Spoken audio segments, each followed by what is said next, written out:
ఇదేనా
Without volume, without display, loop without volume.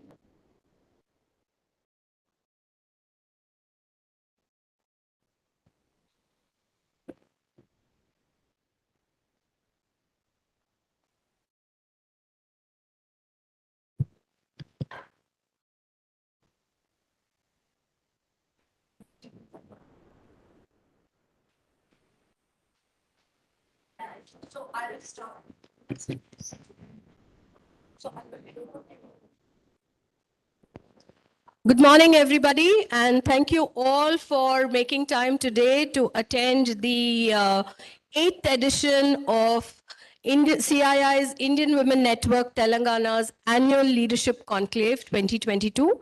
And very aptly, it is titled Uplift, Independent, Focused, Inspired for the woman in the workforce. Okay. So thank you all, and we'll shortly be joined by our dignitaries who will come directly onto the stage. In no specific order, and on the stage will be Mr. S. Samiuddin. He's the director and head of CII Telangana. We'll have Ms. G. Srividya Reddy, Vice Chairwoman, CII Indian Women Network Telangana. Ms. Shobha Dikshit, Chairwoman, CII Indian Women Network, Southern Region. We'll have Mr. Vagish Dikshit, Chairman of CII Telangana. We'll have Dr. Pranati Reddy shortly join us. She's here in the audience, but the moment we have the other dignitaries come on, ma'am, I request you to join them on stage. Dr. Pranati Reddy is the Clinical Director, Obstetrician and Gynecologist, Rainbow Hospital for Women and Children. And shortly, we'll be joined by Dr. Tamilisai Soundararajan, the Honorable Governor of Telangana and the Honorable Lieutenant Governor of Puducherry. We are just waiting for her to, come in, and she's being escorted by the CII and Indian Women Network leadership. So we'll just wait for that to happen. In the meanwhile, a warm welcome to all of you, and please request all of you to be seated. Thank you. More once they join us.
Hello, hello.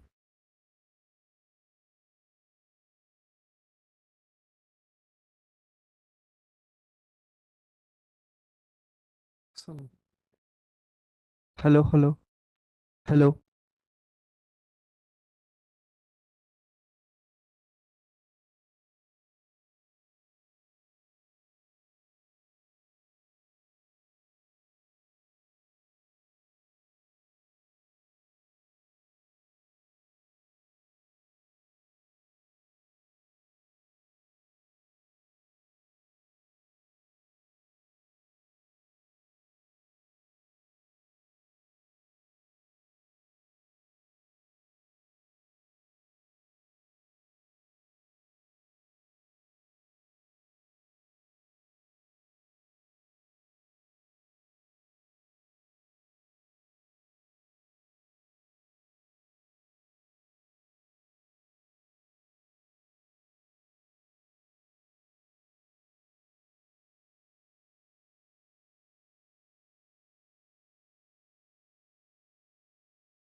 We request all of you to kindly be seated.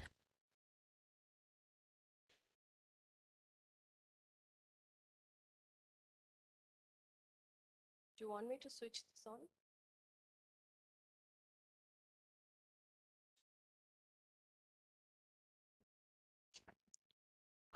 ఇది కొంచెం దూరంగానే ఉంది.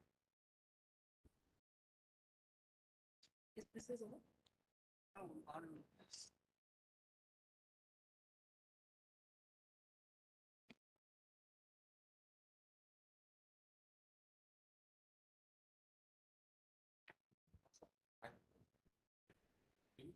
Yeah, sure. I don't want it up to my face. Sure, thank you. Hello.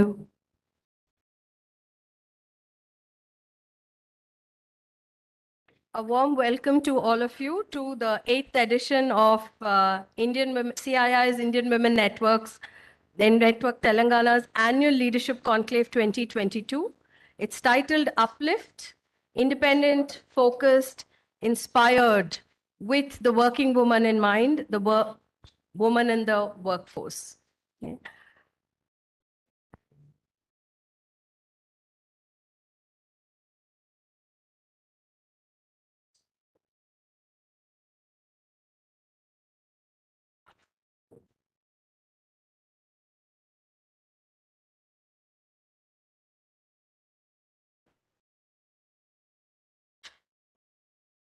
May I request the dignitaries to come on to the dais, starting with the Director and Head of CII Telangana, Mr. S. Samiuddin, Ms.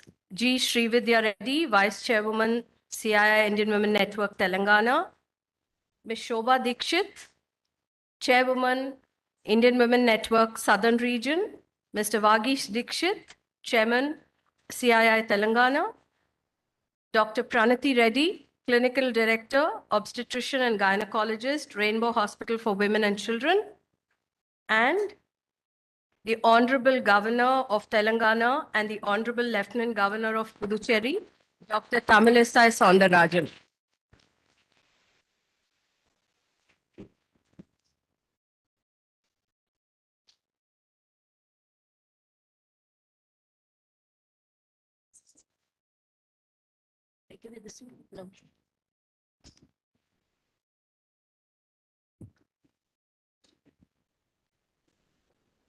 May I request everybody to rise for the national anthem?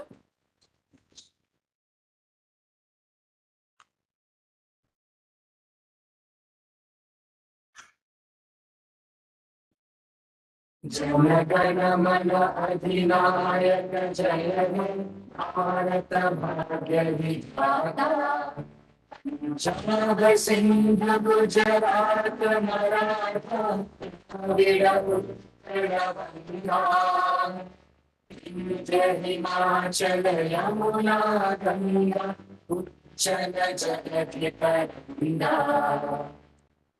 शुभ नामे जागे तब शुभ आशीष मांगे गाहे तब जय गाथा जन गण मंगलदायक जय हे भारत भाग्य विधाता जय हे जय हे जय हे जय जय जय जय हे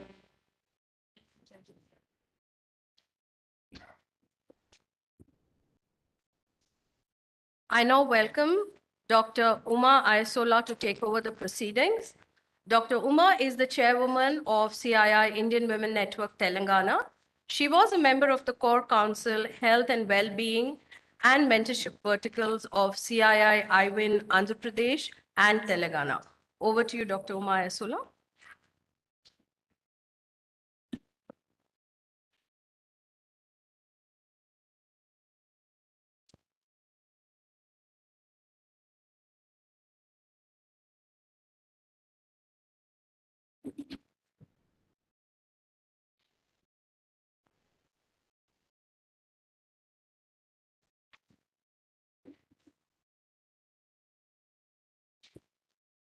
respected Her Excellency Dr. Tamilisai Soundarajan, Honorable Governor Telangana and Honorable Governor, Lieutenant Governor Puducherry, Dr. Pranati Reddy, Clinical Director, Obstetrician, Gynecologist, Rainbow Hospitals and Birthright Hospitals for Women and Children, Mr. Vagesh Dikshit, Chairman, CII Chair, Telangana, and Managing Director, Alpla Private Limited, Ms. Shobha Dikshit, Chairwoman, IWN South Region, and Director, Alpla Private Limited, and the leaders, past chairs, CII, YI, and IWN, amongst other dignitaries who are present here. Ladies and gentlemen, it is my privilege and a very warm welcome to all of you to this 8th chapter of IWN Telangana Leadership Conclave 2022. Uplift and then independent, focused, and inspired that we all are going to be. I'd like to once again extend a very special welcome to our chief guest, Dr. Tamilisai Soundarajan, Honorable Governor of Telangana, Honorable Lieutenant Governor of Puducherry, for accepting our invitation, joining us for the conclave today. Yeah. Thank you, ma'am, for being here and accepting our invitation and honoring us with your esteemed presence. I also thank Dr. Pranati Reddy, who actually has to take time off from her patients to be here and inspire us. Two very powerful women that I have on stage here today, both gynecologists of repute, one who chose politics and public career, and the other who has chosen to help us to understand how entrepreneurial journeys can take place. And this place wouldn't be the same without all of you. So let me start today by asking a few questions. And I'd like a show of hands or standing up if possible. How many of you save as a discipline? Save as a discipline. It's an every month that I want to save. How many of you do that? Okay. Okay. How many of you consciously plan how to grow your money? That's nice. And how many of you have complete control over your salary and money? Very good. Very good. Fantastic. So I must start with the story where I tell you that I did neither of these things till about 15 years ago, and that was so late. I didn't have any control over my salary or money. I didn't know how to consciously plan or grow my money, or I never saved as a discipline. But all of us in this room are investors of various degrees. Not because of anything, but we try to save money for our future. There are little dabbas that we put away, envelopes that we put away, and of course, the big savings that go as well. But the popular culture, people paint women as being spendthrifts. But that's not true. And I don't believe it's true. So women by nature tend to be conservative spenders, and they believe that a rupee saved is a rupee earned. But are savings alone good enough? Will that take care of a rainy day for you? Will you be able to feel secure, not just now, but in your sunset years? It's hard to do. There are some facts that have put together, some from the NSSO data and some from small studies that have taken place. And as recently as a decade back, 28% of women in India aged between 15 and 49 years used a bank account by themselves. Fast forward that by 2021, we had jumped to 78%. But saving money for a future isn't enough, and simply having a bank account is not entirely representative of the financial inclusion or literacy that we take on. Financial inclusion and literacy are like twin pillars. One cannot exist without the other. Literacy to be able to understand the use of these financial skills, including personal wealth, wealth management, budgeting, and investing. While inclusion is from the supply side, and we have amongst us banks, fund houses, and other financial institutions who give us those products and services that people demand. Literacy stimulates that demand, and we are here to make that literacy happen while we make ourselves aware as to what we do with our money. How well have women done on that front? 1 of every 5 investors is a woman. 1 in 5 women have started investing for the first time in COVID-19 pandemic times. 34% prefer to put their money into traditional investment options like fixed deposits, recurring deposits, PPF, and savings accounts, not in bolder instruments like stocks and mutual funds. Of the women who invest, 22% only invest their money in mutual funds, followed by shares, and the third, of course, in India, gold. Only 7% of those women across, different ages, demographics, occupations, geographies, invest independently.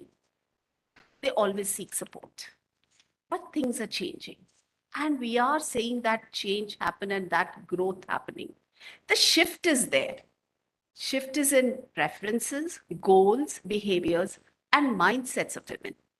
Women are motivated to save, invest, and take control of the financial journey now more than ever. And we have here a room full of people who are going to learn more about how to do that. Now we have apps and financial tools also that aid us in making that happen, making those investments happen. But learning is always something that one must do because the money comes very hard earned. The positive side of this is that we see a significant growth from 6% to almost 30% in female investors post 2019. Market research, again, very limited. We can always look beyond the stalwarts of Indra Nooyi and Kiran Mazumdar-Shah.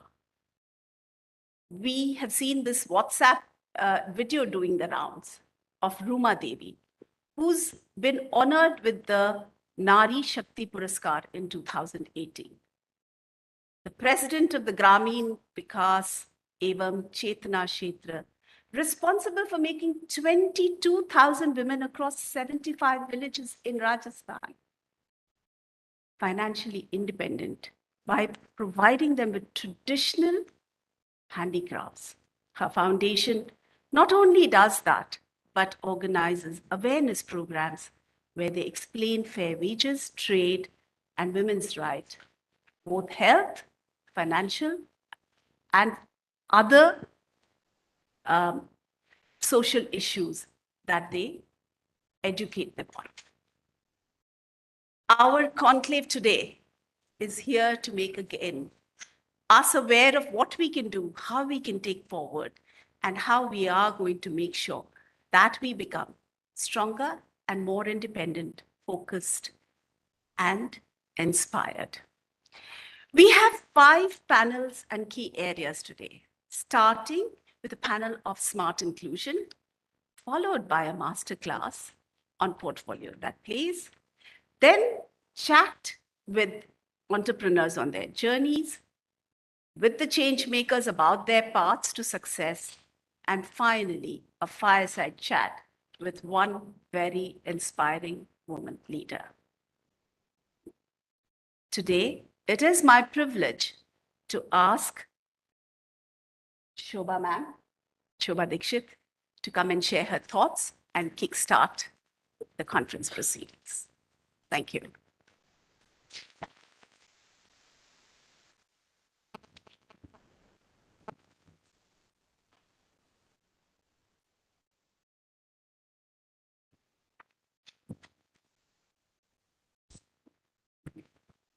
Her Excellency, the Governor of Telangana, Tamilisai, Soundararajan, Chairman CII Telangana, Mr. Vagish Dixit, Dr. Pranati Reddy, Director for CII Telangana, Samyuddin, Chairwoman for Telangana, Uma Isola, and Vice Chairman for CII-IWN Telangana, Srividya. Dignitaries on the dais and off the dais, Vanita Shekhar Garu, I can see a lot of people. Western Region Chairwoman Preeti, thank you for being here. A very good morning to all of you. It's indeed my privilege to attend this conference at IWN Telangana after having taken over as chairwoman of Southern Region. IWN Telangana is my alma mater. I am from Hyderabad, and it's really truly a privilege to be here in front of all of you standing as the Southern Region chairwoman for Indian Women Network.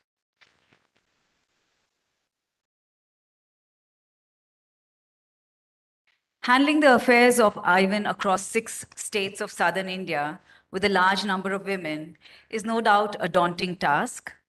And achieving gender equality requires the engagement of women and men, and I'm happy to see a lot of men here, girls and boys.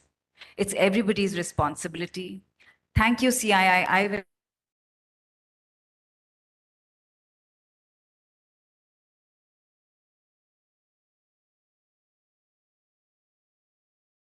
Do my best with all your support. For the information of all those present here and who may not be in the know, IWN was launched in 2013 across India, and Southern Region taking a lead during the chairmanship of Sanjay Reddy in Southern Region and Suchitra Ella as chairperson of erstwhile Joint AP and Telangana. The objective of IWN is to enhance the participation and role of women in India's growth story. Let me take this opportunity to highlight our focus areas, achievements, and action plan for the year ahead. To start with is our leadership vertical. In the past couple of years, IWN has organized several sessions under the flagship leadership series titled Say Yes. We have had our fortune of engaging with achievers and thought leaders on a variety of topics and subjects related to our objective. These included healthcare professionals, entrepreneurs, CEOs, pilots, teachers, movers of the LGBTQ community, council generals, etc., with an overall participation of around 6,000 delegates, mostly virtual even today.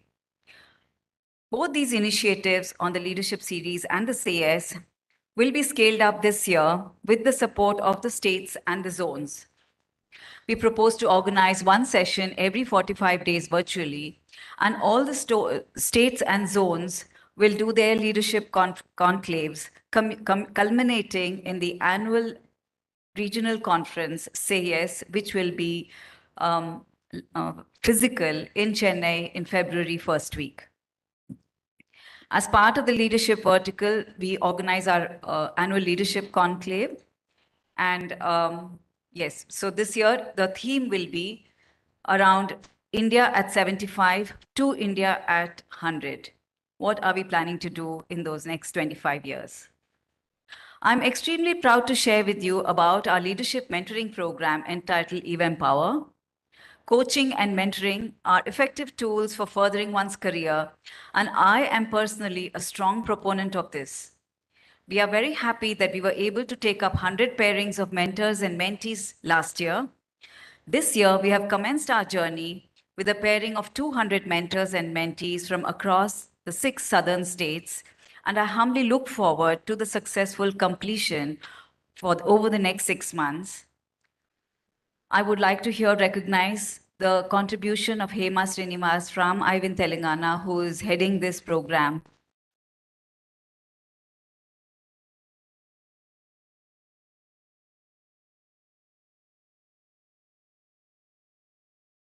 Thank you all for your efforts in working for the furtherance of this very important program.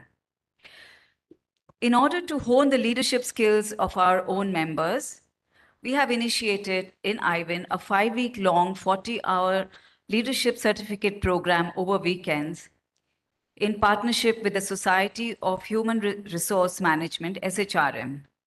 This year too, the program was oversubscribed within a few days with 51 participants from 11 different companies. We have received great feedback from all the participants. We wish to restart our Gender Parity Awards and Conclave in the Southern region this year. And the process will be announced in due course, which will be actually given out at the annual day of the Southern region. This will be a renewed initiative this year, and I am certain that it will remain an integral part of IWIN Southern region in the years to come. It will help to integrate gender diversity agenda of IWIN within our own CII members. In order to groom students from institutions to think, behave, and act as professionals, we initiated the Campus to Career program for the final and pre-final year students. We have received good feedback from the institutions and are looking to impact around 10,000 students this year. We have already trained 50 IWIN members as trainers in the Southern region on this module over the past 2 years. It is our wish to engage the small and medium companies within the CII membership with awareness on POSH Act and the ICC, that is the Internal Complaints Committee, formation and execution thereof, and its importance. IWIN will be happy to work with CII member companies and guide them in this process through our panel of qualified experts. We are sure this will be a mutually beneficial exercise. Needless to say that this is now mandatory as per law. We also continue to invest in the branding exercise for the IWIN brand. Southern region has brought out an exclusive brand guideline manual, a video on IWIN, and in the offing is an app, which will act as a platform for dissemination of information and networking. Our social media presence is gaining importance, and the requisite push is the need of the hour in today's world. I would like to recognize Divya from IWIN Telangana for her contribution in the branding vertical. One new initiative in the international leadership is the International Leadership Learning Mission to Singapore and Malaysia on select subjects with large companies in the space of manufacturing, IT, and finance. This is a very well-curated event to learn their best practices also in the area of diversity and inclusion and bring those into our states. The dates for this mission are November 21st to 24th, 2022. And I thank Sri Vidya, Vice Chair of Telangana, for supporting this from the Southern region. I think she deserves applause too. Thank you. We are all excited and have begun this year of India at 75 and look forward to each one of your engagement with IWIN in all our activities, the leadership series of Say Yes, the mentorship program, Empower, Campus to Career, Gender Parity, POSH and Policy, and last but not the least, also membership. I know some of you here are here as guest invitees. I invite you to become members of this wonderful organization and avail the benefits.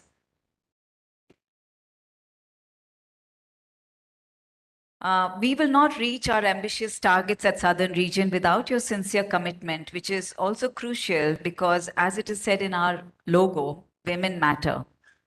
Coming to my own IWIN journey, when I joined IWIN was still a nascent organization, only 3 years old, and needed a lot of structuring. The fact that we were under the aegis of CII did and still does, of course, help. I had a very supportive CII State Council and recognized and supported IWIN at every opportunity. With every event that we conducted, I could feel the impact we were making and more so the huge potential. When I took over chairman as IWIN Telangana, I had a wonderful person, Uma Devaguptapu, as my vice chair, who is unfortunately no more with us today.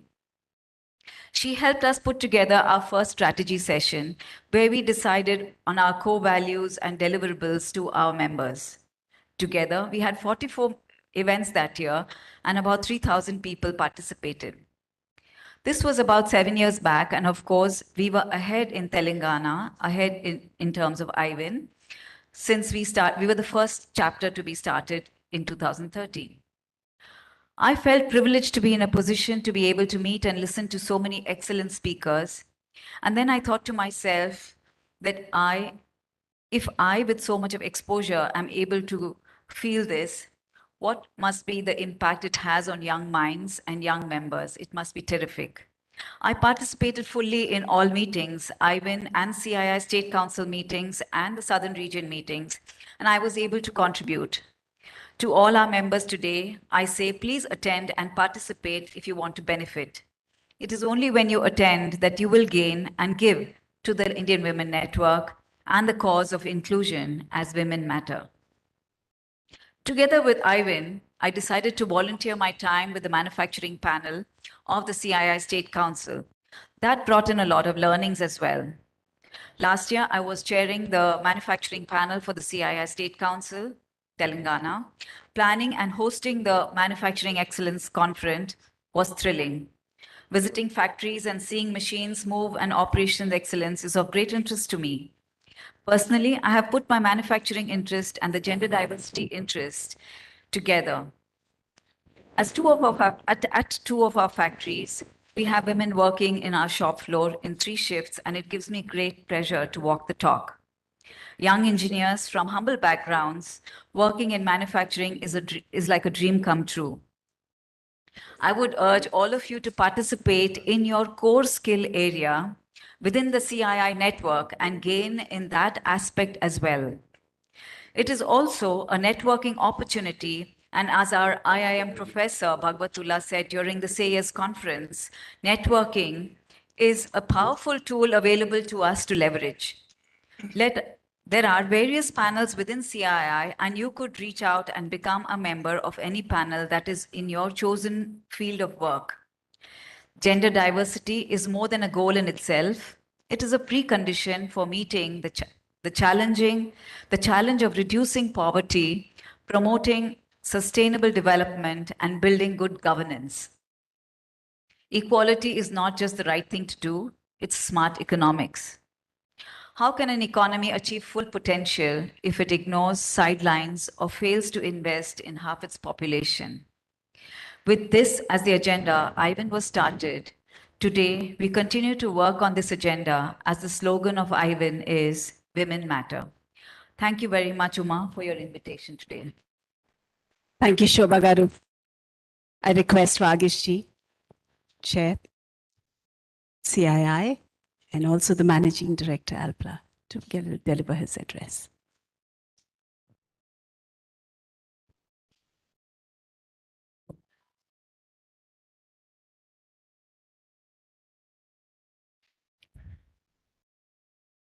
Her Excellency Dr. Tamilisai Soundararajan, Honorable Governor of Telangana, Dr. Praniti Reddy, our special guest, Dr.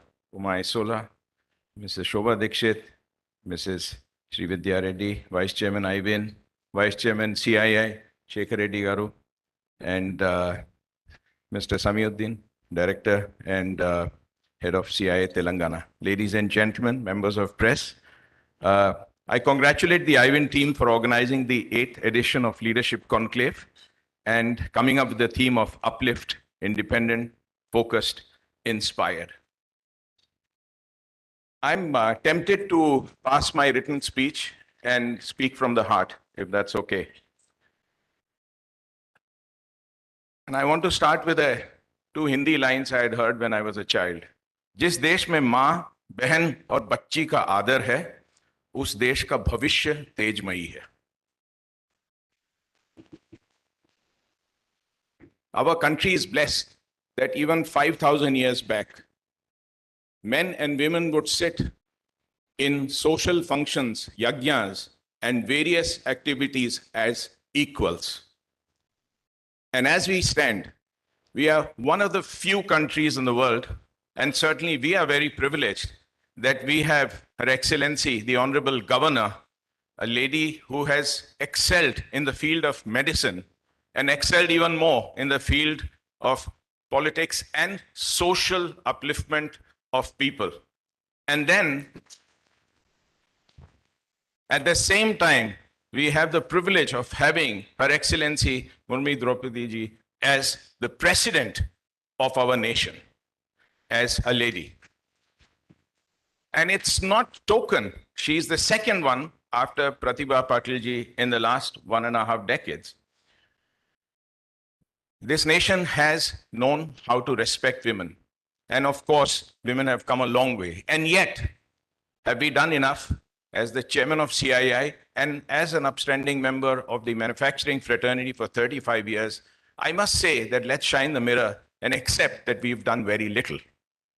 I was just sharing with Her Excellency that it came to Shobhaji and I, who've been working together for 35 years, as a shock and a surprise, that when we found that 3-shift working of women engineers in the night shift, we were the first in Pasha Mailaram to file for an application and get approval.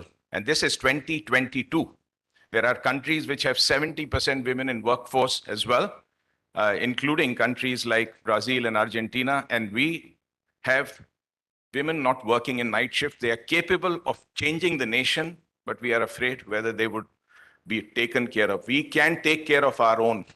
And the same happened in Silvassa. We were the first to start night shift.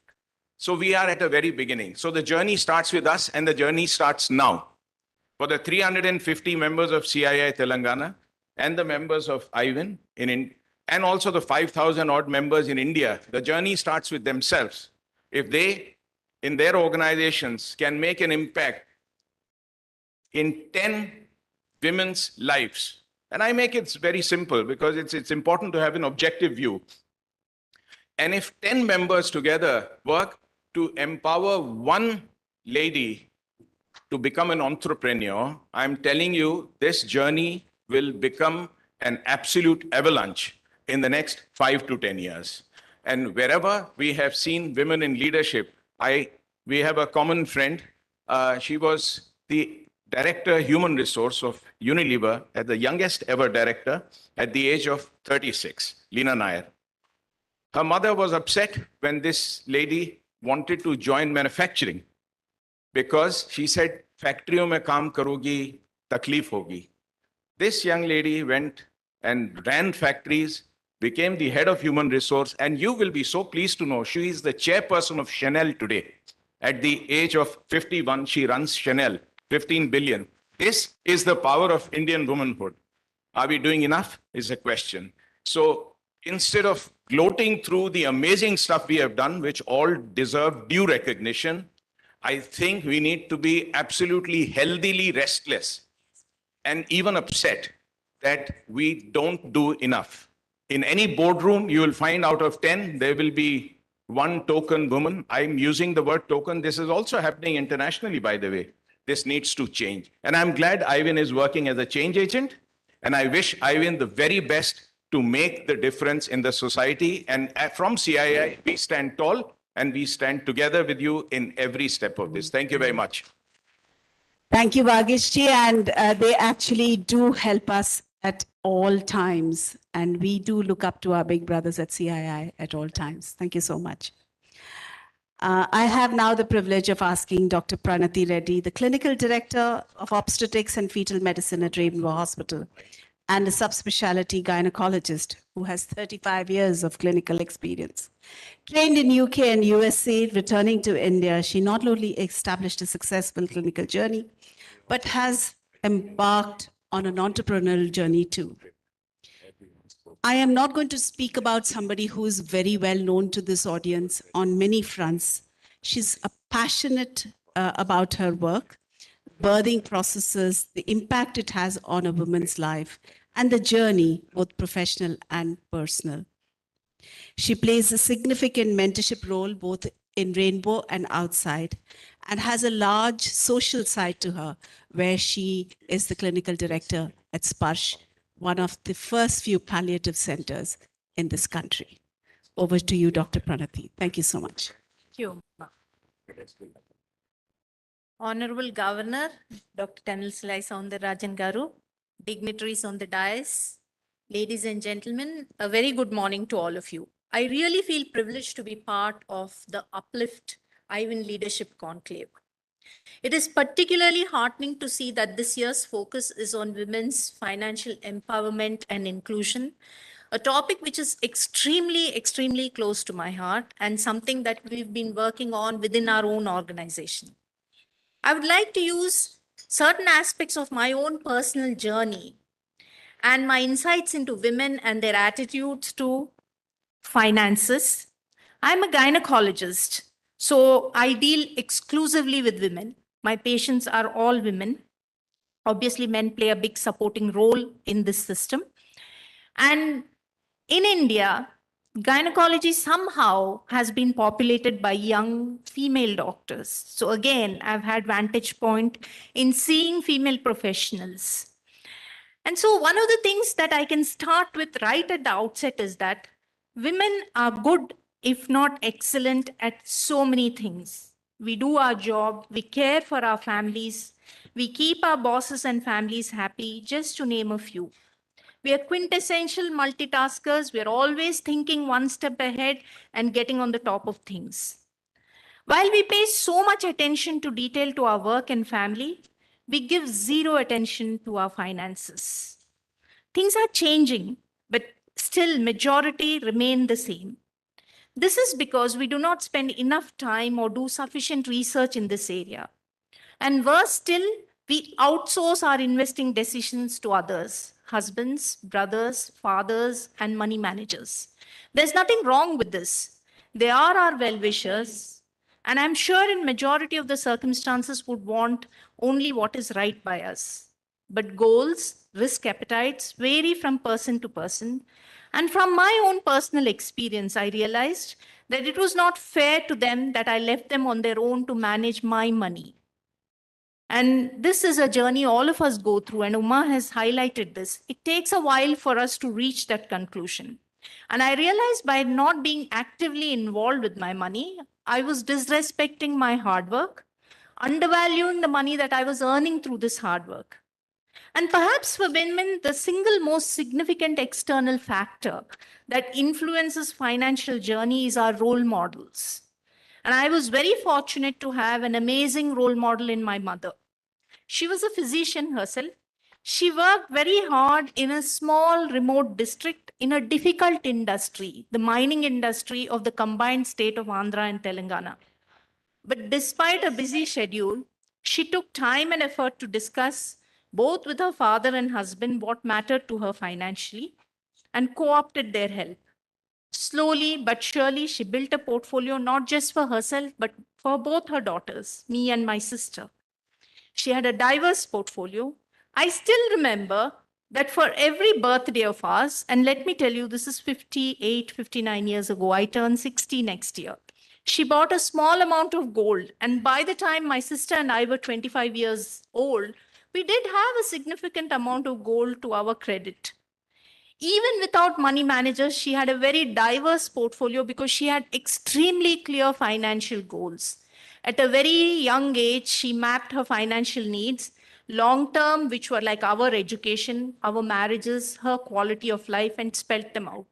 She had even short term goals. She had financial goals for this year's festivals, this year's birthdays. And while on the subject of building portfolios, as a woman, and this is an important lesson that all of us should take home, my mother considered one of her biggest investments in her portfolio was the health. She surrounded herself with reliable help, both domestic and professional, and did not consider paying them an expense, but an investment, which paid her huge dividends in terms of time and peace of mind to do her job with full focus. And again, this is in a more conservative world 58 years ago, where the societal norms still did not support these choices. And that's what I learned from her, that planning is key to financial success. And I think financial awareness, having a 360-degree view of what is happening to your money and what you're doing with it is extremely important.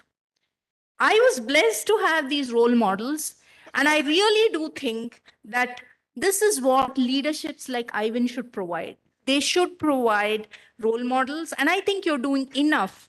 I want to congratulate Ivan for organizing and conducting forums like this and providing a structure to financial inclusion for women.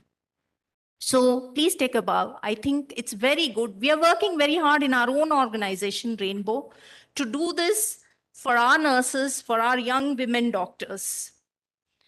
And for the young women in this forum, I have this to say, quoting Nui.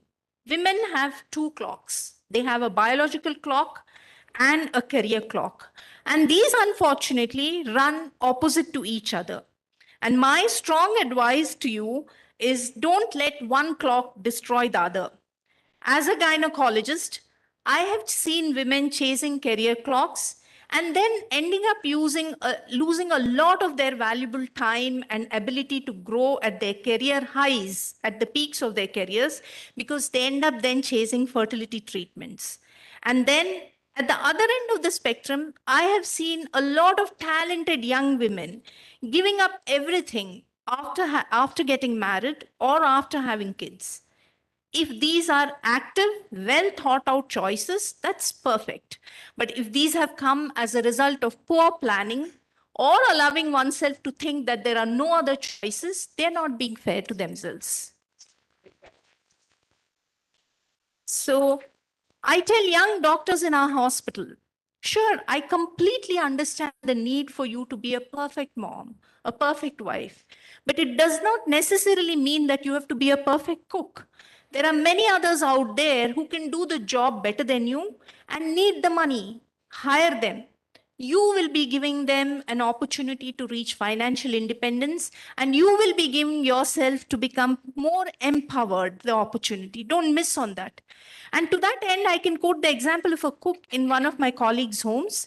She was a single mother whose daughter went to study at IIT Chennai, is now employed by Google, and my colleague proudly tells me that she's her son's neighbor in San Francisco.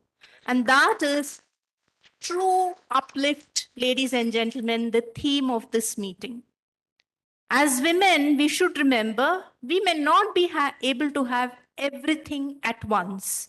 But it is important to know that we can definitely have many things at certain times. And it's important to learn to accept the push and pull and plan effectively at what is it that you want at that particular stage in your career. Most importantly, I once again recommend seek help. Help is an investment, not an expense. It is financially unsound to pursue one clock at the expense of the other. Personally, to me, the closer that I got to financial independence, the more I actually started enjoying my career. In the professional world, competence is definitely important, but confidence is even more so. And I think financial independence gives you a lot of confidence. Most important of all, if you make your money work for you over the years, work becomes a choice and not a necessity. This attitude itself makes your job immensely enjoyable. My parting lines to you all today are, acquiring financial independence and getting rich requires focus and discipline more than anything else. Yes, a good salary helps, but that is like having access to a fast car. You know, we can get where we want quicker when we have a fast car, which is a good salary. But having focus charts the course for this car, which is very important. Otherwise, you can crash. And having discipline enables you to travel safely in your financial journey. And I have no doubts that if you put these into place, you are going to be successful. I'm sure you'll have an extremely wonderful and productive day as the program stands now. And thank you all once again for having me here.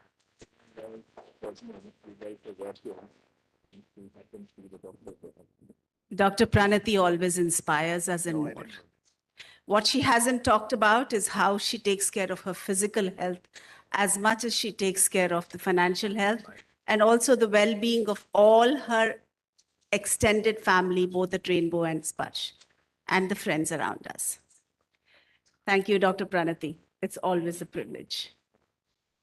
And now I have the privilege of introducing none other than Her Excellency, Dr. Tamilisai Soundararajan, another stalwart who has made the way women are perceived change.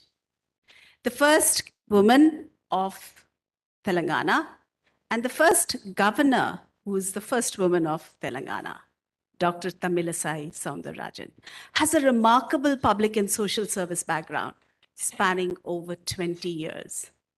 After successively leading the state unit of a political party with noteworthy accomplishments.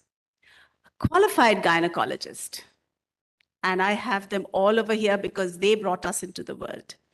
With specialization in ultrasound and fetal therapy, she has been a professor for 7 years prior to donning her political leadership. Passionate about public service, she's blessed with exemplary management and leadership. She's a proud recipient of the international award titled International Rising Star of the Year 2018 by a multi-ethnic advisory task force, USA, under the Congressman Danny K. Davis for her service to society, especially in the field of politics, public, and medical services. Dr. Tamilisai Soundararajan is known for her strong advocacy towards uplifting living standards of people through better health and preventive care. She's a great admirer of social and cultural strengths of our country and very considerate towards the inclusion of values and humility right at the basic education system and upwards. Not to miss, as a woman, I love the saris and the jewelry that she actually portrays. Every time we see her, she actually embodies the Indian woman totally. She has penned numerous books and articles on a plethora of topics, ranging from medical science, biographies, politics, and literature. A strong debater and orator, we will hear it right now, and I've heard her before several times. Dr. Tamilisai Soundararajan is an advocate of the inclusion of the Indian social and cultural values. It is indeed my proud privilege on behalf of CII-IWN Telangana, CII, and all of you present here to help us address.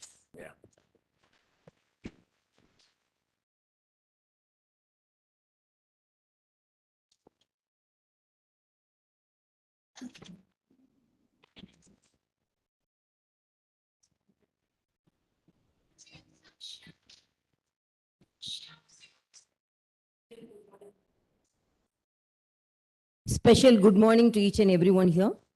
Mr. Varghese Dikshit, Chairman CII Telangana and Managing Director Alpla India Private Limited.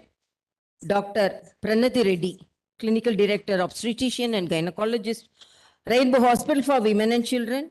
Dr. Uma, Chairwoman, IWN Telangana and Director Communications, Relations, Partnerships, Access Health International. Ms. Shobha Dikshit, Chairwoman, IWN Southern Region and Director, Alpla India Private Limited. Ms. Srividya Reddy, Mr. Sri Shekhar Reddy, Vice Chairman CII, and Mrs. Samudin, Director, Head of CII Telangana, Mrs. Vanita, Post Chairwoman, CII Telangana, ladies and gentlemen. I am really thrilled to be here. After hearing the successful stories of the very colorful women and powerful women sitting on the dais, usually before 10 to 15 years, when we go and address the women gathering, we always mention colorful gathering. But now we are telling it is powerful gathering. And I have to say powerful as well as colorful gathering. Because definitely men can be powerful, but cannot be colorful, I can say. So that we have a lead on that. And after hearing all the success stories, almost they have, whether it is financial empowerment, social empowerment, educational empowerment. Women, naturally, they are very powerful. After hearing the Dr. Pranati Reddy's address, as she said previously, as students of medical college, every girl student's dream will be becoming a gynecologist. Why? Because now the trend is changing. I always say women only should not be the gynecologist. Now I'm very thankful to our teachers and for their guidance. Now more women are opting more super specialities, like even orthopedicians are now women. So I have to appreciate that. But usually the trend is women only opt gynecology. I asked one of my students, because I was an assistant professor in a medical college. I asked one girl student, she was very passionate about becoming a gynecologist. I asked, why you want to become a gynecologist? Why you are not having any choice? What she told, madam, I want to be economically empowered. Then I told, if you become a other specialty also, because doctors can earn more. But what she said, patient delivers and gynecologist gets a fees. So this is the easiest way of getting the fees. So all the efforts are by the women, by the mother, but the gynecologist gets a fees. So that's the easiest way of getting economically empowered, she said. It's in a way, it's true also, because patient delivers and we get the fees.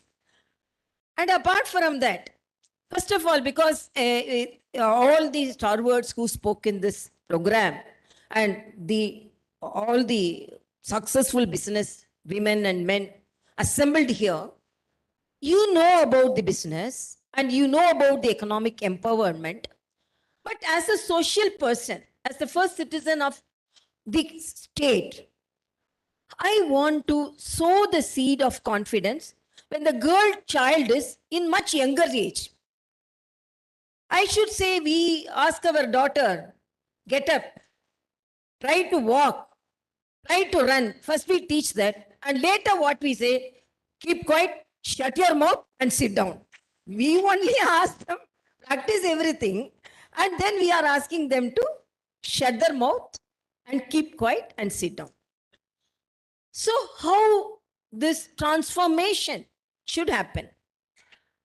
It is very disheartening to say, I have mentioned this in different programs, nobody accepts a woman can be empowered more than a man, or she can occupy a highest position. I have felt so many times. Even recently, I mentioned in a program, actually we went to Uttar Pradesh to attend a governor's conference. 6 governors were there. One of the lady IAS officer only, she was only inviting everyone, felicitating everyone. She gave a bouquet to all the other male governors who were standing in front of me.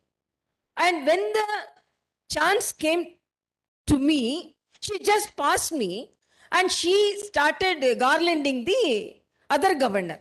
After garlanding the other 3, she was saying, Telangana governor didn't come. Then I told, my ADC came running and he told, oh, my governor is standing here.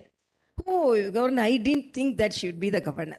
So definitely the thought process itself. First, I want to change the thought process itself. And another message, usually an experience I always share.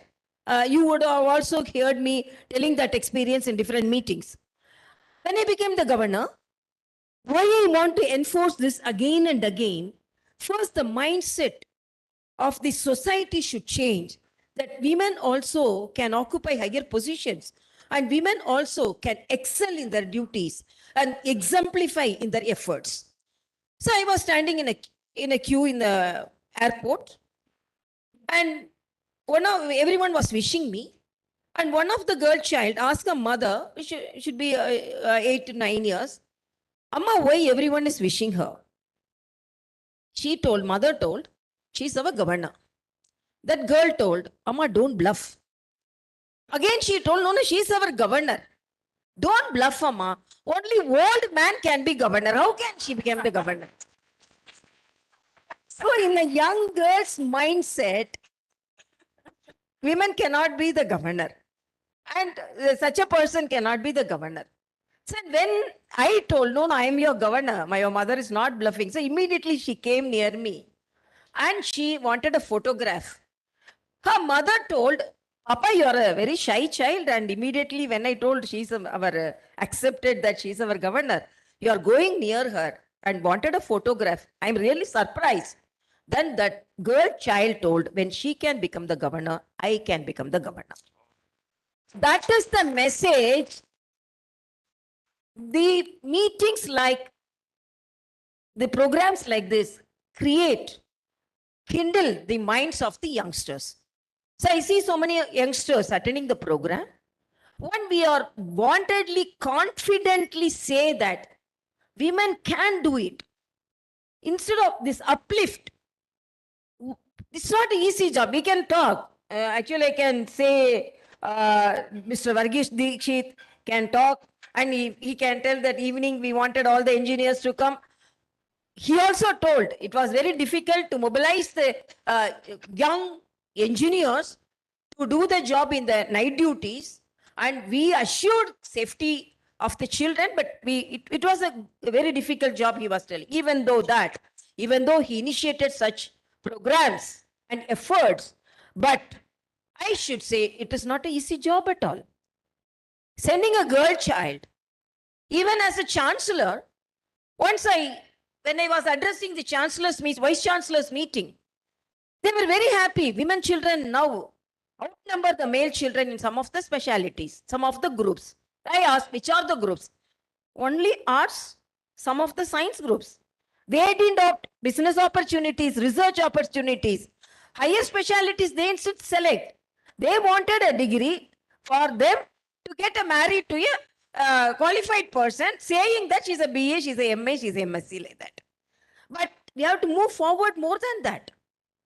But first of all, the women who should think that they can do. As it is said by these previous speakers, because we have a very good family background, social background, and we are motivated. But think about the children. Think about the girl students who are from the village setup, who are from the very backward area, underdeveloped area, tribal women. As a social person, I have always felt very sorry about them. So I went to a village. As a political person, I went to a village, 2 to 3 children were playing. Then I asked, innocently I asked, all these children are your children? Then that lady told, boys, 2 girls were running and playing. No, these 2 are my sons and those 2 girl children are next house children.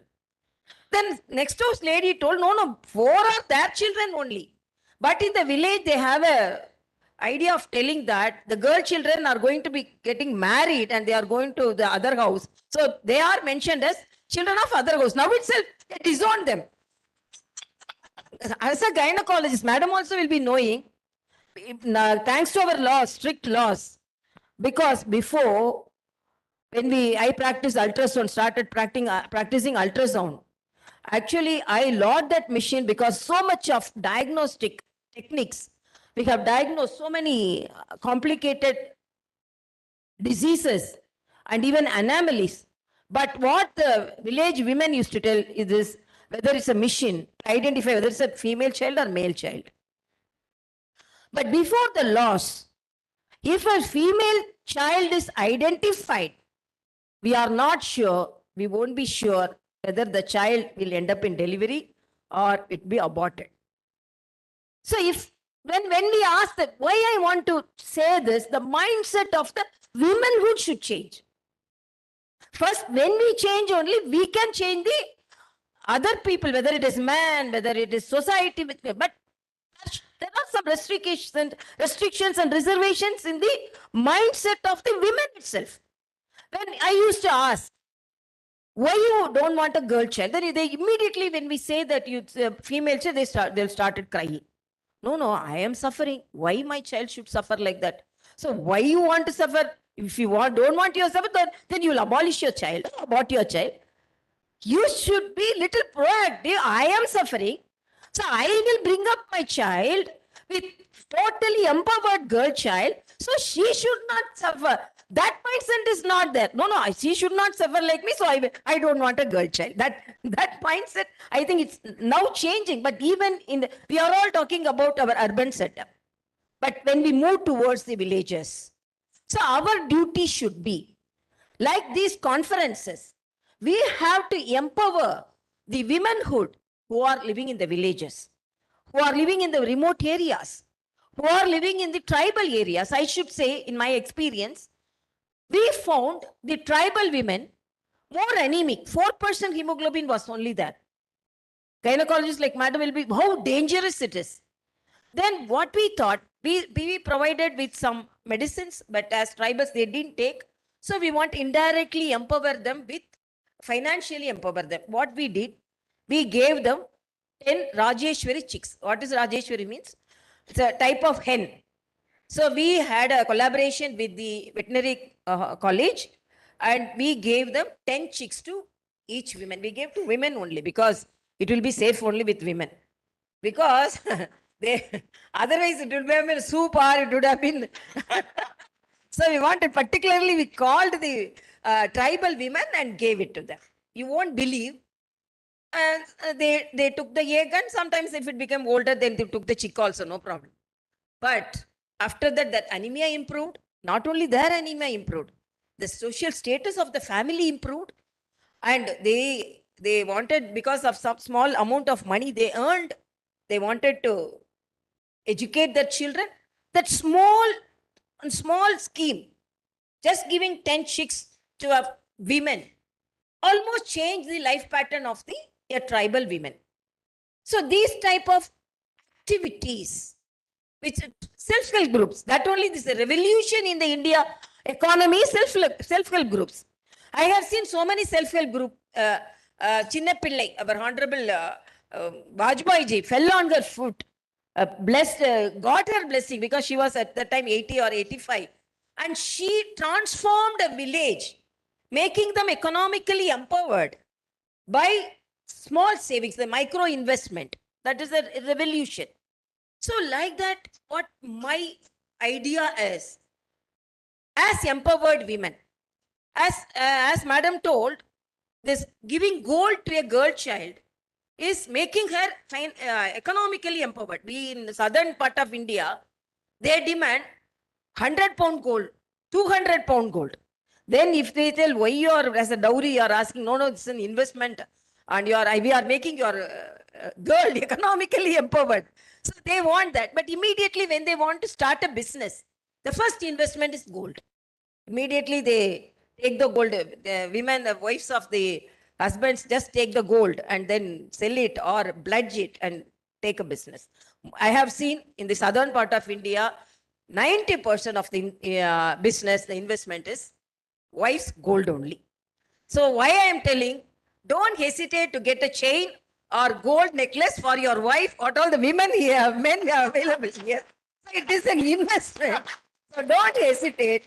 Next time if she asks, please get me a necklace or bangle, immediately do it, because it is the not only economically empowering her, economically empowering yourself. In future, you may need it. So I am advising the husbands, please be very, don't reluctant in getting be relaxed and relieved and get gold for your wives. That is one of the, what all thing I can do, I will do, because the society of the womenhood. So that kindling also I have given to the men. So whatever may be the situation, and madam told, whether it is Dr. Uma told, whether it is economical empowerment, and I want to stress upon health empowerment also. I have seen, she was asking some questions. How many of you are saving and all? I thought she will ask another question also. How many of you do yoga in the morning? How many of you do? Please, how many of you do yoga in the morning? How many of you do meditation?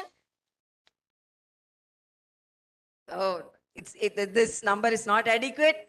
Next time when I ask, everyone should raise your hand, because to be economically empowered, to be socially empowered, you should be hale and healthy. Otherwise, you can earn the money and give it to doctors like us.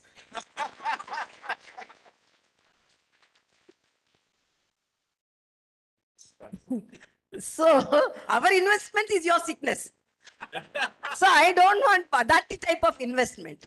So I appeal to each and every one, please take care of your health. I always narrate one incident. When we were medical students, we wanted to create awareness about breast cancer and uterine cancer to the people. So we had a very big exhibition, and we postgraduates collected money and we hired a stall, and we asked our chief madam to give our guidance. So we drew about endometrial cancer, breast cancer, and cervical cancer, everything. We drew a picture about that, and we were ready. This side was a sari shop, and this side was a jewelry shop. So the women, that exhibition used to draw lakhs and lakhs of women. The first day came, we were sitting with coat and stethoscope and all. These ladies came, they went to the first shop, sari, put it on the shoulder, just like in the mirror, they saw everything.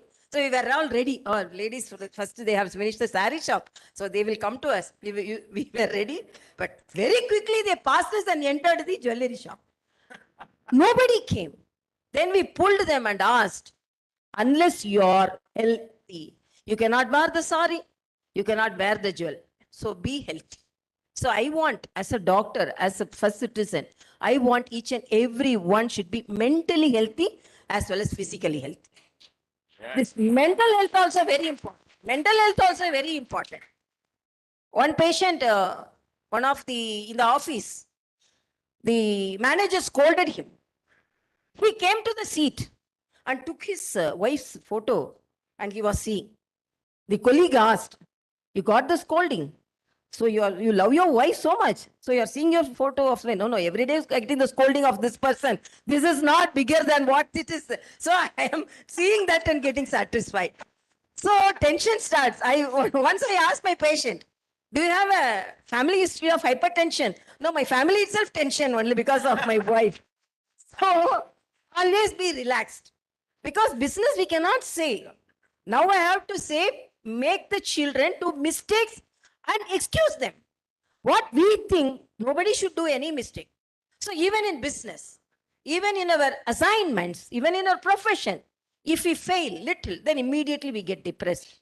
As it is said that pyramid should be first, women should be educated, financially empowered, and they should be in the peak. Most of the time they fall because of another thing, emotional balance also very much needed for women. When we get some problem and when we have some losses or if we have some defeats, definitely we crash down. That emotional balance should be there. Because why I am telling, because we are dealing with, as the gynecologist said, we are dealing only with the women. So we know about the women more. So we have to say that be balanced, emotionally balanced also. That also will help. So whatever may be the situation, be very happy. And I always say the person making us tension is, as he said, cooking needed. Because when I got married when I was doing my first year. Then everyone asked to my mother-in-law, your daughter is very good in cooking, because I didn't know. Even today, I'm not a good cook. Not only good, I'm not even a bad cook. I've not gone to the kitchen at all. So what my mother-in-law told, no, she is studying medicine. She'll become a very big doctor. So if I give my friend or somebody 200 to 300 rupees, she will cook. So her time is more precious. My mother-in-law, she was from a village. She could tell this. So I was so happy, because the family should understand our talents. The family should understand us. But even if they are not understanding, I always say, because recently I addressed a business conclave, they were telling it is very difficult to get the servants, assistants. Then I told, no, for 20 years I have the same cook. For 25 years I have the same driver. One person came and asked me, No, no, in my house, every year or every 6 months, I am changing my cook. How could you have a cook for 20 years? I told, no, they asked, she's good in cooking. I told, I like dosa, but she is good in only idli making. So I started liking idli. Instead of searching a girl who does dosa very well, if we started liking idli, problem solved, no. So let us solve the problem like that. So this will fit into any type of job, whether it is business, whether it is profession, whether it is wherever we go, even in administration. So when you want, so if you start liking that, so be relaxed, be healthy. Don't, you are businessmen, all business women, and you are in the profession, we'll all, even myself. But don't compromise your happiness for anything. Always be happy. Then everything will bring, everything, the fortune will bring you everything. So enjoy your work. At the same time, think of the downtrodden sisters who are all toiling in the village side, the tribal area. So let us extend our horizon, extend our hands. So each and every time when you have a conclave, please have a session for how to empower village women, how to empower the weaker sections who are all, even today, the violence in the houses are there. Even women are suffering. Even now, women are not only tortured by mother-in-law, tortured by everyone. Even I have seen women of such category even now. So let us, not only this is the core team, this is the tip of the iceberg. Let us see the bottom of our women who are all suffering in their concerned areas, whether it is the villages or in the other areas or tribal areas. So let us have a concern on them also. So let us have sessions for them. Let us extend our hands for them. Whatever may be, the womanhood should be happy always, because if a woman is happy, the whole family will be happy. Not only that, because I had an experience of talking with one person. He was telling, both were talking, and I saw this in the internet. Both were talking, then one person was telling, I know, I don't give any charity, do any charity to anybody. Like that he was talking. Then one lady came, and with a bowl she was standing. And this person who was just talking, no, I don't do any charity, my character is that and this. Then he took 100 rupees and put it in the bowl of the lady. The other person asked, you told you don't do any charity and it is not your habit and all. But immediately when this lady came and immediately you are giving her 100 rupees, then immediately this person tells, if a lady asks some money or any assistance, it is not for her, it is for her family. So I change my character, because when a woman come and ask, I definitely help her, because it is the helping the society. I used to think, when I used to practice, when I come to my house by 10, 11 p.m., I used to see an old lady sitting in a corner selling greens. Then one day when I came, she was sitting, almost all, some 20 to 40 bunches were there. Totally it was. I thought it was a holiday and she didn't have any sale. Then I stopped the car and I asked my driver, get some green bunches.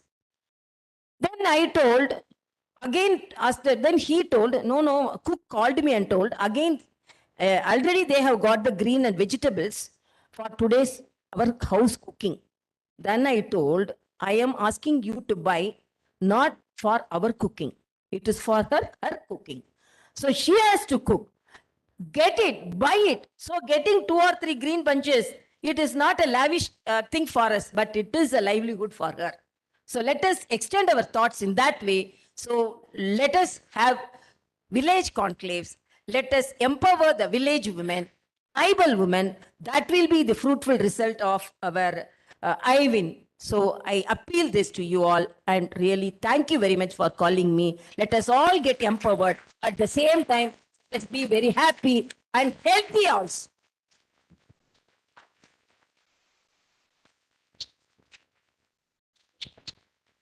Ma'am, thank you very much. We definitely will take forward your thoughts on making sure that the bottom of the pyramid and women in grassroots are looked at. We will take 3 or 4, 5 more minutes of your time, not more than that. Give us that. It is indeed a privilege. And I love the way you actually share so many personal anecdotes that will stay with us as we go forward. We have a small token of our appreciation. Dr. BVR Mohan Garu has written a book recently, and he's our past chair. So we thought it very befitting to have him sign personal copies of his book and give those books today as mementos to all our dignitaries. Can we have the books? So like Dr. Uma said, this memento is really special. It's a signed copy of Engineered in India, From Dreams to Billion-Dollar Science, authored by our past CII Southern Region and AP Chair and Founder, Chairman and Board Member of Scient, Padma Shri, Mr. BVR Mohan Reddy.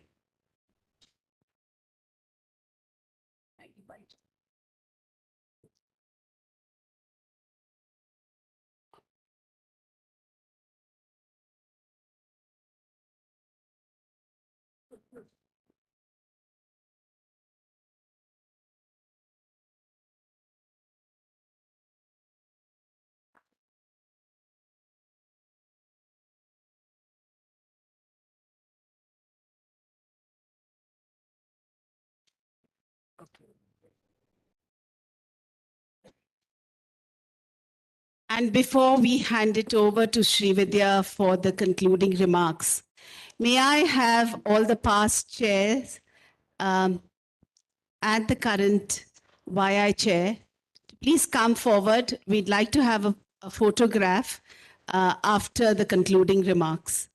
I can see Nandita and Teju at the back. Vanita, Nandita, Teju Garu, Dr. Usha Pantula, and Preeti, Mr. Malani, and his co-chair. So please be there so that we don't keep ma'am waiting. Thank you. Allotted 9 lakhs to give for 50,000 houses. So,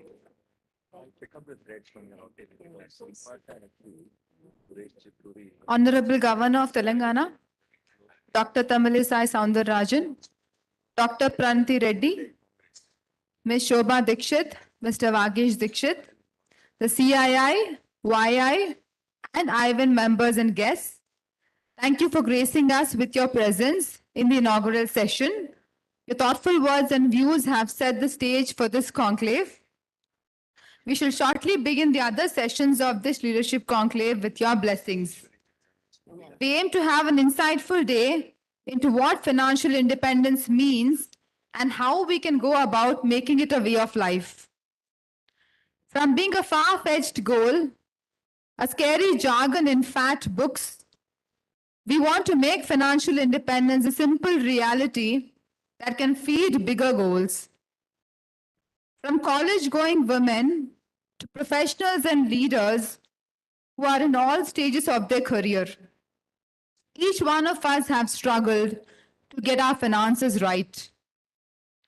Today, with a sharp rise in the number of career women, women entrepreneurs, women getting legal rights to their businesses, new forms of investments coming up in the form of cryptocurrencies, it is absolutely essential for women to have a hold over their finances and be involved with their investments.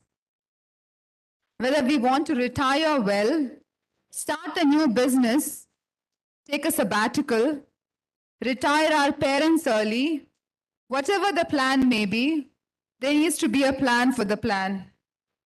Our governor's remark on empowerment of women, the sensitivities of that, the challenges of that is very real. Crude, but real. We thank you for bringing out the difficulties and acknowledging it. Dr. Pranati, we cannot agree with you more that every organization internally has to look and work towards making women financially independent. And we all connected with you when you spoke about the 2 clocks. Ms. Shobha, you are walking the talk on all that is being addressed today, and we will continue to work with you in taking the vision of IWN forward.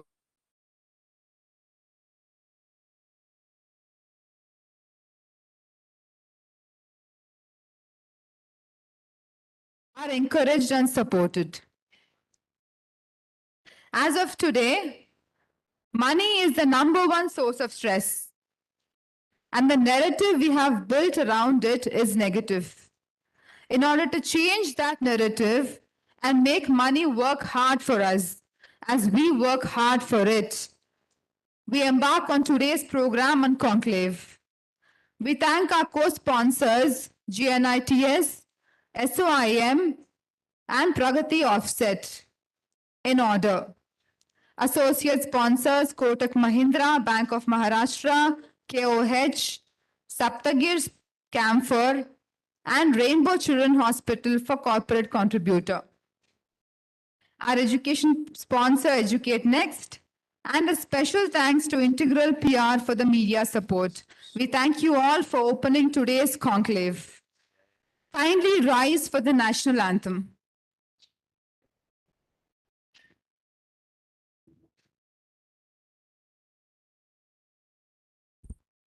जनगण मन अधिनायक जय हे भारत भाग्य विधाता पंजाब सिंध गुजरात मराठा द्रविड़ उत्कल गंगा विंध्य हिमाचल यमुना गंगा उच्चल जलधि तरंगा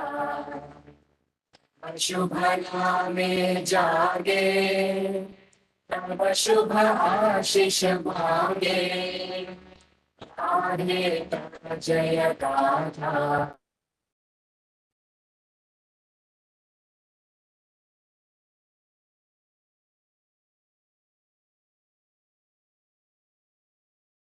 जय हे जय हे जय जय जय जय हे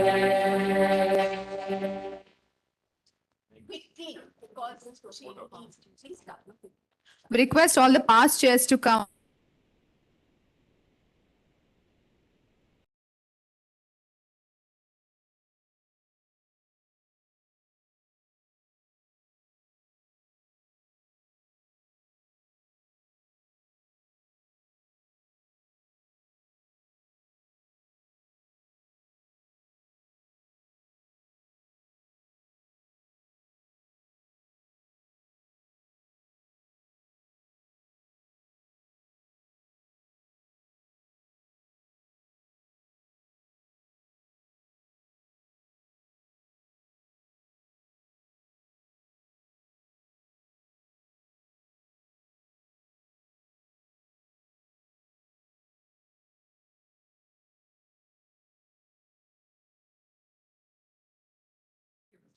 Thank you so much. I was only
Yeah.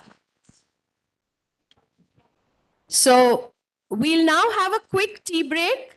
Since we are little running over time, may I request everybody to pick up their cups of tea and bring it in so that we can start the panel discussions and the meat of the program. So may I request everybody to pick up their beverages and come back?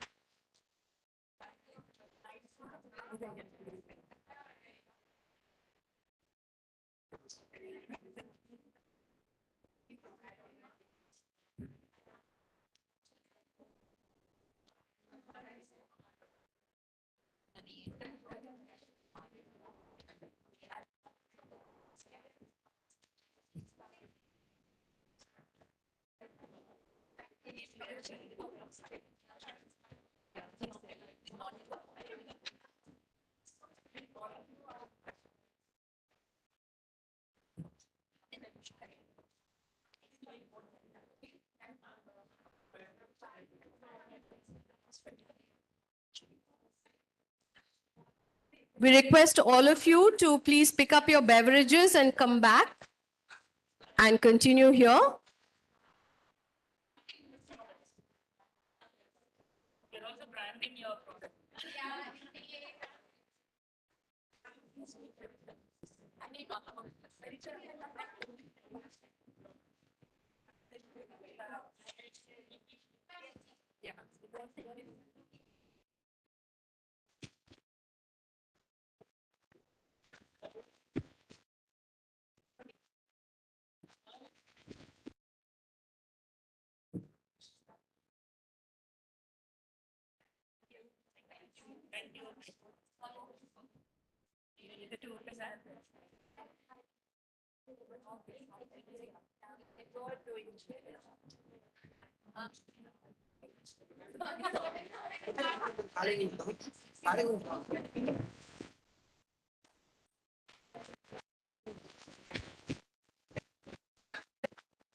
The moment everybody decided, I feel half down. Yeah,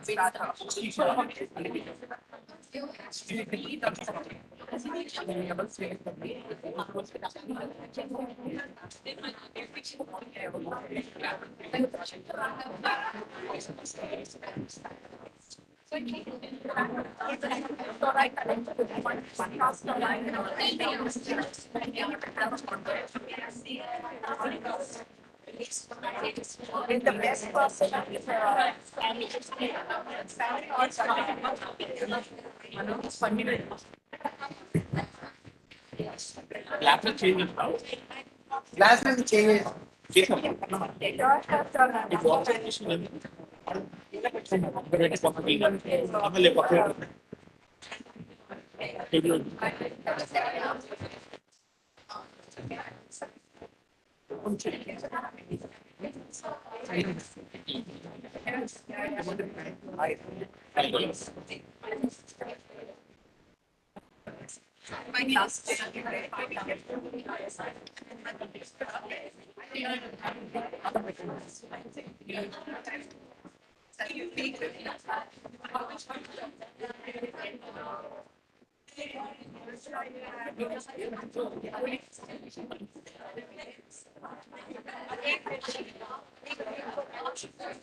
I'll check.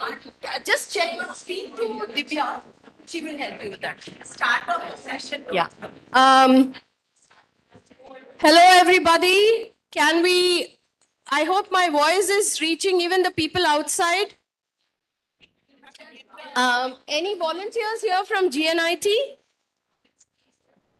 Okay, may I request IWN members to please request all their buddies and guests to come back inside?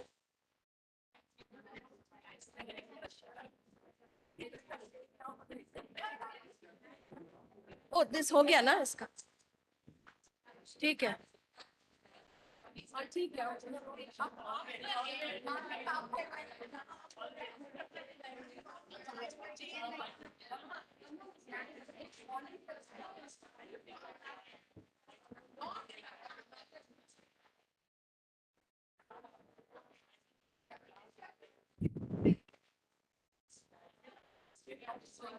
Can we? Hello? Okay. Can we have everybody inside, please? We are starting the next session.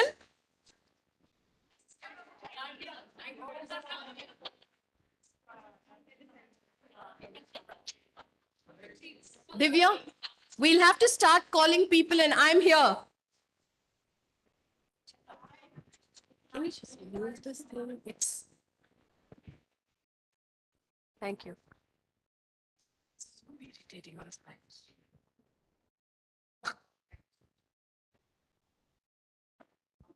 Guests of Uplift, can we have you back in, please?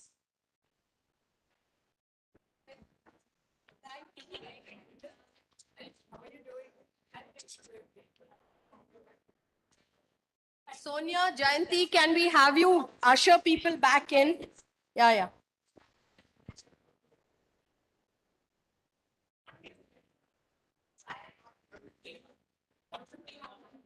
I'll pick it up later, don't worry.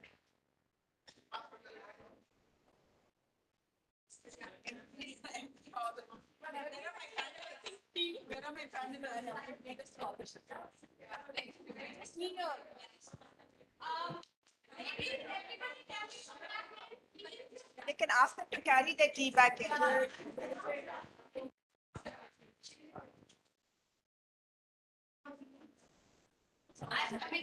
going out. Okay. I think we need something to push them in.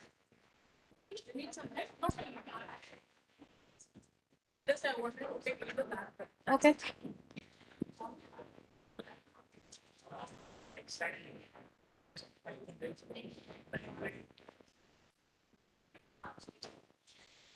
Can we have people come back in, please?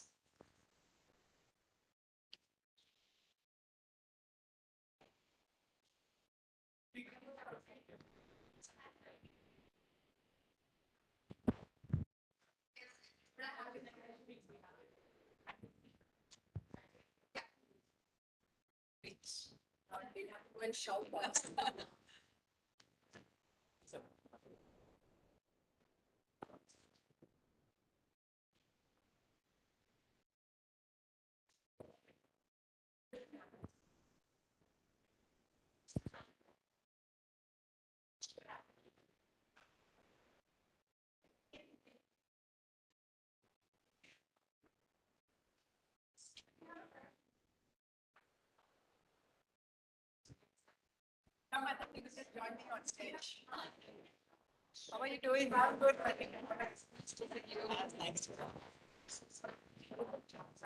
understand. And I think also maybe because the governor was here and there's not traffic, so that could have been one of the reasons. Yeah, just please come next to me.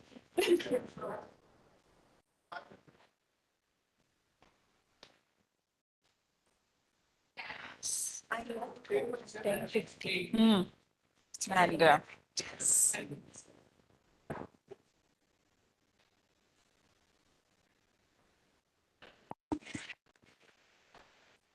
may I request everybody to take their seats, please? Excuse me, this corner. May I Yes, request everybody please to come take their back in. seats, please? Come. We'll Come. have our next panel. Come.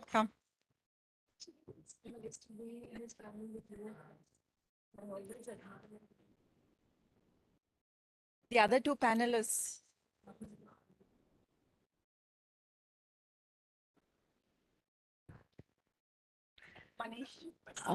Please.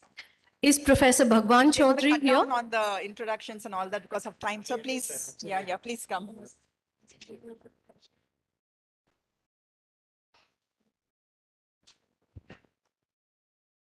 Please And Professor Chaudhary. do be seated. One final call to everybody. Please come back in with your beverages. Why don't you inform, and ask people to come? And Professor Chaudhary. Yeah. I think Manish Please is come back in seat. with your Yeah, beverages. okay. Rashida, have a seat. Is Professor Bhagwan Chaudhary here?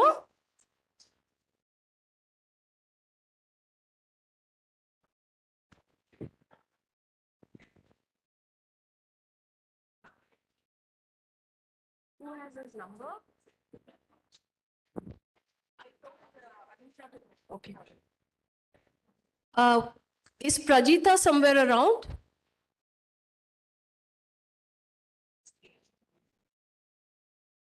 Can we start, Prajita? It doesn't look nice for him to walk in. So just a second, Will.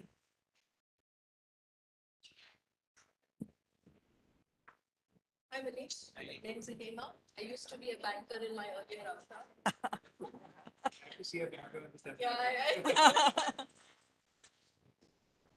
Yeah. Please come.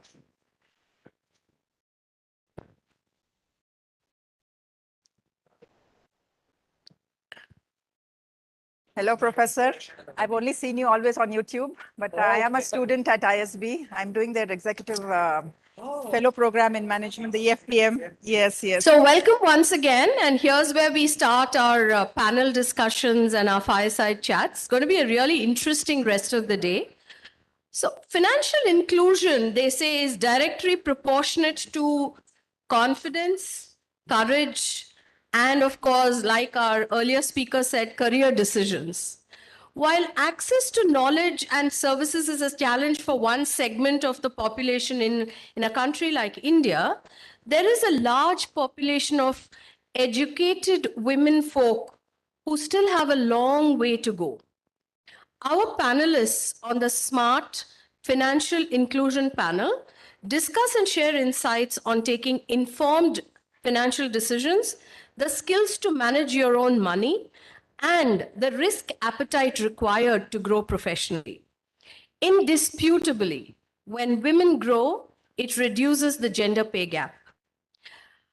On stage, we have Ms. Vanita Datla, Professor Bhagwan Chaudhary, Mr. Manish Shah, Ms. Rashida Adanwala, and Ms. Varsha Mahendra. Our moderator, Ms. Vanita Datla, has been the past chairwoman of Indian Women Network and at the Southern region, as well as the chairperson of CII Telangana and Indian Women Network AP. She's also been the convener Women Empowerment Task Force at CII AP. The vice chairperson and managing director of Elico and MD of Elico Healthcare Services, two leading healthcare companies. Vanita is also a fitness enthusiast and a duathlete. She dabbles occasionally in classical Carnatic vocals and Vedic chanting. Are we going to hear anything today, Vanita? No. Okay. A winner of many awards, she's a sought-after speaker at various fora and a vocal advocate of women empowerment and women's issues. Her multiple positions in various industry associations truly make her a force to contend with. Professor Bhagwan Chaudhary is a professor of finance at the Indian School of Business, a faculty director for iVentures at ISB, which fosters entrepreneurship and nurtures startups, a visiting professor at various global institutions in the US and Hong Kong. He has served on the editorial boards of a number of finance and economic journals, organized and taught executive education programs on financial derivatives, corporate risk management, and valuation in the US, South Asia, and India. We next have Mr. Manish Shah, who's the Executive Vice President and Regional Business Head, Kotak Mahindra Bank, a commerce graduate and an MBA from Osmania University, a Hyderabadi boy, if I may say so. Manish has been a BFSI professional from the start of his career. He has seen many facets of banking with hands-on experience as a personal banker, a relationship manager, branch head, and then cluster head. Today, he is overseeing the business for the Southern region at Kotak Mahindra Bank. Ms. Rashida Adanwala, hi Rashida, is the founder partner of R&A Associates with over 3 decades of experience in corporate laws, corporate affairs, and finance. A charter member and vice president of TIE Hyderabad, she has been leading the TIE Women, where she mentors many budding entrepreneurs as part of the TIE Women Global Initiative. A certified trainer on corporate governance from the Global Corporate Governance Forum of the World Bank, she speaks often at the Institute of Company Secretaries of India and the Chartered Accountants Institute. She's an award-winning company secretary and woman entrepreneur in the services sector. Finally, on the panel, we have Ms. Varsha Mahendra. She's a name known in Hyderabad with her brands Just Blouses and is the founder of Design Ideas. I hope I got that right. She's a passionate fashion designer, entrepreneur, and a craft revivalist.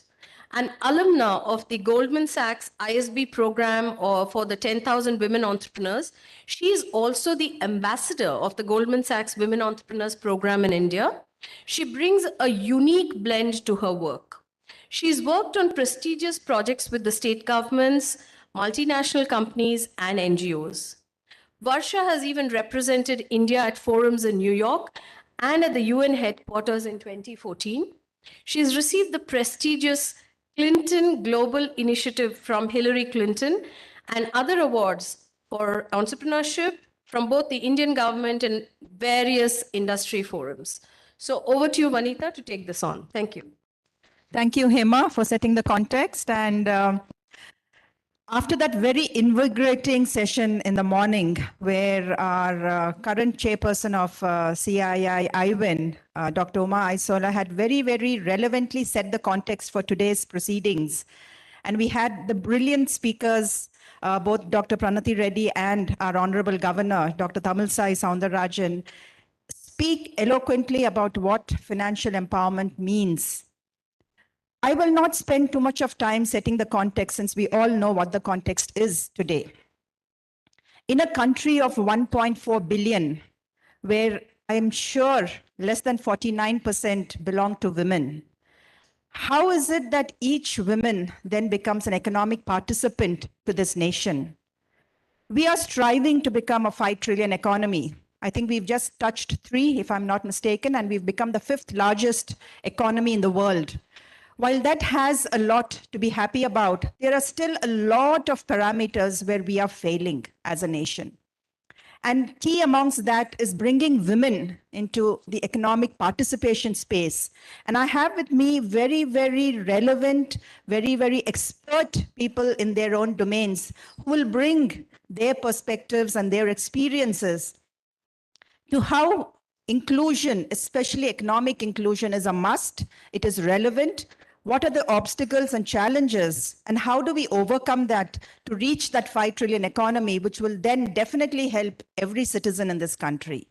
On that note, let me invite Professor Bhagwan Chowdhury, who's a professor at ISB, especially his expertise lies in the area of finance, on how he can actually bring the academic perspective or the theoretical perspective as to what financial inclusion really means. Does it just mean taking care of your own finances?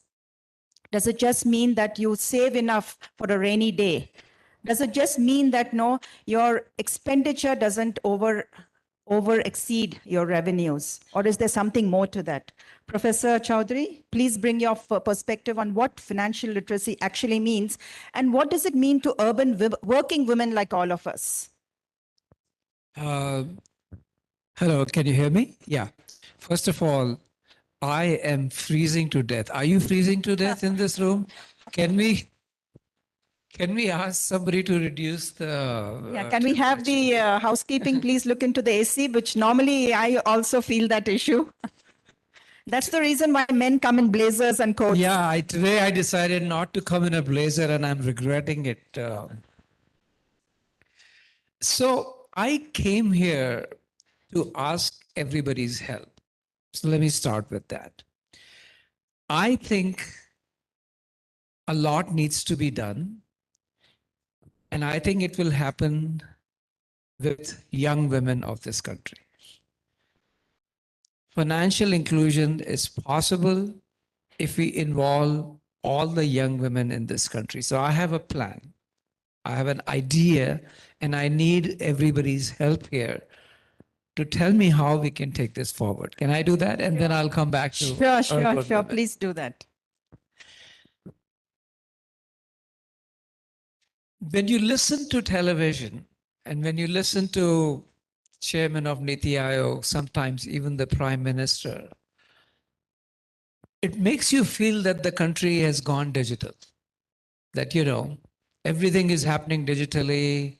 Everybody is able to transact digitally. But when I actually look at the ground, I see that there are lots of difficulties. My maid doesn't want to accept payment digitally. And I asked her why. And she says, as soon as I step out of this campus, I need to buy vegetables. Wo to nahi lenge digital. She's also afraid of technology. ये digital में मैंने पैसे भेजे तो किसी को जाएंगे कि नहीं जाएंगे? How do I know all this? So there are a lot of difficulties. I have spent many years thinking about financial inclusion, and I was very excited about technology 10 years ago. But now I think we need more than technology. I think we need the human touch. So the thing I want to mention to you guys is we need not fintech, we need humtech, human intervened technology. And I think we can do it with young women. So my idea is to populate the country with an army of young women that I like to call digital Didis. I think we need millions of digital Didis in this country. These could be high school girls. There could be women who are going to college in the first and second year. Because young women are very facile with technology, unlike the older women like my maid. What we can do is we can give a small stipend to these digital Didis, and they can become your walking digital financial advisors all over the country, ubiquitous presence.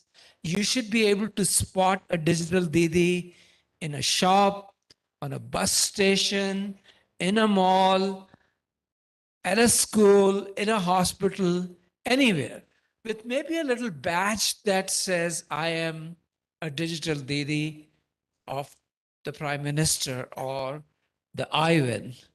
Maybe we can start this in Telangana right here and then let it populate. What is she going to do? Anybody who feels uncomfortable with these transactions can walk up to a digital Didi and say, can you help me find out what my bank balance is?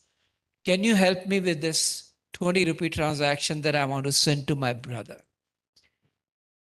It does two things. First of all, there is a human involved. So I'm more confident that something is going to happen. The money is not going to disappear. The second issue that I have found difficult in this whole technology space is the issue of redressal.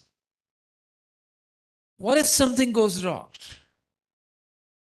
What happens with the digital transaction if something goes wrong? I don't know about you, but I have made this mistake, and I'm sure many of you sitting in this room have probably faced this, that you go on Make My Trip, you make a booking, and 5 minutes later, you realize that the flight I was supposed to take is at 6 p.m., not 6 a.m., you know. Let me see a show of hands. Anyone happened to you? And then you call Indigo. Then you call Make My Trip and they say, sorry, sir, this is a non-refundable ticket, and you're gone. If this can happen to you and me, a poor person is not going to trust the digital technology. Now, of course, they'll say, but there are redressal mechanisms. You know, we can call your bank. Who is going to call the bank and wait for 30 days for the redressal to happen? I think the same digital Didis should facilitate that. If you made a mistake, the redressal can happen with that too. So every transaction that I do, there will be a digital Didi associated with it. And if I want, if I made a mistake, I can go back to her and say, can you allow me to fix it? So this is my idea, digital Didis. And the governor talked about self-help groups, largely done by women. But I don't think we need this only in little pockets. I think this should be, as you walk out, you should be seeing women with badges saying, I'm a digital Didi, can I help you? So that if it's everywhere, I'm not linked to just one of them, maybe it is likely to happen. So this is my idea. I like you folks to respond to it. I like my fellow panelists to respond to it. And maybe when I come back, when you give me a chance again, I'll tell you the next step that we can do. So I'll stop here for a while. Sure. So that is his version of inclusion at the very, very grassroots level. And I'm sure that if such interventions happen, probably in the near future, we should be able to see much, much more women getting involved, not only in taking ownership for their own expenditure, but also for their own investments, for their own savings, and for becoming economic participants to this nation. Let me pivot a little bit.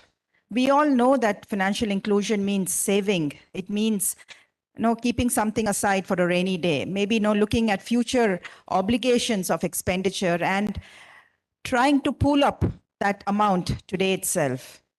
But I understand from a lot of literature that I've read that women are actually not very, very comfortable with investments, apart from investing in traditional gold. Ask them if they are buying probably property, immovable property. Ask them if they are actually dallying in stocks and stock trading, or maybe mutual funds. Typically, the answer is no. Typically, the answer is that the male members of their family are actually doing it for them.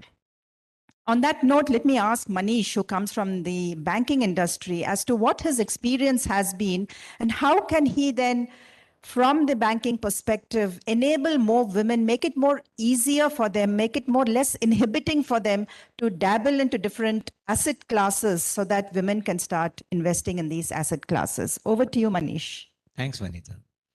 So while I'll answer this, I'll just take a little minute to just explain it's generally a perception. My belief over here is it's a perception that women are poor in terms of their finances or managing the finances. Well, I don't agree to this.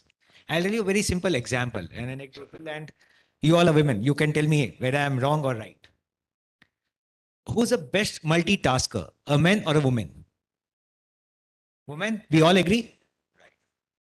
Who's good at planning, men or a woman? I'm sure the men sitting over here also would agree. I can give you an example for this. A woman is one, let's say a working woman and has a family, is the one who plans well in advance, a day in advance as to what is going to be cooked in the morning, for the breakfast, for the lunch, and for the evening dinner. She is the one who is excellent in time management. She exactly knows what time is the school bus going to come. 10 minutes before the child has to be at the bus station, and 15 minutes before the tiffin has to be packed and put in the bag. So no one better to meet a tat. No one better on time management, if I had to ask. And let's go to one more piece. Who are more disciplined? Men, women. Women, why do we say that? Very simple. They know exactly what is to be done at office, at home. They manage both the places. Not going to be a male chauvinist or a feminist over here, but I'm telling you honest feedback. I've been living across. My mom was working, my wife works, my sister has been a businesswoman. So I come from a family where everyone's been working, and we see, as we heard across, we do have support systems available for all of us. So if this is true, that if women are multitaskers, women are brilliant in planning, they have the risk appetite, they are disciplined, and they're the best innovators. We are speaking over here. We all agree women are innovators, while the perception says women are bad at science. I don't agree. Let's go to the home science. Women, if you are in the kitchen, whatever is left out, you'll make the best out of it. Do you all agree with this? And men will jump onto the food. Kids will love it, whatever you make it. You could make a pizza out of a roti. It's possible. That's possible over here. So now, having said that, are women poor at their finances? Answer is no. Unfortunately, maybe it's perception. A perception driven, which has been told over generations as a legacy that no, we the men or someone else in the house is going to manage your finances. I think it's time we will evolve. If you see any results, go across to school results, 10th board results, intermediate results, we see women, girls flaring up better in terms of the percentages, in terms of marks, which means there's a high level of IQ. They are smart thinkers. Just that maybe they've missed out the opportunity of understanding how to run these finances. I feel that's the only thing which is missing out. Otherwise, there's nothing which is missing out. I'm pretty confident we can speak about so many successful women. Investments was always said a male domain. Males will only handle investments. Males will decide what to buy. But trust me, as we heard from our honorable governor, she mentioned a woman decides when to buy gold. And gold is not an expenditure, but an investment. A woman is one who says, I want to have my own house. I want to renovate my house. I want to expand my house. I want to have a second house. She's the one. A male is one who's only executing it. But the planning part is women. I think it's just the next step. Women will have to take the lead in terms of originating and coming back, not just with an idea or an innovation, but also to come back towards execution of it. And fortunately for us in India, we have multiple financial institutions who are here to help. In fact, most of us, including us at Kotak, we do provide products which are women-oriented, where we are willing to support you with your decisions. In fact, just to mention, not just banking, forget about banking, think about it. Across the country, I'm sure most of us would be aware, women enjoy a lower rate of interest than men in terms of housing finance. Are we all aware? Why do you think this happened? Is it an inclusion? Let me tell you, it's not an inclusion. It's not to pull women to borrow our money. The financial institutions believe that women are better disciplined, and it's a fact, it's data, which says there are less number of women defaulters than men. So it goes saying that, yes, I would like to give a loan to a woman. So if you are entrepreneurs, you are innovators, please come forward, join hands with your financial partners, ask them how we can support. And I'm sure there are many more schemes by which we all can support it. That's from me. Thank you, Manish.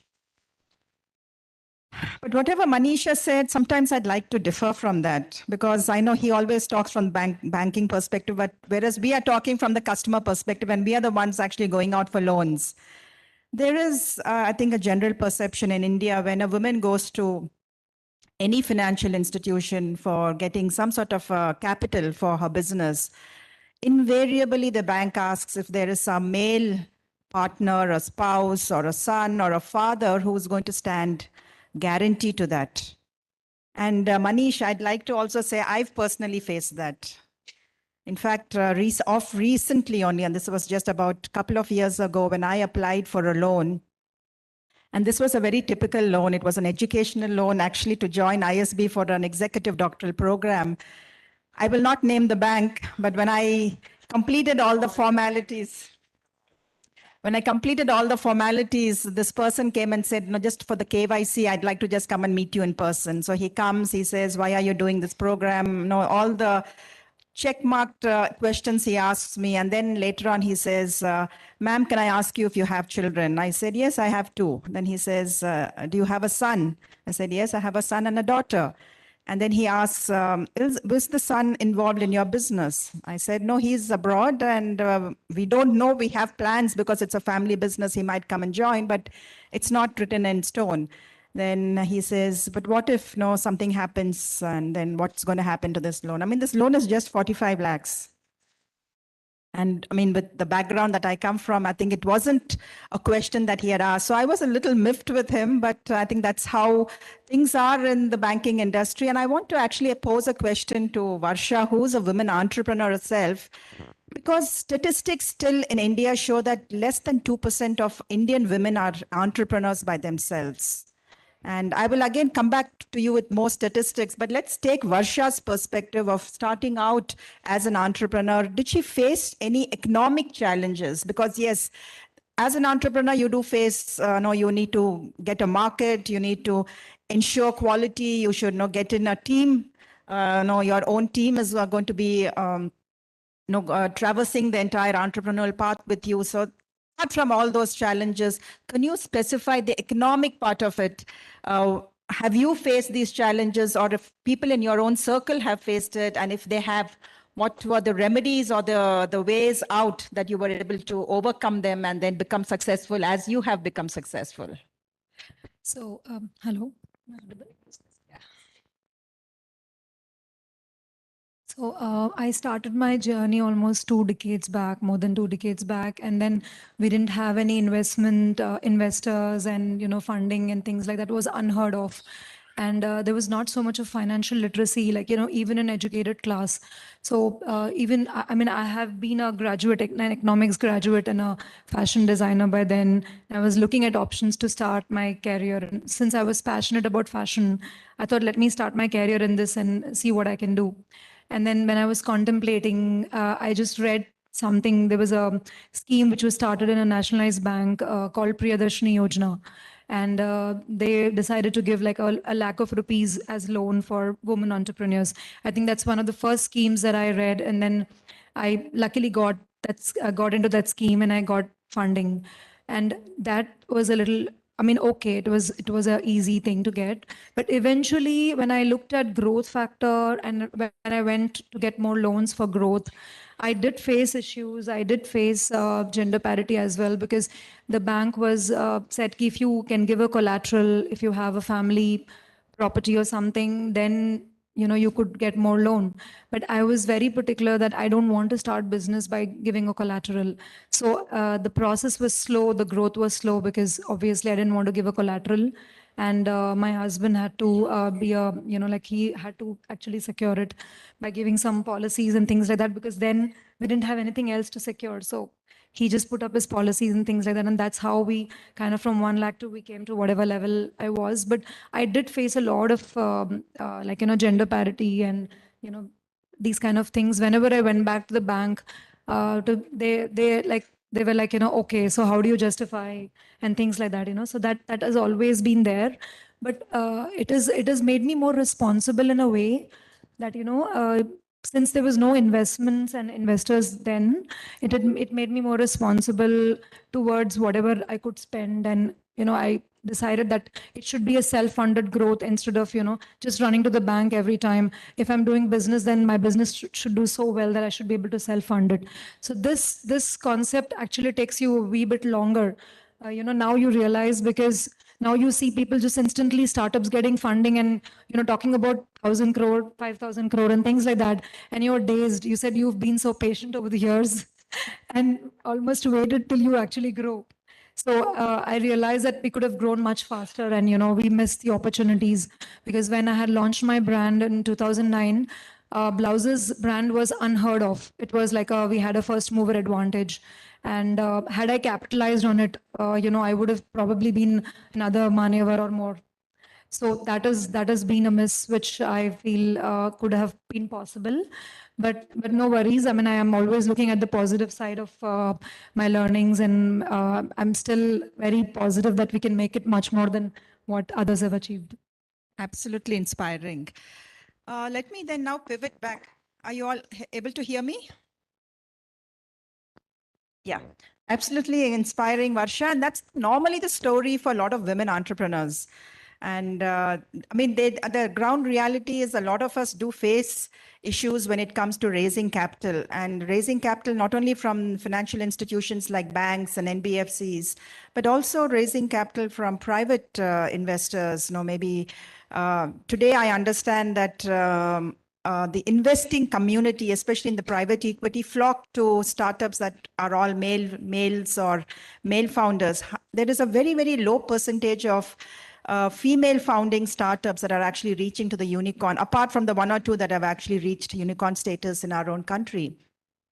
But on the policy front and on the governance front, I'd like to ask Rashida, since this is your area of expertise, what are the areas that are actually obstructing, or maybe certain importance or lack of exposure and awareness is there, where the investing community also do not sort of promote women-led startups? Is it a general gender bias, or is it that they feel that the perception about women-led startups are not going to hit the unicorn status, or are they actually being very, very proactive and ensuring that startup teams actually have diversity? Are there any policies around this from the governance aspect, or could you tell us a little bit more from your own experience? Yeah, first of all, thank you very much for, making me part of this esteemed panel. I'm really honored. Thank you so much. Yeah, so coming from the, talking on the policy or the governance side, as a policy, yes, there have been a lot of attempts by the government to try and see that as much as possibility there's diversity. So you have the board of directors now, where there is compulsory, there should be a woman on the board. And but this is from the policy side, but actually also when you see that when the boards are diverse, the performance of the companies are far much more better, because women always come with a very different and, as rightly said, very innovative things, and they are far more disciplined and ensure that things are working in the right direction. So if you see by the statistics, the boards which have diversity, definitely those companies fare well. So I would say that while government has made it compulsory, but many good companies feel and would like to have more women on the board, because they feel that women, come with a different perspective. Having said that, I also feel that, yes, in India, we are still far, behind. Actually, if you see that just from the point of view of, ensuring that the compliance is there, we find most of the people on the board, especially women, are from the family. And, they're just there for the namesake, actually. I mean, they're not really contributing, or they're not really being allowed to contribute, I would say. Maybe they want to, but they're not allowed to contribute because of the fact that, it's again, fairly male dominated thing. And this has been, I mean, personally also when I started my career, I mean, I also faced that, especially when I'm a company secretary and I wanted to get into practice. So I came from Mumbai. I don't know anybody in Hyderabad, and neither I got married, so my husband didn't have any family here or any kind of connections. So when I went to the institute and I said that I want to start practice, he says, no, you are a woman. You can't get into practice. You have to, take a job. It's better. I mean, that was what was told to me. And I was literally taken aback. And more importantly, the fact was that, I'm sorry to say it, but they also, said that from the point of view that being a Muslim also and a woman, how can you work? So that was the kind of mindset that people, had. Then I'm talking about 30 years back. Of course, things have a lot evolved, but that made me more challenging. And I said, okay, no, I have to prove it, and we have to do differently. So what comes from the point of view of the investor is mainly they feel that women may give up easily. And that is their main concern.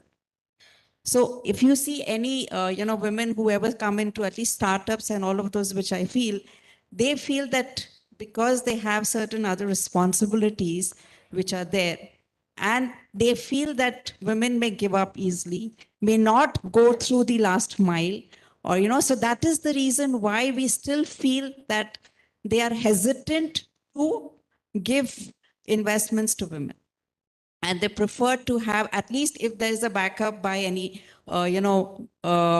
male person, or there's somebody else on the board along with them to ensure that the journey will continue and that, they will not give up. So this is the perception, which is wrong.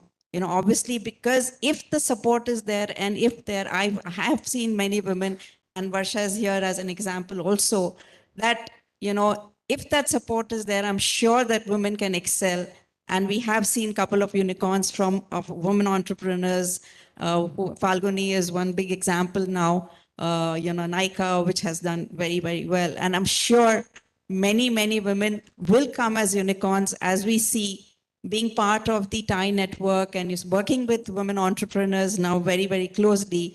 I see that passion in them, which is no less than any men. So I think if we, of course, a lot of hard work has to still go in there. And we are having very many women-focused investments now. Every fund wants to now invest, because that is, again, a mandate which is there internally, that they should, at least fund some women entrepreneurs. So hopefully, going forward, we will see. But right now, of course, it's just barely 2 or 3% of the women. Among the startups, barely 3% of the women entrepreneurs who are there who are getting funding. So that's what. Thank you, Rashida. You actually broached up a very important topic of mindsets and gender stereotyping. And this begins very, very early in our lives. And of course, it gets perpetuated. I mean, we grow up with it, and then we continue to exhibit it with our own families, with our own sons and daughters. And then the cycle goes on. There is a very theoretical perspective to gender stereotyping, and probably Professor Bhagwan Chowdhury can actually bring about some sort of light on how we come out of this gender stereotyping. Because see, sometimes, and even the Honorable Governor also mentioned this morning, that it is we women that bring down women.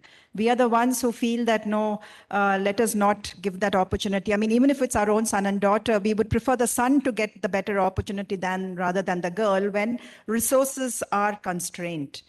But is that going to be continued to be perpetuated? Today, we are sitting in the year 2022. And we all talk about empowerment, inclusion, diversity, sustainable development goals. We know the UN came out with a report saying that another 150 years it's going to take to see gender parity. We know all that. But what are we doing at the grassroots level? What are we doing individually?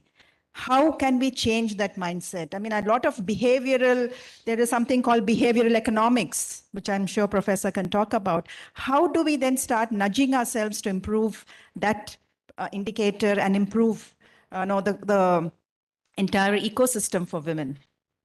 Professor. Okay, you're provoking me. Let me first say, and the point, Rashida, you made, this whole thing is a vicious cycle, okay? Let me just say that. Suppose I'm not a banker who is biased, okay? Suppose I have no. But rest of you are. Then I'm in a bind. In other words, I do want to give loan to Rashida.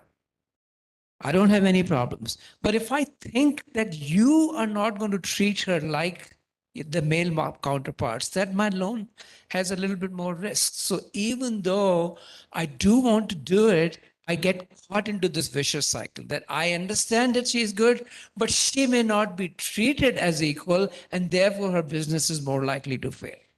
And that gets caught up into this thing, and we get into this vicious cycle.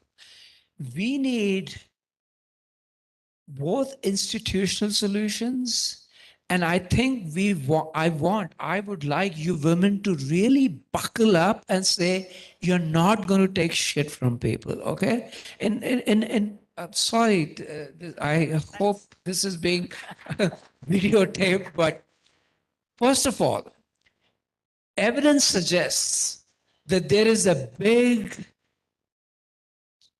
child rearing discount that women face. Young women who are in their late 20s or early 30s, people don't say it, but they have it at the back of their mind that once they have children, they're going to go out of workforce. I am urging women not to do that.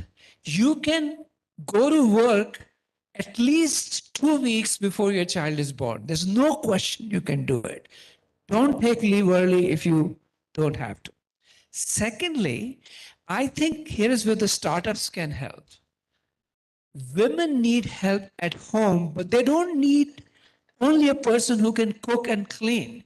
They need help.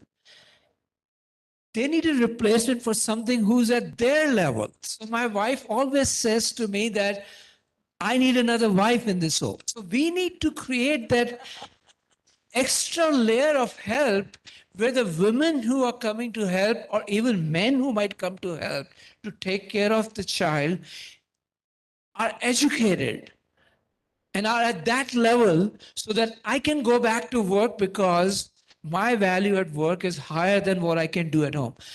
That has not happened in India. I think we need that extra layer. This is an opportunity for all you women and men to provide that level of help, because when that comes in, it'll be easier for me to say, yes, I want to go back to work after maybe 3 weeks, 4 weeks.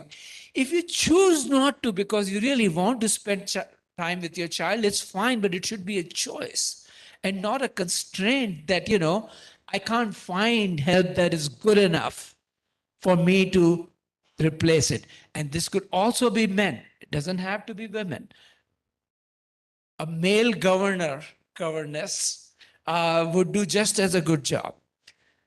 And institutional help can come in the form of collateral support. I think the governments, philanthropic organizations can say that if there's a women entrepreneur that we believe in, we will provide the collateral. We will actually support you to make sure that bankers, not you perhaps, but other bankers would not feel that, that the threat is there. So I think we need both institutional solution and social solution, but we can't just pay lip service and just say women are empowered. And I think we actually need to buckle down and come up with some real solutions to get around this issue of collateral and the child rearing discount. Lastly, I'll say one more thing. For the men out here and the other businesses that are out here, hire women who have already had children. Okay? Hire them back, train them back, and bring them back, and make sure that they are with the extra level of training equal to the men who are at the same age, so that you don't feel like that, you know, you're hiring somebody with less. So these are kind of random thoughts, but I think we need to buckle down and do something.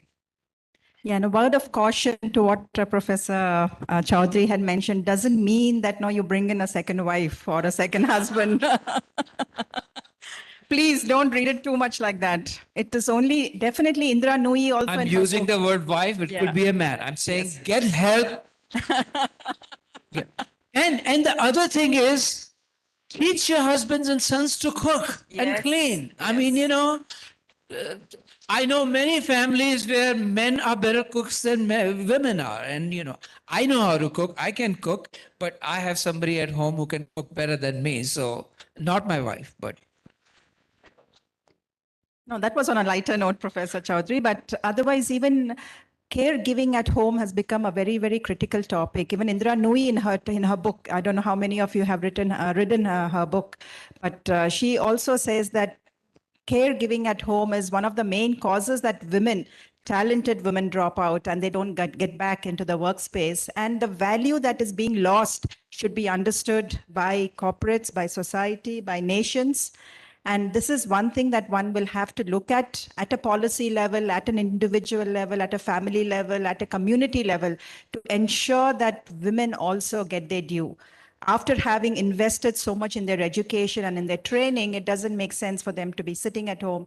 While it is necessary for a certain period of time to devote to caregiving, post that you can always get back. And on that note, let me ask Manish, while a lot of flack has been given to the banking perspective, there is definitely a lot more that the banks have been doing of late. And I mean, there are women-specific products, women-specific initiatives. In fact, in India, we have the luxury of having a lot of the banks, both private sector and government sector, headed by women. But there are a lot of archaic policies that needed to be changed. I would like to know from your perspective how modern banks like Kotak Mahindra are looking at changing those archaic policies to enable more women to become entrepreneurs, to become self-sustaining professionals and add value to the economy. Yeah. So Vanita, what I'll tell in across over here is, look, let me first answer because you mentioned about the loan and Varsha also mentioned about the difficulty she had in terms of raising capital. Fortunately, the country now, we have evolved in our banking phenomena also over a period of time. Last 2 decades were challenging, but now we are in much more comfortable position when it comes to banks or any financial institution. Borrowing money today doesn't require a security alone. So the government schemes, government-sponsored schemes called CGTMSE, where any individual can come forward if they have a plan of business and can borrow money up to 200 lakhs without any guarantee. The guarantee is given by the central government, not even the state, but the central government manages this. There are certain prescribed formats, certain guidelines given. We just need to stick to those guidelines in terms of capital, what is the business model. So it's much more easier than what it was. I do agree, it's the perception and few fellow bankers or financial institutions who still ask the question, can we get some male member to join in the loan? But that's not required. Honestly, not required. Now, coming to the next piece, as you mentioned, if we have to empower women, what could be done? I could mention this as my organization, what we do. Now, we have a lot of working women. Let me just mention a figure over here. 28% of our employees at the moment, which we work in Kotak, are women. And we are only working towards improving this to make it to at least 35% by the end of this financial year and going forward. Now, why did we get? I'm taking this as a pride, saying that we have such a diversity compared to the other banks. We have much more better diversity. And why do I take this pride? Because we support women.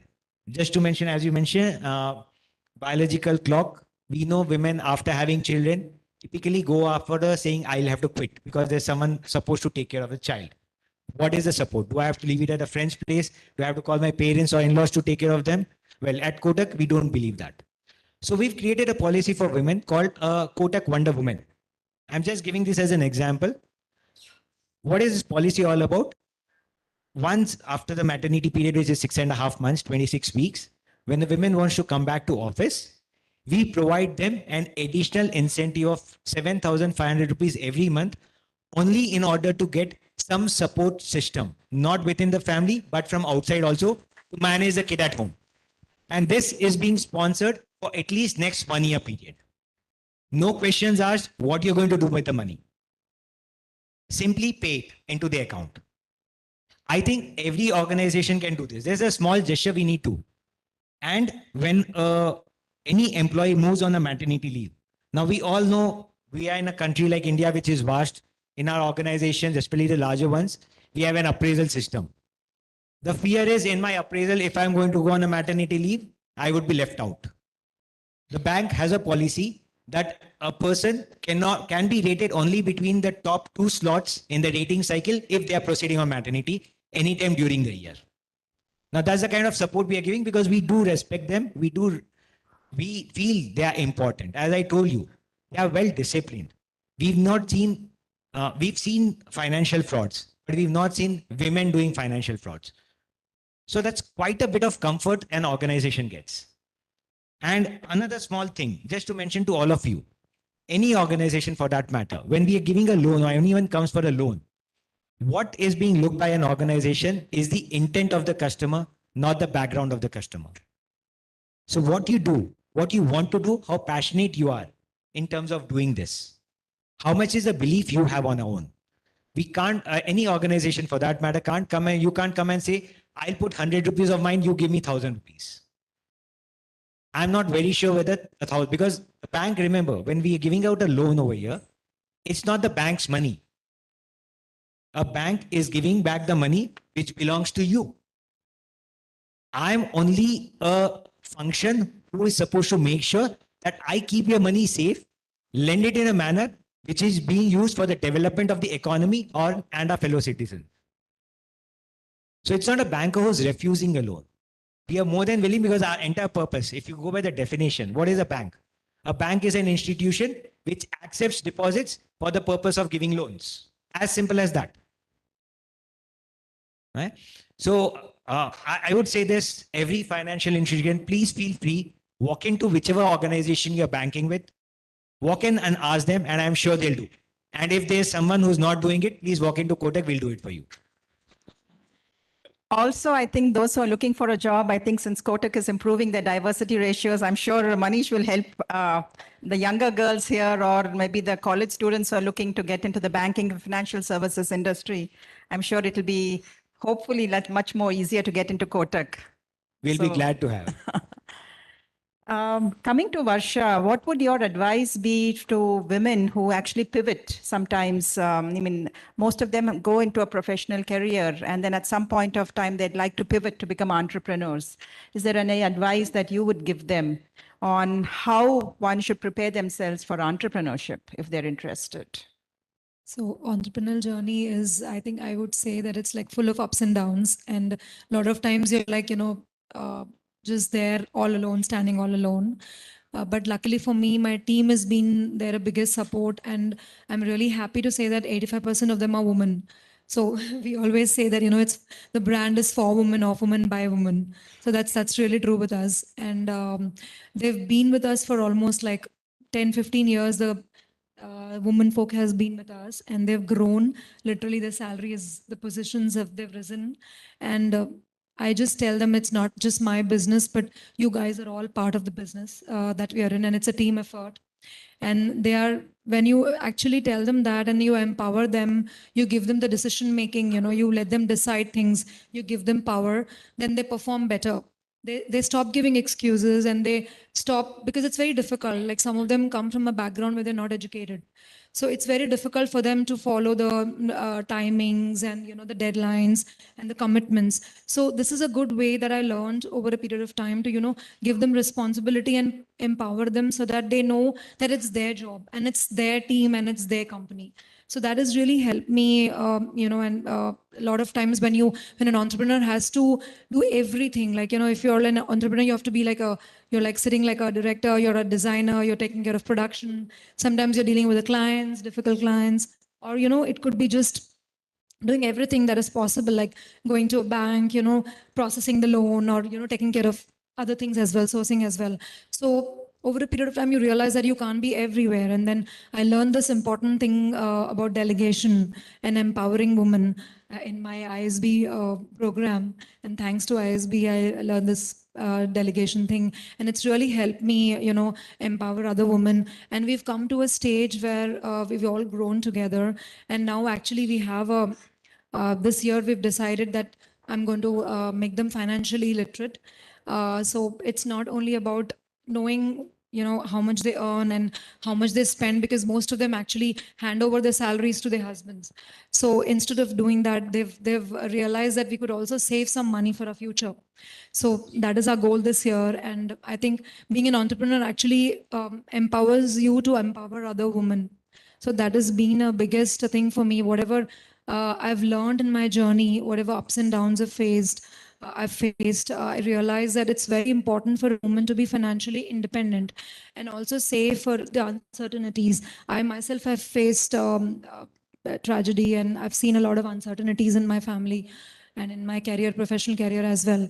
So it actually gives me a position to help other women and teach them about economic empowerment. So that has been our goal this year.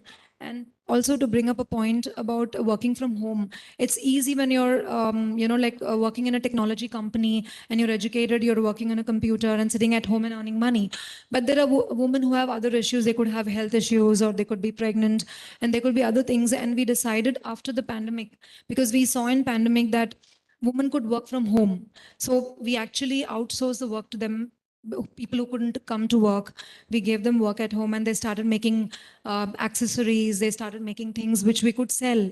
So we decided that whoever is not able to come to work for whatever reason, we'll continue to give them employment and make them do things at home, so that they continue the association and are also continuing the financial security, and they keep getting their salaries and help out the families and help themselves as well. So I think that's the takeaway I have had with Sure. Thank you so much, Varsha. Another key point that Varsha was mentioning is about the future of work and how it has changed post the pandemic. And today we are all hearing about gig workers, or working at your own pace, on your own terms. And corporates also have to grapple with this, because we also have to understand that not all employees want to come back to your office. They would prefer to continue to work at home. In this new scenario where corporates have to learn, employees have to learn, what do you think, Rashida, would be policies that would enable?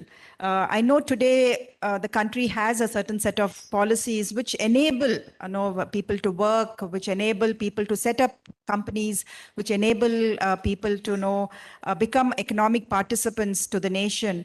But what more do you think, or what do you think are the gaps that could be addressed in the future on the governance and on the policy front that could help more women get involved and included in the national economy? And the reason that I'm asking you this, Rashida, is because, see, we as a national industry body, both IWN and CII, we make a lot of recommendations to government bodies. Budget is coming up in Jan, Feb. So, and they do take a lot of insights from industry bodies like ours, and especially with women working so much, we are having the chance to actually, give in our suggestions and recommendations. So I would love for you to give your thoughts on that. Yeah. So, I mean, while I personally am not in favor of reservations or, in terms of giving any additional favors, but unfortunately, we are in an environment where we need this requirement, especially for women. They need that special recognition at times because of the way, still the way our societal structural, thinking goes about it. So having said that, what I really feel is that now that we are all moving towards digitization and where technology and everything has become so, it's going right up to the grassroots level, and people are, understanding, and everybody is having a smartphone, mobile, and everything is happening through that. So I feel that, women should be given, or at least the corporates should give the women the opportunity to, give them that flexibility of working from home, as well as, maybe sometimes in a week, not if every day, and should be able to, so which I think can be made as a policy also. It could be, you could have certain changes in the laws, in the compliance, especially under the Labor Act and all of those things, where we can allow now, given that post-pandemic, there are so many changes happen. So this could become, because now I understand that many organizations are wanting people to come back to work. And they're insisting that, you should work from, come back to work and no longer work from home, which I don't see that we have really very well done last 2 years, and, companies have fared from working from home. Yes, there could be some compliance issues in terms that, we've recently read some articles where people have been doing dual jobs, and, so those challenges are also there. But if we can come out with a policy wherein, you can allow or give that flexibility of working from home, make it as as a part of the act, make it a part of that. Okay, fine. It's not necessarily has to be there that you should work from you should come to the workplace. That can come as a policy, which may make a lot of difference, and that would allow a lot of women to work from home and manage, because as rightly said, that we can manage dual roles and we can do extremely well there. So this is one of the suggestions which I could probably suggest that can be done.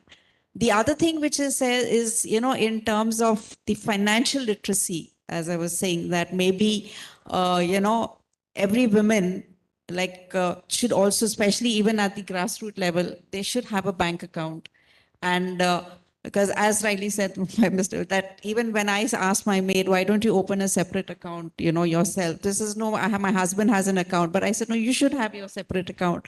So maybe that also, if it is there, that, everybody, every person should have a bank account, maybe that may make them a little more independent and financially, economically independent from there, and, help them in cases of any adversities that may come. So I think these are the few suggestions. Sure. Thank you, Rashida. Sure. Please go ahead. Rashida, I have to disagree with you. And I'm going to urge all the women, if somebody gives you a choice and say you can work from home, women in this room, do not fall for it. Do not take the bait. Go to work. No matter what people are saying, if you show up at work, you're more likely to be promoted. You are more likely to gain more skills. You are less productive at home. And when you are at home, you're expected to work at home too. Take care of the children. Don't do it. Let the men stay at home and take care of the children. I think it's a myth that, working from home gives you more flexibility. Yes, it gives you more flexibility, and the employers would be very happy to have you work at home, but you will not make progress. Progress will be made by your male colleagues who are showing up at work. They show their face to the boss. They will get promoted. Do not fall for it. I guess with more flexibility comes more responsibilities. And when you're at home, the burden of the household chores and caregiving falls onto us. Yeah, your mother and your mother-in-law will say, "Arey, आपको बुलाया ही नहीं है office में, तो तुम घर से क्यों नहीं काम करती हो? तो घर पे झाड़ू भी लगाओ, बच्चों का भी ख्याल रखो." Do not do it. And if you're an employer, tell your women, there is no choice. You have to come to work, because then if your mother and mother-in-law says, "Are you not doing it?" you should say, "मैं क्या करूं? मेरा employer मानता ही नहीं." So women, do you want a boss like Professor Bhagwan Chaudhary? Yes. On that note, I think we are right in between you and lunch. So I think since we've overrun the morning session and this session too, with very, very valuable insights from each of our panelists, I will conclude. Should I hand it over, Hema, to you? Yes, thank Okay, you so much, Vanita. Okay, thank you so much for Yeah. patiently listening to all of So, us. yeah, while I'm just going to quickly, may I request Dr. Nandita Sethi, our past chair, to please come on to the dais and hand over the mementos to the panelists. I'll also request Dr. Uma and Sri Vidya to come onto the stage.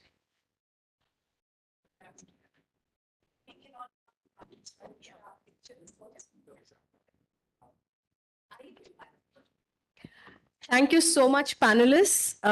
So my key takeaway is that while we are all there, while it is all there, perceptions have to be changed and the ecosystem has to become more supportive. It requires an amalgamation of institutional solutions, women calling out stereotyping, infrastructure support, and of course, going beyond lip service. So thank you very much, panelists. We thoroughly enjoyed your views. And yes, thank you all for that. Are we breaking for lunch or do we? Can we quickly go to the next session? Yeah. Yes. So while we are let me take this opportunity to introduce the next session. It's a masterclass titled A Portfolio That Pays.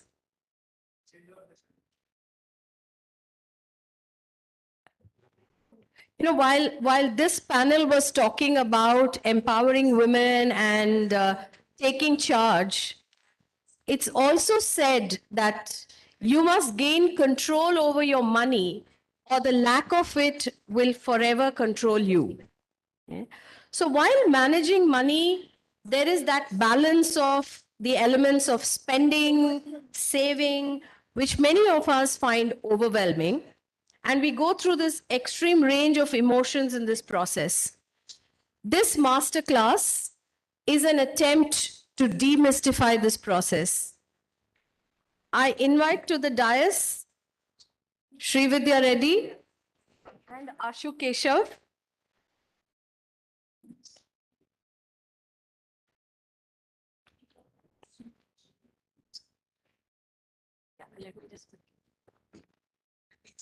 Yeah, I think that's sure.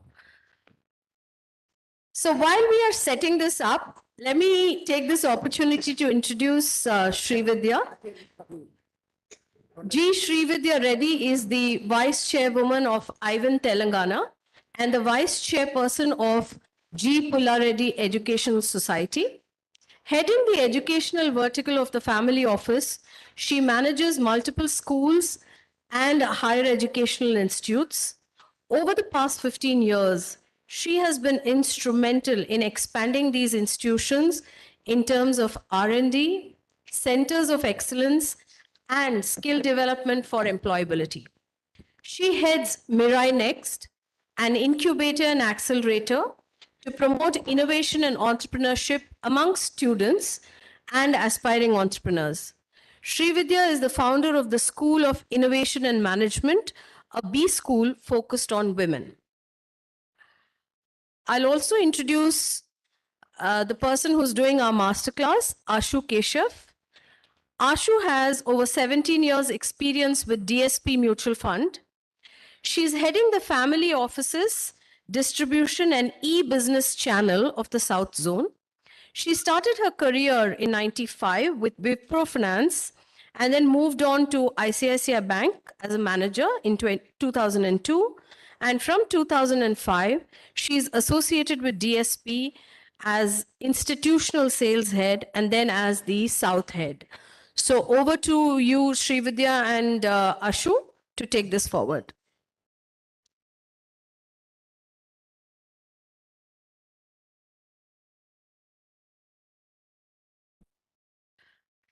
Thanks, Hema.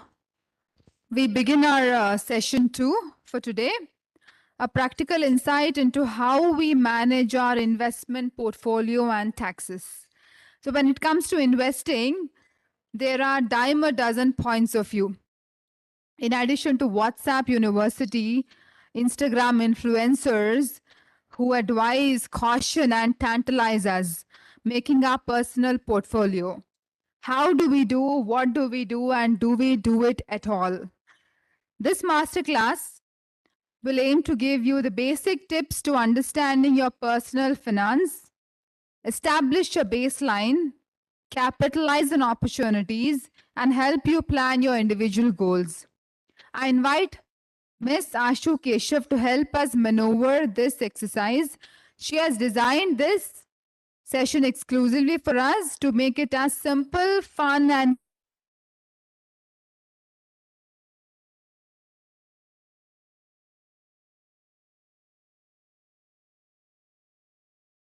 the slips. Please do write your names and email IDs as well. If in case we are short of time, Ms. Ashu will address your queries over email. Over to you, Ms. Ashu.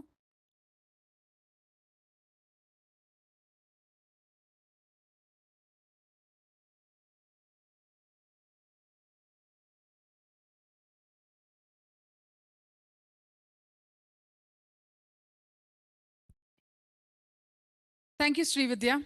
And while the presentation is getting loaded, I thought I don't want to sit over there. I want to be amongst all of you and keep talking to you. What I will do today is a complete practical, experience sharing. I'm one among you. I was born and brought up in Hyderabad, and I was born at a time where financial inclusion for women was unheard of. I fought my own battles. I'm a Sindhi, come from a very conservative background. And my first marriage proposal came at the age of 14 because I was the tallest girl in my family. And I was very clear that I didn't want to get married and be, I wouldn't say chained, but bounded completely by just the household chores. I wanted to do something on my own. And at every step in life, went on to be a rebel with a cause, was the black sheep of the family, had to fight a lot of ghettos because my family comes from Pakistan. My forefathers, my ancestors, they lived there. Through the partition, they moved here. My grandfather's sister was kidnapped in Pakistan. We never found her. And it was only 40 years later that I realized that all the fear factor that was running through the family was because of that. So they never let the women out. They were always worried that somebody would kidnap the women. And then I had to fight all that with the changing times and try to get to where I am. So at 14, I refused my first proposal of marriage. And post that, I kept pushing it by 2 years. And I said, 2 saal pad lene do, then we will see. To the extent where my father said that I'm not going to fund your education. And I said, never mind, let's do it myself. So what I started doing was I started a little trading business. And what was this trading business? In those days, the printing presses in Hyderabad would never print the books on time. And I found that as an opportunity. I thought that, if I could use this opportunity to fund my education, let me try doing that. So I very smartly went to the second year inter students and bought their books at a 75% discount on the MRP. And then I used these books to sell it to the first year students who were still waiting for the printing press to give them the books. And they were all the studious bunch, so they wanted the books. I sold them at a 50% of the MRP. So I made my 100% cut over there. And with that, I funded my education. Post that, I found my own husband. So I didn't let my parents arrange for my marriage. Again, sticking to the roots, though I moved to Bangalore after my education, I found an Andhraite and, very happily married. In fact, when professor was saying, let the husband do all the household stuff, I've left my daughter with him. while I'm traveling to Hyderabad. And so he's been taking care of the kid right from the time she was born. And he's got his own business as well, but he's a 50-50 partner at home. Worked my way through the financial inclusion and proudly standing in front of you to tell you, how you could also, be financially independent. Now, when we speak about independence, what comes to your mind? Why would you want to be financially independent? Anybody can answer that. To take your own decisions, okay? It gives you happiness, okay? Yes, freedom. Respect associated with it, yes. Economic status, right. So among all this, I would say there's a huge respect associated with this, and the respect comes from the fact that you don't have to bow down to the person who is funding your existence. You must understand that every time somebody is paying for you, you have to reciprocate with something that you may or may not like. And that one point that you want to be respectfully doing what you want to do is the core reason why every woman should learn how to invest and be financially independent. Now, financial independence is not just about landing yourself a job. Financial independence is not just about being able to take your decisions now because you are earning. It is not just about going to Khwahish and High Life and buying the fashion work that you want to buy. You don't have to wait to ask your husband to buy you jewelry for Diwali. That's not just the only thing. Financial independence is also about knowing what you are doing with your money and how it's going to fund you after your work life. So today, with all the Javani ka Josh that we have, we can have all the feminism that we want. But the truth is that over time, age takes over. And no matter how much you care about your health, right, there is a point of time when you will not be able to work. And at that point of time, you don't want to be dependent on anybody. So through your life, if you work through not being dependent on your father, not being dependent on your brother, not being dependent on your husband, the last years, the sunset years of your life, you don't want to be dependent on your sons or daughters or whoever. So when they talk about Bagban, right? And they say that, the children really didn't take care. In our financial jargon, we say, everybody doesn't have Salman Khan with them. So how about creating a Salman Khan for ourselves? And this plan is about creating that Salman Khan for each one of us who is going to fund our post-work life.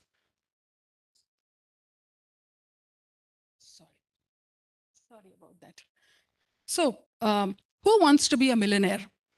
How many of you have tried for KBC over here? It's 22 years. I tried a lot in the first year. I gave up after the first year. And I said, let me figure out how to be a millionaire myself without going to KBC. So it's good that, a lot of you are not looking at going to KBC, because if you know KBC, if you have to get admission, then you have to be a specialist. You have to be a specialist in some craft. You have to be doing some great work, or you have to be really poor and sitting under the street lights and studying. Only then the computer picks you up. So yeah, that's not an option for us. Let's create our own journey. Why did I call it a secret millionaire? We women are famous for stealing from our husbands' pockets. Right? We want to hide our wealth from our own husbands.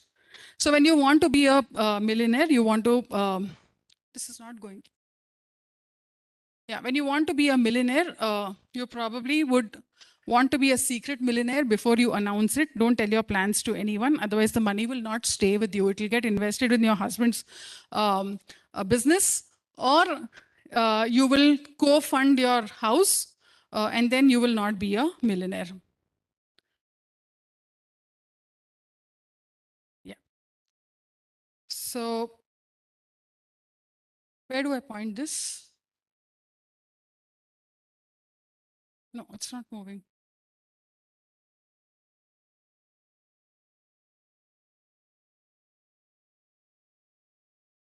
Okay, why bother about investing apart from earning the respect? That's a normal scenario.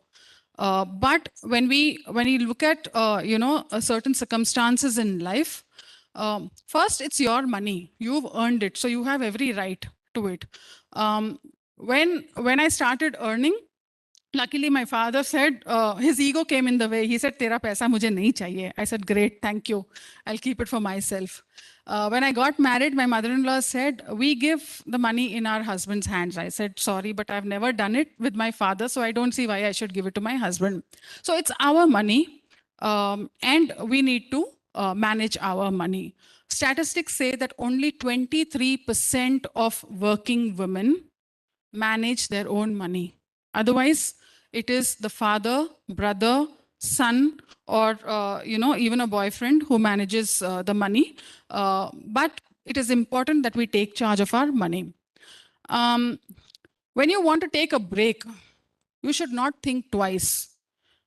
You should not be under the guilt that, I have to leave my child in somebody else's hand and then go to work. If you've made enough money before you have the baby, you can take even a 2-year break, even if your employer is not supporting you. So you can live a guilt-free life even after the child is born. Hence, you need to build up a huge corpus. It's very unfortunate, but we do have relationship breakups, and we also have, fatalities in the family for which you have to provide for. My sister-in-law lost her husband at the age of 25. She didn't marry. She had 2 children by then. She had an early marriage, and she had no idea where her husband had left the money. So she really had to go through a lot of pain to rebuild the wealth, and she was not even educated, so she could not do anything. But these are hard facts, and we need to keep that in mind. But the most important reason why you need to know how to invest is because the value of money is coming down. Have you all heard about inflation? Prices have gone up. Now, for those of you who would be 40 plus, you would know that a movie ticket in Hyderabad, in the best theaters, Maheshwari Theatre would cost you about 3 rupees 50 paisa. Right? Today, you don't get anything below 350. Right? We all know that a simple dosa or an idli used to cost us 1 rupee 10 paisa. Today, you know what's the rate of the idlis and the dosas. I don't really have to tell you. Post-COVID, you would have seen that if you walk into any mall, the clothes have become expensive by 40%. Your shirts, your saris, everything has become expensive by 40%. Now, we can say it's because of COVID, but the fact is that this happens every year. And you don't realize that the value of your money is actually coming down. So if you have a lakh of rupees today, and what can you buy for 1 lakh rupees? You can buy a lot. 30 years later, if you take the whole money and go to the market, 1 lakh rupee, you can buy only what you could buy for 28,000 today. Which means that you need to keep increasing that 1 lakh in such a way and protect the power of the money in such a way that 30 years later, when you go to the market to buy something, you should be able to buy the same worth of goods, even if it has become expensive. So if you are able to say buy 20 grams of gold today for 1 lakh rupees, when you go to the market 30 years later, you will probably get 2 grams of gold. And if you want to retain the power of your money, you have to keep investing that money so that 30 years later, even if the price of the gold increases, you should still be able to buy 20 grams of gold. That is how inflation works, and that is how investments work. So today, if you are spending 70 lakh rupees, after 5 years, the cost of that product becomes almost 1 crore. Likewise, today, if you are buying an education for 8 lakh rupees, after 10 years, the cost of that education becomes 21 lakhs approximately. This is keeping in mind that the prices are going up by 7%. That is, every 100 rupee thing is costing you 107 rupees the next year. And that is actually compounding. And I will speak to you about compounding a little later. Next slide. So, how do you start? Some of you may have your bankers, some of you may have your advisors who will guide you. But if you don't know how to start, here is how you start. Health is wealth. If you are healthy, you will be able to continue working and you will be employed and you will be able to earn. Buy your health insurance. You can go to any website and pick up a health insurance, which will insure you, say, to the extent of 10 to 20 lakhs. Make that provision. Even if you have to pay 25,000 rupees every year, it is important because you never know. One visit to the hospital can eat away 5 to 10 lakh rupees. So take that insurance and protect your money with that. God forbid if something goes wrong, you will not have to pay from your pocket. So that's the first step. The second step is insure your life. Now, even if you are in a relationship, even if you have a family, even if your husband is funding for everything, it is important to support him, just like you like it. When he comes and helps you with the household chores, he does not tell you, and I can vouch for the men sitting over here, they are really gratified when the women in the family contribute to their financial stress. Every man will appreciate and be gratified if you are taking on 50% of the financial burden. Just like how you want them to cook and clean in the house, they will be gratified if you are supporting them. So it's important to insure your life as well, because your family is dependent on your income if you are contributing 50%. Now, how much life insurance should you take? You should take at least 10 to 20 years of your annual income as your life insurance. When you're taking life insurance, don't look at an investment product in insurance. Look at something called a term insurance.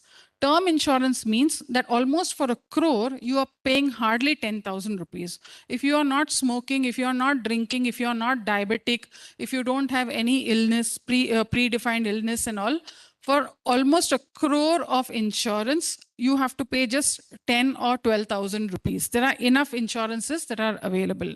Take insurance for yourself. So these are the first 2 steps that you need to do.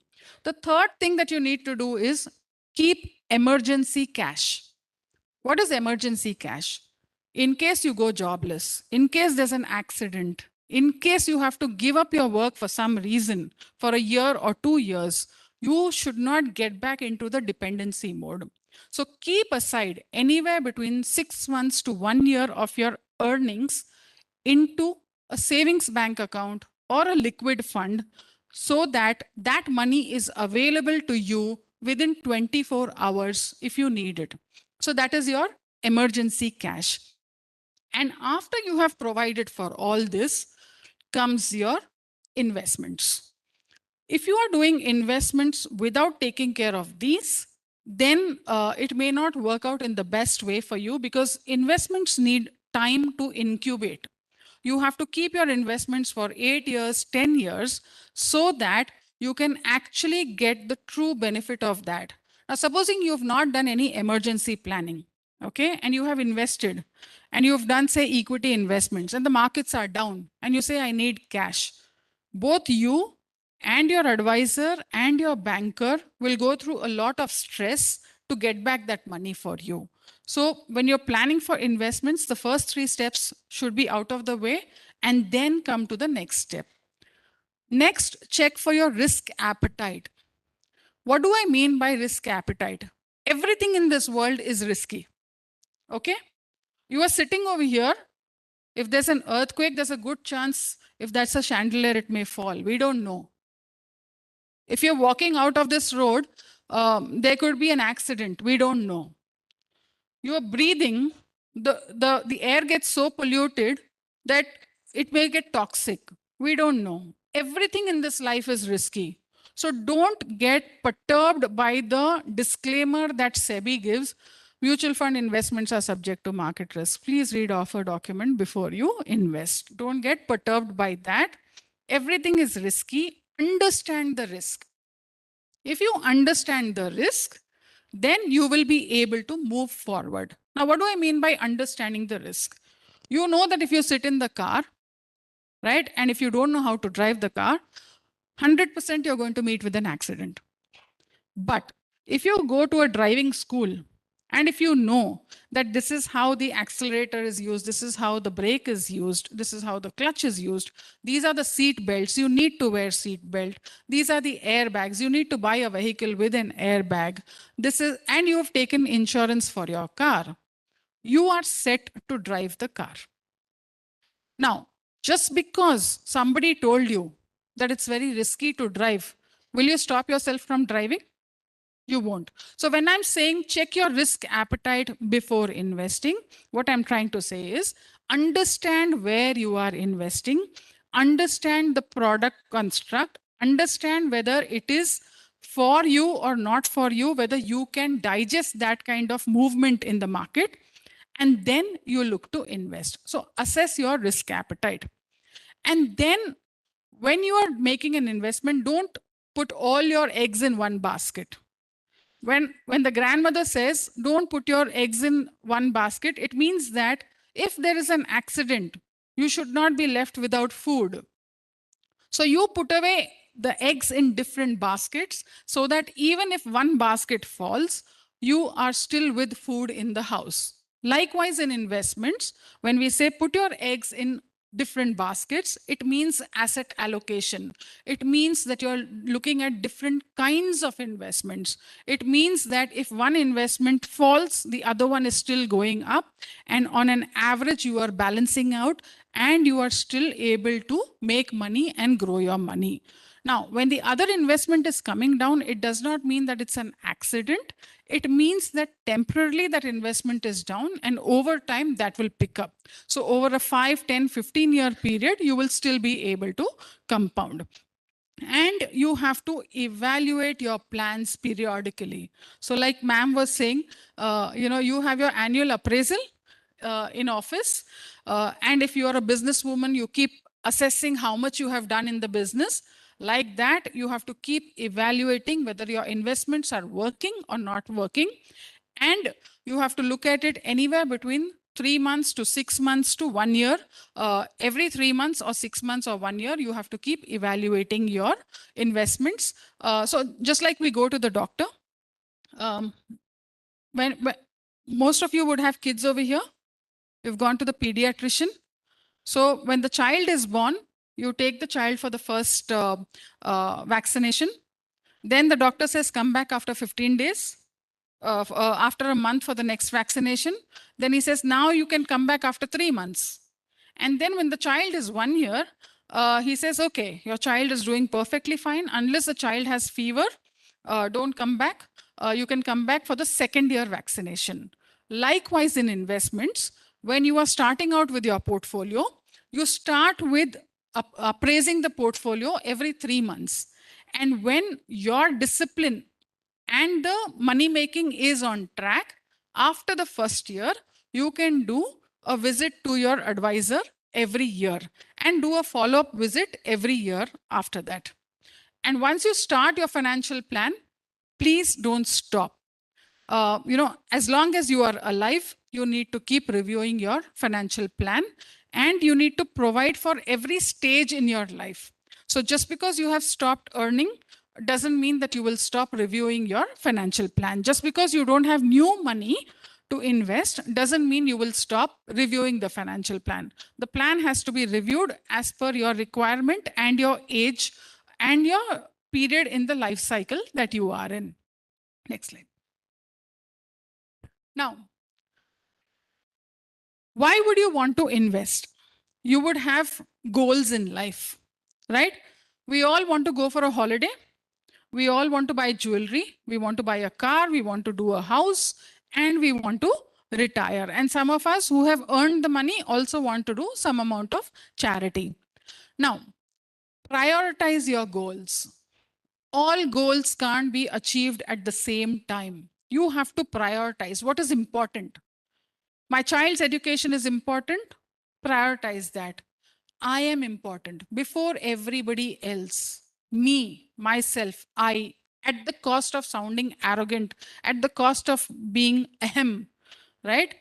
Prioritize yourself, your financial stability, your goal, your retirement, your post-work life. After that come the other goals. Your child's education is also important. So for me, I have just two goals. I will co-fund my child's education and I will fund my retirement. Every other goal can take a back seat. If I have surplus, then we will think of the holiday, we will think of jewelry, we'll think of everything else. But these are the two main priorities of my life for the next 10 years. Like that, you can also prioritize because you can't move the money away to too many goals. You will not achieve any goal if you do that. So it's important to prioritize the goals. Now, there are many options for investing. You have mutual funds, you have stocks, you have PPFs, you have bank deposits, and you have different bonds. Let's look at how you can choose which product that you want. So to start with, you have bank FDs. Most of us go to banks and we do deposits or RDs. Now, bank FDs may not be the most tax efficient form. If you fall in the 30% bracket, you have to give away 30% of your returns on the bank deposit to the government. The second thing is bonds. Bonds may not be liquid. When I say liquid, you cannot get back that money overnight or in 2-3 days. PPF also you have to wait for 15 years for investments. Gold is not an investment. And a lot of women may, disagree with me, but gold is not an investment. Take it if you like it. We all love wearing jewelry, but I'll give you a simple calculation. 10 grams of gold, we pay 50,000 rupees. On that 20% making charges. So 60,000 is what you get. 60,000, even if gold prices go up by 5%, would actually become 63,000. You will think that after 1 year, if I go to sell the gold, I will get back 63,000. But no, the jeweler does not give you back 63,000. First of all, he will say making charges, I will not refund.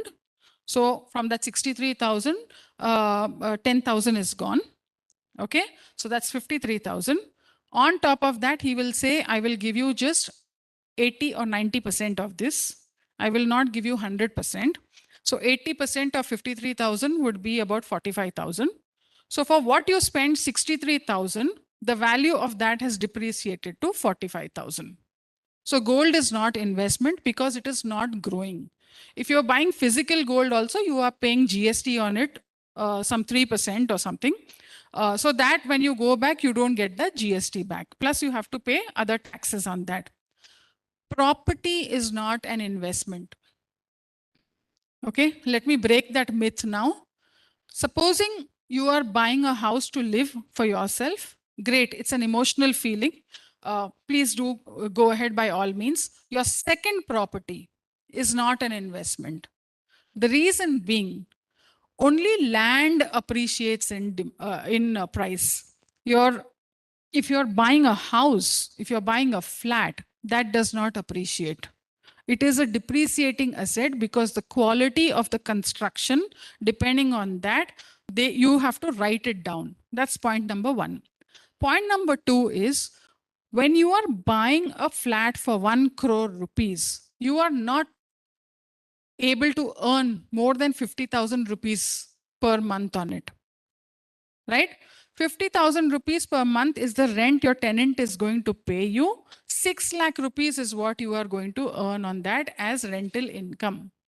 On that, the tenant spoils the whole house. You pay for all the repairs and maintenance. You will spend about 1 lakh or so in repairing and maintaining your flat. And tenants don't last beyond 11 months or 12 months. So every year you will have maintenance and repairs. So net, you are earning 5%, 5 lakh rupees on a 1 crore investment. On that, you have to pay property tax every year. So you will be earning about 4.5 lakhs or something. 4.5 lakhs is just 4.5% returns. Now, at 4.5% returns, if inflation is going to be 7%, that means the power of your money is eroding by 2.5%. I told you how inflation is eating away into the power of your money. 1 lakh rupee worth of goods, you can buy only 28,000 worth of goods in 30 years. Like that, if you are investing in a property and if you are not making a good return on investment, your power is actually coming down. So what should I do? Equity is the only asset class where you can make returns. Okay? Equity has given about 15% per annum for the last 30, 40 years. Now, equity is risky. And like I said, everything in life is risky. So how do I understand the risk and how do I assess my risk appetite and how do I invest in equity? One is you have to do the research on your own. So it takes away a lot of time. The easiest thing to do is buying a mutual fund, which will help you buy many stocks in one portfolio, right? But what I want you to understand about investment in equity, and that is the only way you can get rich. There is no other way other than getting a lottery. You will not be able to get rich. So if you have to buy equity, this is what you need to think about it. Next slide, please. Now, when you wake up in the morning, yes. Okay, you will have to make it a little sharp, please.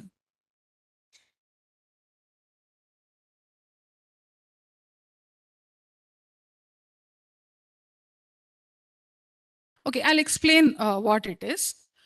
When you wake up in the morning, what did you do? You freshened up, you brushed your teeth, you used the toothpaste and the toothbrush. You actually gave profit to Oral-B and Colgate. Okay? You had a shower, you gave profits to ITC. If you used Fiamma D Wills, otherwise maybe Hindustan Liver. Then you had breakfast. All of you are very health conscious. You gave profit to Kellogg's, right? After that, you moved out of the house. You got into your car. You gave profits to Honda. You gave profits to Maruti. You gave profits to Kia. You gave profits to Merck, whatever, right? You gave profits to the petrol company, IOCL, HPCL, whatever. When you came here, you were sitting in this conference room, ITC, you're giving profits to them. Everything that you are doing today, if you have a headache, you had a Saradon, you had a paracetamol, you gave profits to the pharma company. You have a sweet tooth, you went to Pulla Reddy Sweets and you had Puthareklu from there, you gave profits to them. Everything that you are doing, you are actually giving profits to the company whose product you are consuming. Okay? If the company is listed, you can buy a share of that company. You become the owner of the company. For the share that you are owning, the profit that the company is making is coming to you. Now, this is the simplest thing about investing in equity. You buy 50 companies. You are the shareholder of these 50 companies. You are getting the profit. When you are buying these companies, the only thing you have to keep in mind is, does this company have consistent demand? Will you come back over here next year for this conclave? Are there many other people? Did you get the booking easily when you were talking to this hotel? Obviously, there's a lot of booking. Weddings happen over here. Conferences happen over here. A lot of exhibitions happen over here. So they are making profits. Will you stop brushing your teeth? Will you stop having Coke? Will you stop having Pepsi? Will you stop having your cornflakes? You will not. So if you are sure that these companies will remain for the next 100 years, and you will continue to consume what they are producing, will you continue to browse on Instagram, on Facebook, on WhatsApp, on Twitter? If you will, then these companies will continue to make profits. And if you invest in them, you will make your money. Whatever profits they make is the profit that they will transmit to you. Now, the mistake that everybody does is they go by how the markets are moving. Markets are moving because of buying and selling happening on a single day. On a day when there is too much of emotion in the market, if people are fearful, they are selling. And on a day when people are greedy, they are buying. This is a very simple formula. You have to ignore the greed and the fear of the million people who are buying and selling. You have to close out your eyes on everything else and focus on only one thing, that I bought companies which are making profits.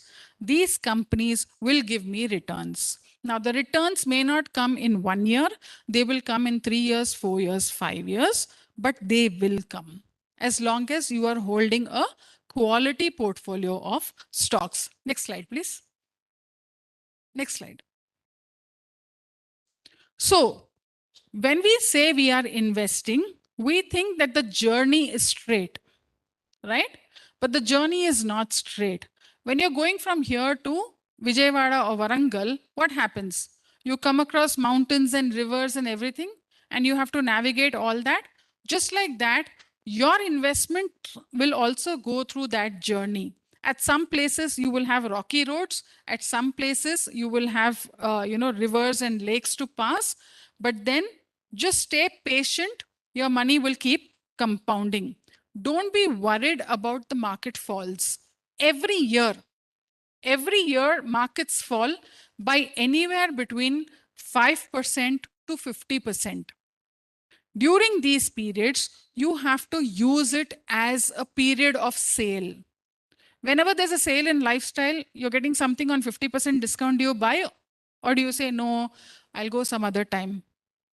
You go and stock up more, right? So whenever there's a sale on gold, what will you do? If prices fall by 20%, 1 gram is available at 4,000 rupees. Will you buy more or you will not buy? You will go and buy, right? Likewise, in investments, whenever there is a sale, you need to stock up every time there is a sale. And that will help you reach your goal faster. Next slide, please. Now, I'll just give you 2 examples. The slide on the left, it's not very clear, but it is about a person who's the richest person in the world. I mean, this is a little dated, but he's the only non-business professional who is, the richest person in this world. So he is not an Ambani, he is not a Mark Zuckerberg. He has made his investments only through, he has made his money only through investments. He sits at about $150 billion. Okay. He started investing at the age of 11. And he says, I was late by 11 years. Okay. So he started accumulating. But what you need to see is, do you see those bars? Okay. In some years, the bars have come down also. That's because the markets have corrected. But he kept accumulating. Okay.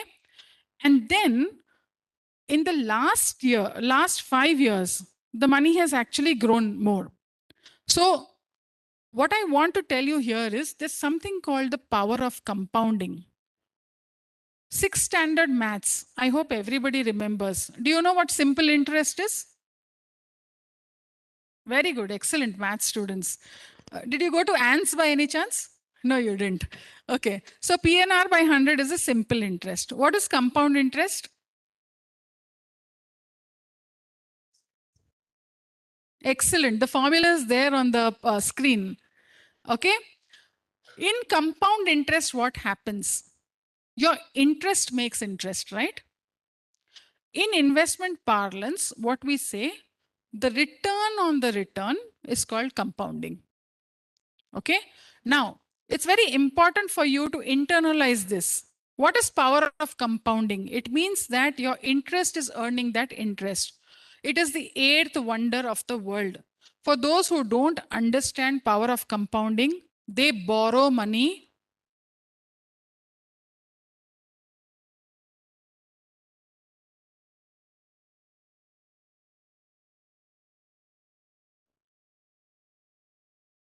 Yeah. By the time if you've taken a 20-year loan, ma'am, by the time you repay the loan, you'll pay back 2 crores to the bank. Yes, 2 crore 20 lakhs. Okay. But if I invest 1 crore at the end of 20 years, there's a good chance that 2 crore 20 lakhs will be mine. Okay. So it's very important to understand when to borrow and when to invest. If you invest, okay, compounding works in your favor. Now, in this compounding, we believe that the higher the rate of return, the higher is my money. Right? But that's not true. But that's not true. It is time that is the most important factor. The longer you let your money stay invested, the more your money will compound. So you have to incubate your investments for 15 years, 20 years, 30 years. So if you keep incubating that money, then your returns will be far, far, far higher and your wealth will compound faster. Now, this is the journey of a single fund that we have. I don't know whether it is clear or not clear. Like I said, markets are always moving, they're always fluctuating. You will see falls in the market also. Now, if I look at this part,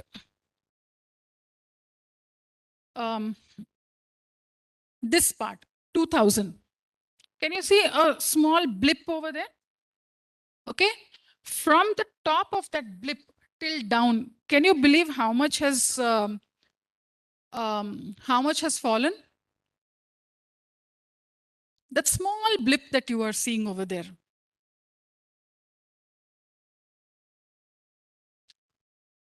From here, that small blip, can you guess how much that fall is?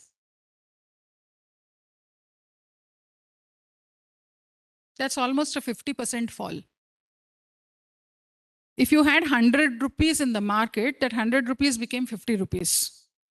Okay? Can you see this blip over here? In 2008, from the top to peak, where you can see the first red dot. From the top to the bottom, you know how much that fall was? 60%. Which means that if you had 1 lakh rupees, it fell to 40,000 rupees. If you panicked and you took out the money then,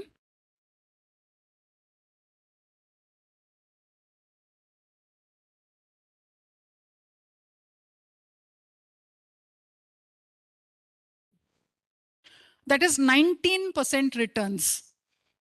You know what is the average returns everybody makes? 4%.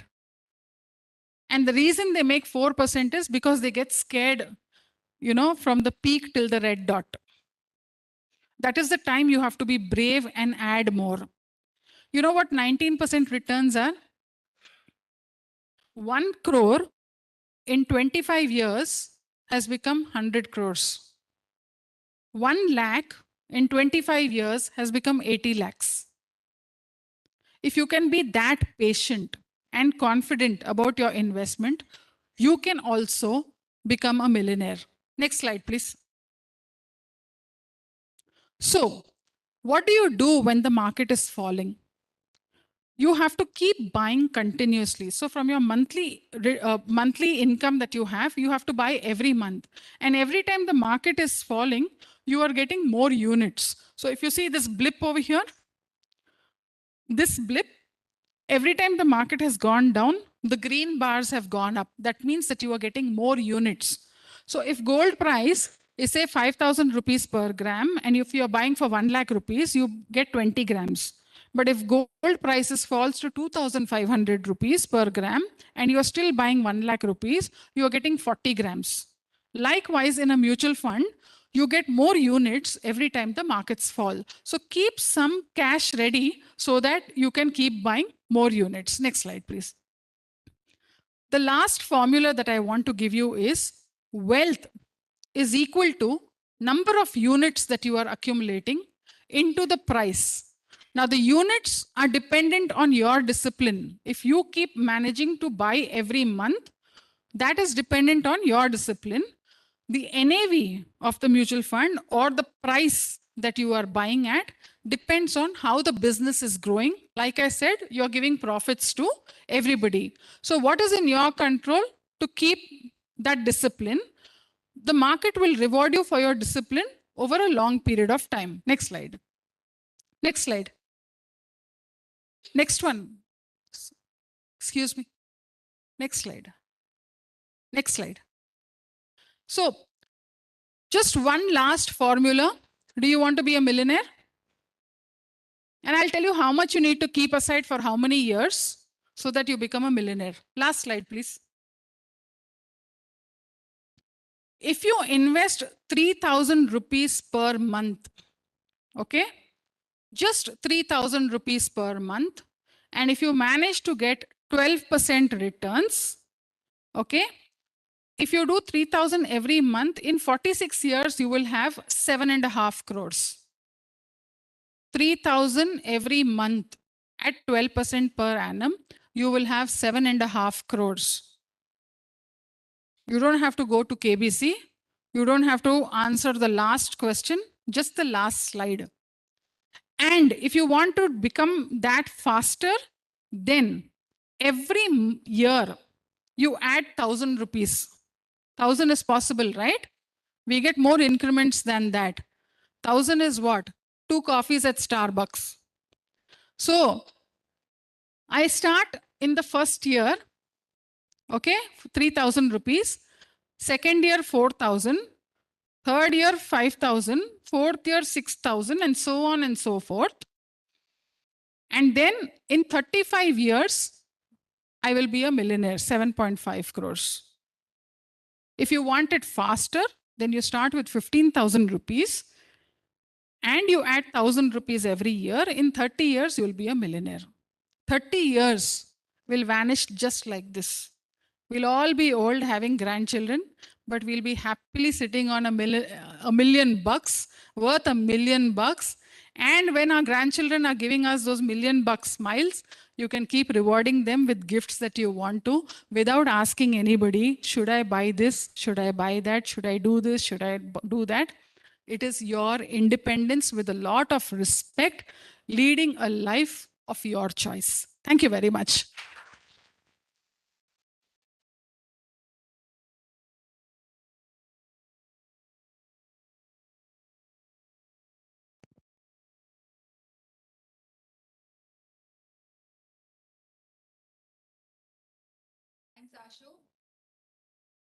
I think all of us among the audience have done our own mental math on how to retire, where to invest, what to do. And the best words that you've used at the end are 2 of them that I like the most, grandchildren and millionaire. So I think those are our goals. And trust me, if we were not short of time, this is probably the most important session of our lives. So if you're all ready with your questions, we will take the questions on slips, but because we are short of time for lunch, we will break for lunch. But we will ensure that Ms. Ashu will get your questions and we will let her get back to you over email or on phone.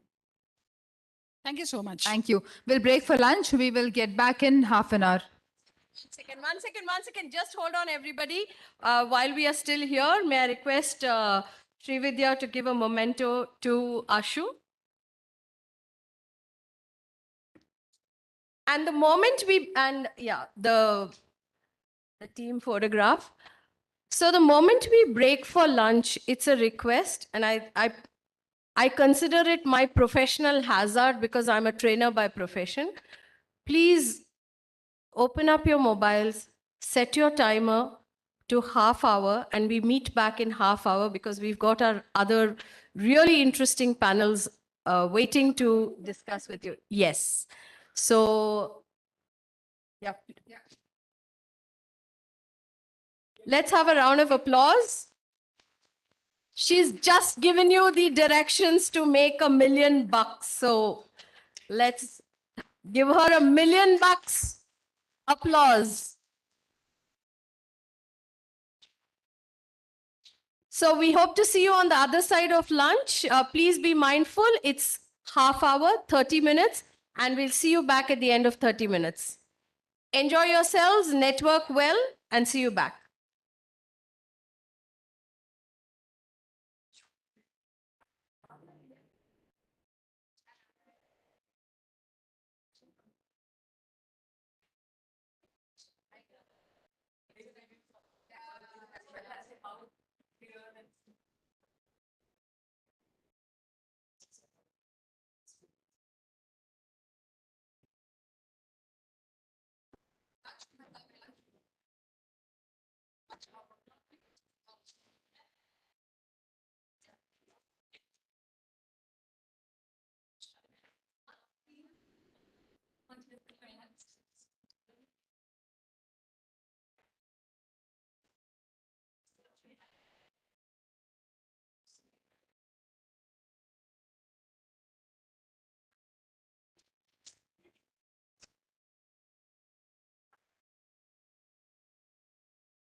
Governor వాళ్ళు podium మామూలుగా తెచ్చుకున్నారు.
I don't know. People have to. Yes, PA address system outside.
May I request some help to just peep out and call people in, please?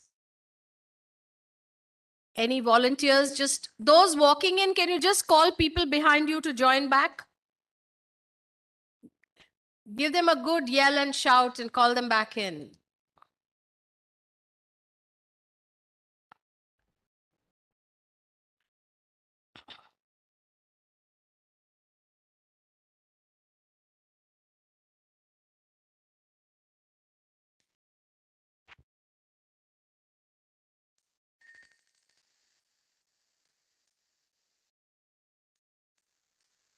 Tell them lunch bell is ringing.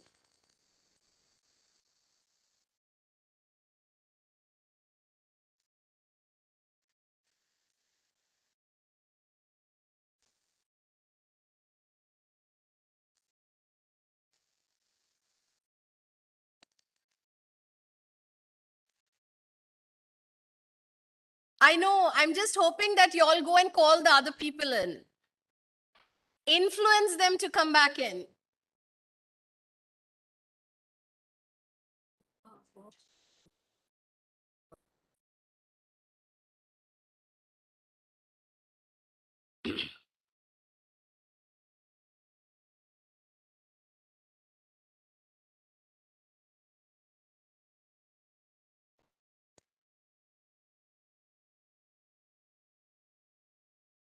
Thank you, Team Alpla, for helping calling people back in. Just to stretch a little more this side also, no?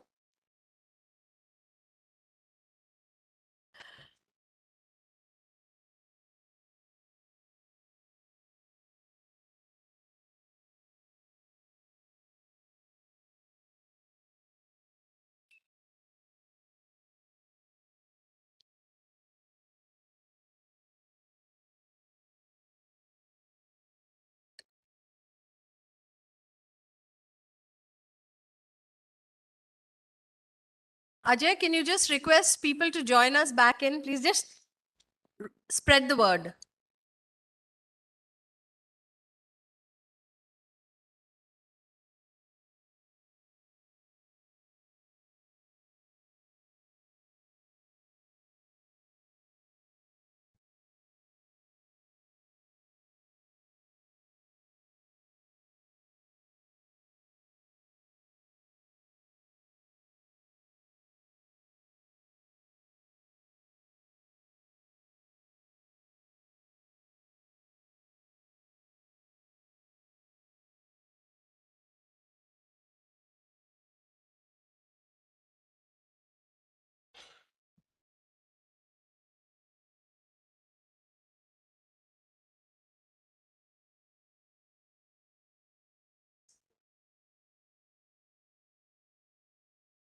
May I request a few of the young, energetic volunteers to just go out and ask for people to come back in, please? Thanks, Michelle.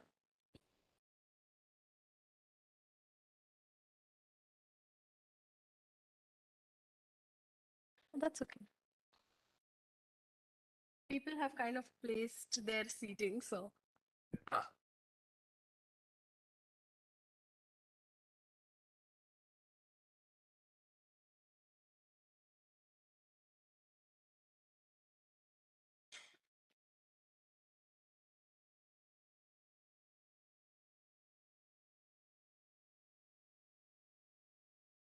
So after our last session, how many are already dreaming millions? If not already owning millions? So do we want to listen to people who are on that journey to owning millions? Yes, no, maybe yes. Okay. Wonderful. We'll just get a little more company and then we'll start. We'll actually listen to those people.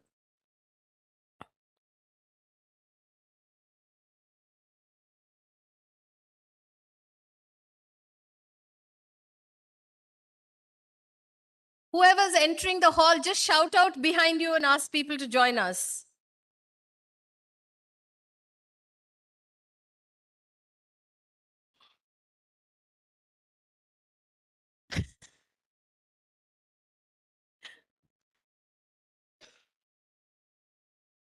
All right. Good to start.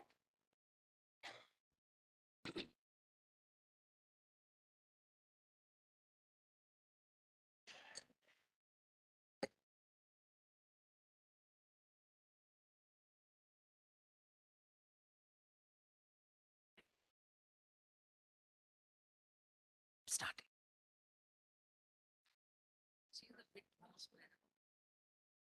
Too close?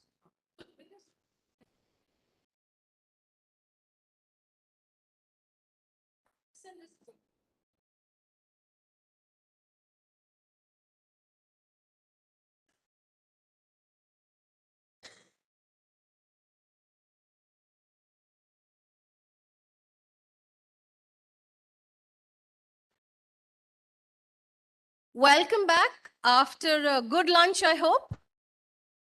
Yes. And like they say in the training world, the post-lunch session is always the toughest. But it is going to pique your interest and it'll pay to listen because we are going to talk about that mysterious, mythical, and aspirational journey of entrepreneurship. How many of us have thought, I just want to quit my job and start something on my own? Yeah? Okay. So we're all there, right? Yeah. How many of us get these ideas in our head which we've created? They're brilliant, but we don't have it in us to take that first step. Many of us are idea kings and idea queens, right? Like they say, if you could monetize all of your thoughts, wow, what kind of net worth we'll have. So anyway, our panel now is called Kindling the Entrepreneurial Spirit. Entrepreneurship is that journey where you're supposed to have complete control on your money and time. Okay? This sisterhood of entrepreneurs inspires women to start businesses. No doubt, this ecosystem leads to job creation, which ultimately helps in reducing this gender pay gap in the workforce. Yeah? We invite you to listen to this panel discussion on kindling the entrepreneurial spirit, which literally gives us a balcony view into the life of an entrepreneur, their travails, tribulations, and triumphs. Yeah? I request Dr. Nandita Sethi, Mr. M. Srinivas Rao, or MSR as he's popularly called, Ms. Padma Dantu, and Ms. Namita Banka to join us on stage. While they are heading onto the stage, I'm going to take this time to introduce them. Our moderator, Dr. Nandita Sethi, the past chairwoman of CII-IWN Telangana, is the founder and managing director of TEZ, the Entrepreneur Zone, an entrepreneurship development center and startup accelerator, providing mentorship and consultancy services. A doctorate in economics, a corporate trainer. In a previous avatar, you were a professor also, right? Yeah. And an author of 3 books. She is associated with many incubators and institutions. She's one of the founding leaders of the Thai Women Initiative in Hyderabad since its inception 3 years ago, and is also a charter member at Thai. With many awards from Thai, COWE, T-Hub, and other forums, Nandita is actively sought after as a speaker and advisor. Her current mission is pretty interesting. It's to integrate entrepreneurship training into our educational system. And kudos to that, and we wish you all the best in that aspiration, that mission.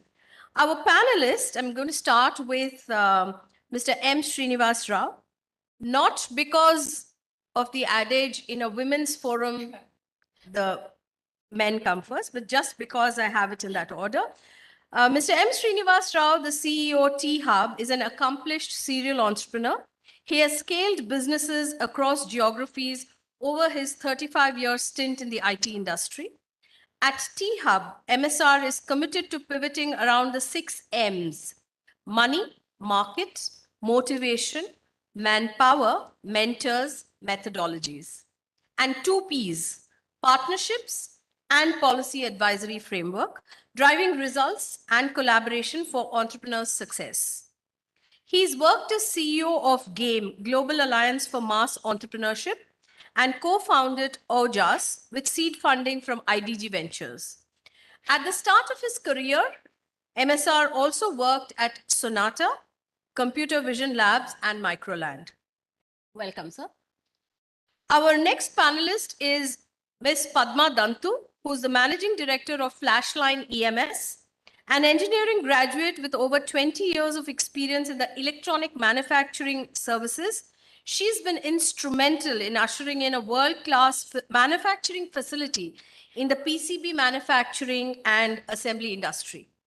After having worked in supply chain management and corporate strategy in the US, she co-founded Flashline Electronics in the US before returning to India. Padma's rich experience in electronics and semiconductors and her work make her well-respected globally for the changes in the landscape of electronics manufacturing. She's also a Six Sigma Black Belt, known for multiple patents to her name. Final panelist is Ms. Namita Banka, a BSc graduate from Delhi University with a postgraduate diploma in jewelry designing and manufacturing. Yeah. If you thought jewelry designing was her passion, you're in for a surprise. A mentor and advisor to many enterprises, she's the founder and managing director of Banka Biolu, a research-driven, publicly listed enterprise engaged in developing, here's the point, environment-friendly water, sanitation and hygiene, popularly called WASH, infrastructure and services. Her business positively impacts the entire sanitation value chain, right from capture, emptying, transport, treatment, and reuse of wastewater. From starting as a home-based business to building a listed company, Namita, you're truly an inspiration to all of us. So over to you, Nandita. Thank you. Thank you, Hema. Am I audible?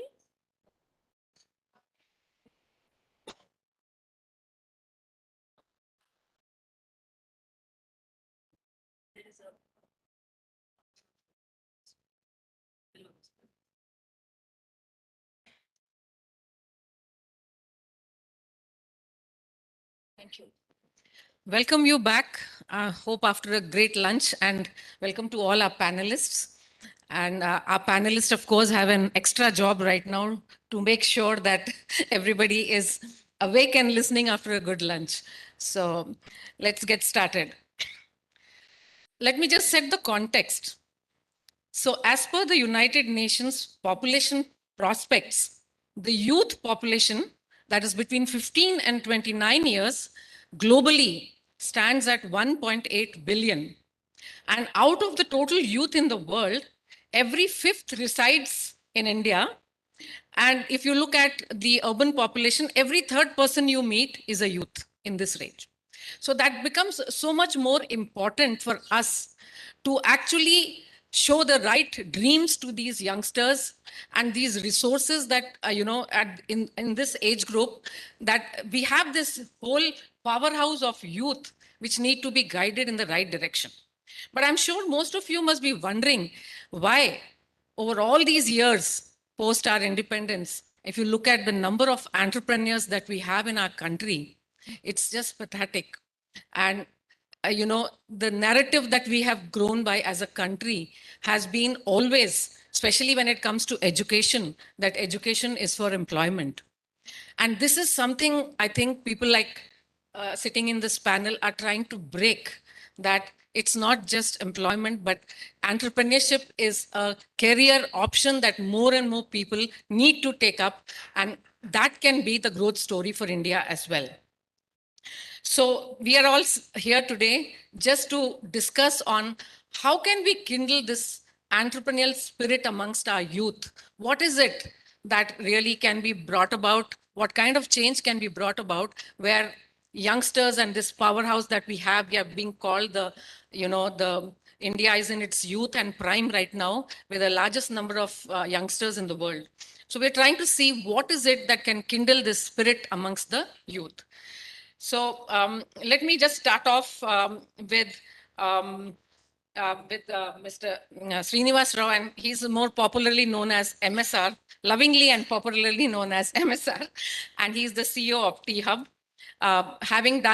Being an entrepreneur in the past, now he's taken on the responsibility of heading the largest entrepreneurial ecosystem, I believe, in Asia. And also, as Jayesh Ranjan was saying, even globally, it's being the largest ecosystem for entrepreneurs. So my first question to you would be like, from an entrepreneur's point of view, and then from heading the ecosystem that nurtures entrepreneurs. What was that aha moment for you that really said, okay, this is it that I want to get into as a business?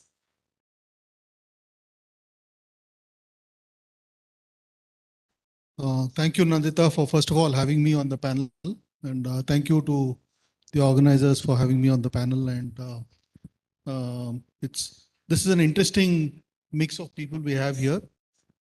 Usually, one of the things whenever I talk about entrepreneurship, the first thing which you start with is we have very few entrepreneurs for a country of our size, right? Despite all the noise which is getting made. If you look at DPIIT, which is the Department for Promotion of Internal Trade and Industry, they have now 78,000 registered startups, right? Now, when you compare a population of 1.4 billion, it's not a big number, right? Of course, it's got significantly better. We have 120 unicorns and all of that, but still there's a long way to go. Okay, so coming back to that question which you asked, I think I was very lucky. I've worked for about 35 years and started working back when many of the people in the room may not have been around on Earth, right? Way back in 87. So my first few, I worked for 12 years for others as a professional and then 20 years as an entrepreneur. So the first few jobs which I did, I was fortunate enough to work in companies which today you would call startups. That term didn't exist then. So the first company I worked in was a software, now a mid-sized software services company called Sonata. And we were trying to build way back in the 80s, an Indian product company. Okay. So one advantage I had was I happened to work with founders in the first 3 jobs which I did. And then I realized fairly quickly that the one advantage they had was experience. And of course, they were smart people. And so essentially, I think a lot of entrepreneurship, I think, is about role models, right? Yes. And exposure you get by working with people whom you look up to. So I was fortunate and lucky enough to be in the right place at the right time. And then one fine day I woke up and said, might as well do something on your own. And that's how it started. Thank you. Thank you so much. And also in the context of T-Hub, what do you see most of your startups, do you think the aha moment comes for them directly, or is it like somebody is pushing them to take up, or what is the trend like? I think there's a gradual, I can see now when you talk to a lot of young people, right? So first, one of the things which I think the media has done is to, many of these so-called unicorns, for example, are all built by people who are not necessarily, most of them are first generation entrepreneurs. They've obviously had, many cases have had the benefit of going to, good education institute, exposure and all of that. And they've started businesses. Funding has become a lot easier than, way back. So, type of thing. So many of them, actually, many of the people we meet are people who have, seen a problem, experienced a problem firsthand, right? And then felt, let's look around for a solution, and then find that there are actually no solutions out there, right? And then go out and build. Right. So I've seen that in a lot of cases, where the business actually gets built from a personal, in many cases, a visceral experience where somebody has seen a problem. So I'll give you one example. Yeah. I don't know if that lady's here. One of the entrepreneurs we support is a young girl. Her name is Harshita, and she's built something in the healthcare space. So as you know, India has close to 130 million diabetics, right? 10% of our population diabetic, and anyone who has a diabetic in their family knows that you have to go through this process of getting your tests done on a daily basis. That equipment is expensive and also painful, right? So she's built a company called Viva Life. Viva Life. That's come from a personal experience. I've seen this now, consistent story from, from other. Thank you so much. So we move on to Namita Banka, who's the founder of and managing director of Banka Bayalu, and is the pioneer in water, sanitation, and hygiene infrastructure. So Namita, how did you think of getting into this segment, which is, I mean, generally traditionally when we look at women, there are certain segments that they get into. And this was a very, out of the box segment that you got into. So what was that aha moment that said, I need to get into this segment? It's a very interesting question because I don't know what that aha moment was. My aha moment was when I couldn't find a toilet in a public trade fair. So I thought, why can't they have a toilet here?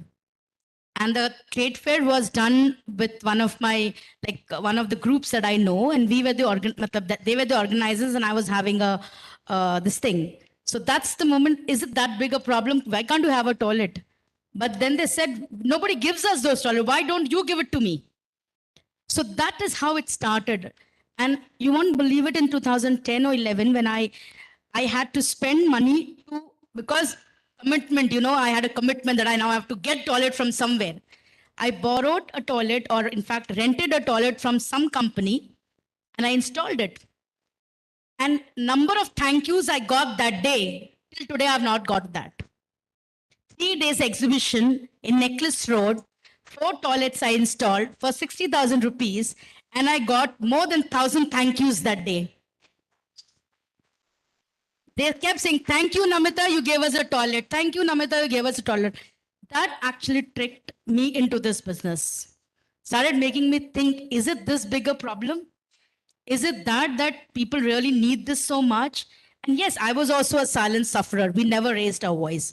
So this is the answer. And I say that you women have made me what I am today. Your problem was my problem, and I just identified and I worked on it. That's it. Wow, that's a wonderful aha moment and a wonderful contribution to, this segment. So thank you so much, Namita. So as we move on to Ms. Padma Dantu, she's the co-founder of Flashline EMS Private Limited. And again, she's into a very untraditional segment for women. She's into the PCB assembly facility and PCB manufacturing services with varied experiences of having worked with global organizations. So Padma, you can probably also tell us what made you get into this segment, what kindled your entrepreneurial spirit in this segment? Can you hear me? Yeah. Thank you. Thank you so much for having me here. I worked 18 years in California in a company called Flextronics. Anybody here knows anything about PCB assembly or semiconductors? Good. I see a few hands. I'm very glad some of you are here. My background is in electronics. When I went to States, when I was introduced to this semiconductor industry, I was mesmerized what we can do. I don't disagree that technology is bad. Previously, some of the guests said technology is not bad. With the given situation, technology is the life. In the pandemic, I know most of you may have your family somewhere else outside India, could see freely. In 30 years ago, when I went to first time States to call my mom, it was charging $6 per minute. Now it's free. You can see your people there. So that is because of technology, guys. Please believe in technology. Don't underestimate. Anyway, my aha moment was I got into this huge project from NASA that with this many people applied to get a project, and I went, an Indian born, studied in ZPHS school, got my first contract. So I'm very proud of it. Of course, I failed on it. But that was my aha moment. Thank you so much, Padma. So having worked with NASA must have been a great experience. Of course, as we go ahead, we will learn more things out of what came out of the project and things like that. So as I move on, I think the next thing, what an entrepreneur always thinks is starting the business, you need an aha moment, but then you need to grow it. Aha moments can be many, but we can't take up every such project. And when we take on this project, the only way to grow is doing something differently. Otherwise, you're just one amongst others and you really cannot grow. You just stay where you are, you stagnate. So I would like to start with Namita and ask her that what was that, if you could just pick out one thing that you did differently that was really critical for your growth as a company? So I think in the entrepreneurial journey of every entrepreneur, whether it's a male or a female, everybody has to go to that curve. It's very easy to say that it's like your own decision, your own office. It doesn't happen like that. So in my journey, so there were a lot of tough moments I had because being a woman, being a non-conventional business, nobody believed what I was trying to do because that was just a business of government. Because we believe we can shit anywhere and that's the job of the government to clean it up. So that was one concept that had to be changed. Second thing is that can we make it money? Because there are so many NGOs doing this. So these were the two critical questions I was asked on and again. And the third question I was always asked, what is your husband doing? Everybody would ask me only the same question whenever I would approach anybody. So what is your husband doing? I said, he's just behind my back, going to office and coming back and not telling me anything. That was the best part of my husband. Actually, I'll tell you that. He never questioned me what I was trying to do. But in the whole process, I learned that if you believe in a problem and you are really wanting to do something, we need to be focused. And that is what I did once. Of course, I also got here and there. But keeping that in mind that this is what I want to do, when I started, I'll give you some statistics. Yes. 67% of Indians were open defecating. Open defecating means taking the lota and going out. Right? Are you all aware of it? Have you all gone through that? Indian Railway is also an open defecation system. So that was the point I started believing that this is something very, very wrong. As an individual also, and if I understand, can you imagine not having a toilet at home? Is it not very, oh my God, what is this? But 67%, 100 million people didn't have that. How could anybody change that? When government couldn't change it, how can Namita Banka do something like that? Nobody. But I didn't do it in one day. It didn't happen overnight. It took us some time. But definitely Swachh Bharat Abhiyan happened. And you have seen, today we are down by almost 40%. That's the achievement. I'm just a drop in the ocean. So that's what I call entrepreneur. That's what I call entrepreneurial journey. And that's enterprising. Thank you. Thank you so much, Namita. So move on to MSR. I would like you to answer the same question, whether it is from the angle of a T-Hub doing something differently to scale up, or in your entrepreneurial journey also, if you could think of something which would be a learning for many of us, what was that one thing that really made a difference to your growth path? I think, first of all, an entrepreneur, any entrepreneur, right, first has to be a problem solver, right? Yes. So first of all, and unfortunately, I know there may be some academicians here. Unfortunately, I think our academic system still doesn't teach you to be a problem solver, right? I think our academic system is a lot about conformity, right? Follow the rules and all of that. So clearly that's hopefully will change, right? So the first thing is, as an entrepreneur, many people think you turn entrepreneur to make money. Money is a byproduct. It happens along the way. But I think most entrepreneurs will start first with the problem. So first you have to identify what is the problem which you have seen and what is your own unique way of solving that problem, right? Unique, different. It could be an incremental way of solving it better, or it could be a completely disruptive way of solving the same problem, right? Sort of thing. So I think you always start with the problem, identify the problem, and think very, very hard about what you are doing to solve that problem in a time efficient, cost effective, technically feasible sort of way, right? And that's how you build a business. So in my case, both cases, we saw gaps in the market. We saw underserved markets. And we felt that there was an opportunity to build a business where you could get scale, right? And then obviously you need to put together a team which can kind of solve take this forward. Yeah. So I think fundamental thing about anybody thinking about building a business, I always say is, like she said, right? It is first problem, and then understand, what's the landscape which exists around solving that problem, and then try and find what is your own unique way or approach or methods to solve. Yeah. So I'm just reminded of an interesting thing of this problem, and the problem can be as simple as, this guy, Mohammed Mustafa, who found that his mother was not making vadas and only making, dosas. And so he asked his mother, why aren't you making vadas? And she said, what's the problem? The problem is to get that hole in the middle of the vada. And that is how ID Food started.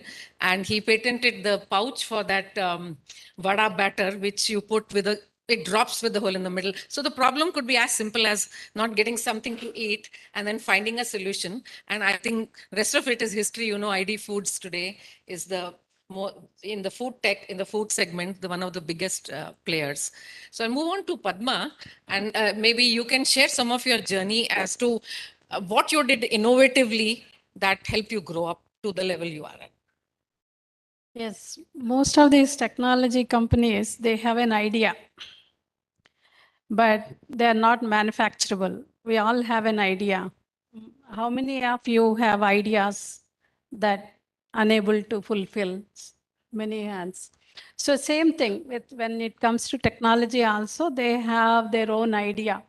They want to do 5G. Now some of them wants to do 6G, 7G. But that's not possible for everybody. And all the brains are in India. Everybody knows. America is there, but brains are in India. Even in America, most of the brainy guys develop these ideas.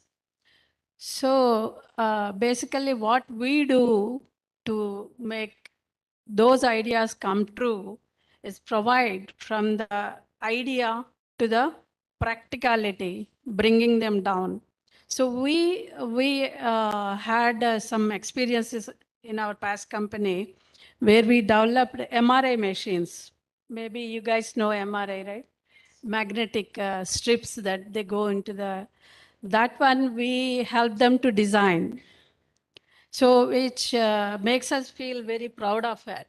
So that sort of provision we give from the prototype completely we do from the taking from the idea and designing it, manufacturing it, and then providing the proto to see if it works or not, then tweaking it back. If we go back about 6 to 7 versions before it could really go into the So you mean production. to say instead of giving a product, you are giving a complete solution. Solution.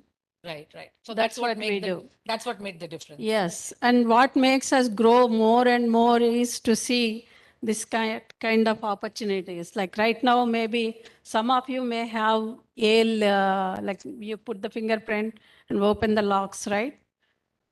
We had some hand in it. So we do quite a bit. When we see that, we feel more proud to do more and more designs and more and more. We have total right now 120 designers all over the world To make those to help the customers to provide. So that's how we, next thing is like proto. So right now we have our own assembly. So we do assemble those prototypes and ship it back to America, Germany. That's right. Thank you. So friends, one of the, if you understand and see the startup world today, I think there's a, paradigm shift in the model, the way the entrepreneurs are working today. Initially, it was like you build the company and you put all your, money, investment into it, and then got into the market. But today, if you look at the growth of entrepreneurs, startups, and some of the unicorns that we have been talking of in the morning, you will see that they are starting with the concept of, getting their company funded at some level and then taking it to scaling it up. So there's a paradigm shift in the way the business model is working today, because somehow the startup world has become so compelling that they want to grow exponentially. So in that context, let me go back to Namita and ask her, how did you get the funds? Because this is one compelling problem every startup has, how to get my business funded. How did you get the funds and how did you scale up right up to IPO? So funding is definitely a very big subject. And today it's very common. We can hear, we can see, and we can read a lot of things, but maybe about even 6-7 years, it was not that popular. So as a business, definitely I struggled a lot for raising funds. And again, I told you earlier that it was a very unconventional business and people really didn't understand what I was trying to do and how I would make money. So of course, banks and others, because thanks to Indian government, they have so many schemes. So what was my first strategy was take all the schemes what is available. I have taken most of the schemes of the government. And I'm telling you that helps. That helps as a startup. I have taken CGTMS scheme, I've taken NSIC scheme, I've taken marketing scheme, whatever I could do, I have done that.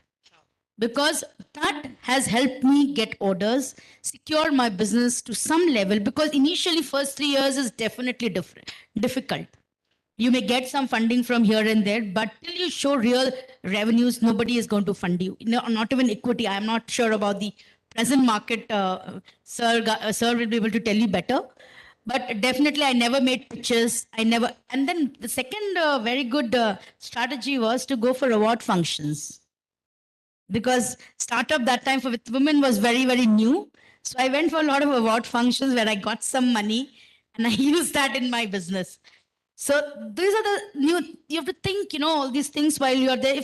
If no venture fund is giving you, it's okay. We can find others. And then of course, there are people at your home, you can cry, beg, borrow, steal money from them also, which I did a lot. I really not stole literally, but I definitely used all the tactics I could to get money. I would howl on the phone. I need this money tomorrow in my bank. And because they love me so much, my brother, my husband, my brother-in-law, they say, okay, Bhabhi, take it, Baba, don't cry, like that. But the second, I would like to give you one very important thing is that anybody who invests in your business wants return. Even your husband wants return. Okay. So when you take money, make sure you return it back to them with some profits. Then second investment will become very easy for you. So my first 4 years was very, very tough. I've taken debt at 24%. I've paid 24% also. So I'm giving you this very live that borrow money at whatever rate you get to kickstart your business. Be sure to return it back on time, or maybe a little bit aage piche chalega. So that was my initial first 4 years.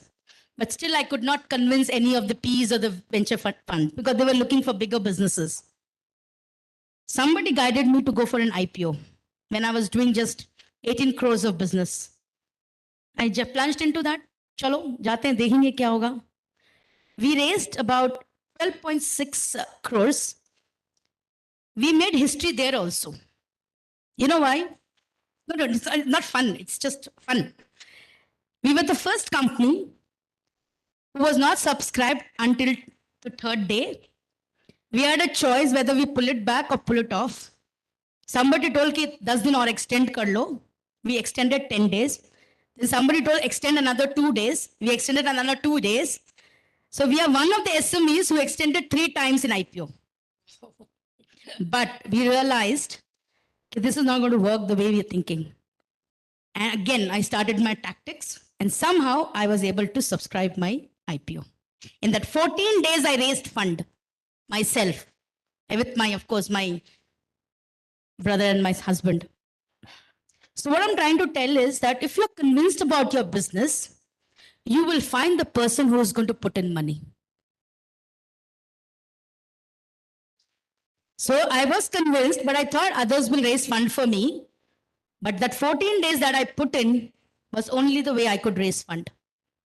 So each one of you, funding is not sitting right on the table. If it is sitting also, I remember I'll give you one small example. There was one investor who would always come to my office, put the check in front of me, and I was like, Kab dega ye, kab dega, kab dega. He would pick it and put it in his pocket and go back. And he said, I'll come back and give you that check. Money has not been transferred. And I was like, what is this? So we became like, looking for that check. But that was not the right thing. I think I didn't do that right. IPO was a very good experience. We have now grown with that money. And that's it. That's my story about funding. Thank you. I think that's the story of most entrepreneurs. When they really need funding, it really takes long to come. And when you really become big, then the funding keeps coming when you don't want it. So that is the story. We'll move on to MSR, and maybe you can tell us about this shift in model. And is it the right thing to do that, look for funding and grow exponentially? Is that the model that we are seeing a lot of startups do today? Yeah, sorry. So I'm just asking him whether this kind of model which we are right now into, where most startups get funding right after they get into a market and slight revenue stage, and then they can grow exponentially. Is this the right model to grow? Because we are really not come to the point where we can assess whether all these startups that have reached that point are they're still not profitable, most of them. So is this the right model, or what we thought was the traditional model of slowly growing? What do you think is the right thing to do in terms of funding? Okay. Very long answer. I'll try and keep it short. Okay. No, so I think two parts, right? One is, first of all, contrary to what many people think, again, I'll go back to some numbers. Okay. We have, as I said, 78,000 startups. Totally, the number of startups which have got funded in India is 3,500. Okay. So which is, let's say, 5% of the total population. So 95% of the startups are essentially what you call bootstrap. Yeah. Right? So money from friends, relatives, and well-wishers, right? Friends, family. I'll need to check with Namita if she stole, but she says she didn't. So essentially, as I said, 95% of business are bootstrap, right? One. Now there are today, actually, if you see, interestingly, there's a little bit of a shift which has happened in the last 6 months, right? People are talking about this thing called funding winter. Right? Yeah. Last year was scorching summer. This year is funding Funding winter. Right? So now what is this funding winter? Actually, what in a way I think it's good because you are now starting to see sanity coming back into the markets. Last year, all kinds of businesses got funded because investors were in a FOMO mode. Yes. Meaning, suppose I was an entrepreneur, I would go and tell an investor, listen, I have 12 term sheets and there are people queuing up, put money into the business. And then, the investors would be worried that they would be missing out, they would put in money. So lots of businesses which were not really based on strong fundamentals, a strong foundation, end of the day, every business has to exist to make money. Right? Right. Has to exist to make money. And if you cannot demonstrate a path to profitability in some term, right, mid-term, if not in the very long term, it's hard to sustain that business, right? Because end of the day, investors' money is also money from others. Yes. Type of thing, right? Yeah. So I think there are many businesses which start off being bootstrapped, right? And then get to a point where when you want to scale and expand, right? So for example, let's say you want to add an additional manufacturing line, for example, or you want to open a new market, or you're building a new product. The cash flows from your existing business may not be able to sustain it, right? So there's one lesson I learned many years ago, which I kind of, this actually came from an ex-boss of mine. And he sat me down one day and he told me this. He said, you'll remember this line for the rest of your life. So I'll just share it with the audience. So he said, revenue is vanity. Okay. Profit is sanity. And cash flow is reality. Right? So this is something which I think all entrepreneurs must remember, that whatever business you're running, irrespective of whether it's your cash or cash from others, you have a responsibility to ensure you build a sustainable, enduring business based on cash flows. Absolutely. Totally agree with you, sir. That revenue is the final, what is it? Revenue is vanity. Yes. If the money comes from inside of your business, I think that's the best way to fund it to grow as well. Of course, it may take time. And in interest of time, I think, Padma, if you can also quickly tell us, what was that? How did you get your business funded? And then we will have a quick round. Yeah. Yes. Actually, I want to ask you guys, the budding entrepreneurs, how many of you have only one customer more than 50% of your business? Railways, she's the one. Railways is her one. That is the most dangerous thing to have. That's the most dangerous thing to have one more time, because that's what we did in the beginning. That's the lesson we learned. Because in America, we got 50% of the business they will give us. We didn't have the problem of having the funding to start with. But the problem was we based on one customer. So from that point on, the big lesson we learned is don't take any customer more than 20%, 25% of your business. You distribute it, put your eggs in different baskets. Go collect 4 different customers rather than depend your business on one customer. Thank you.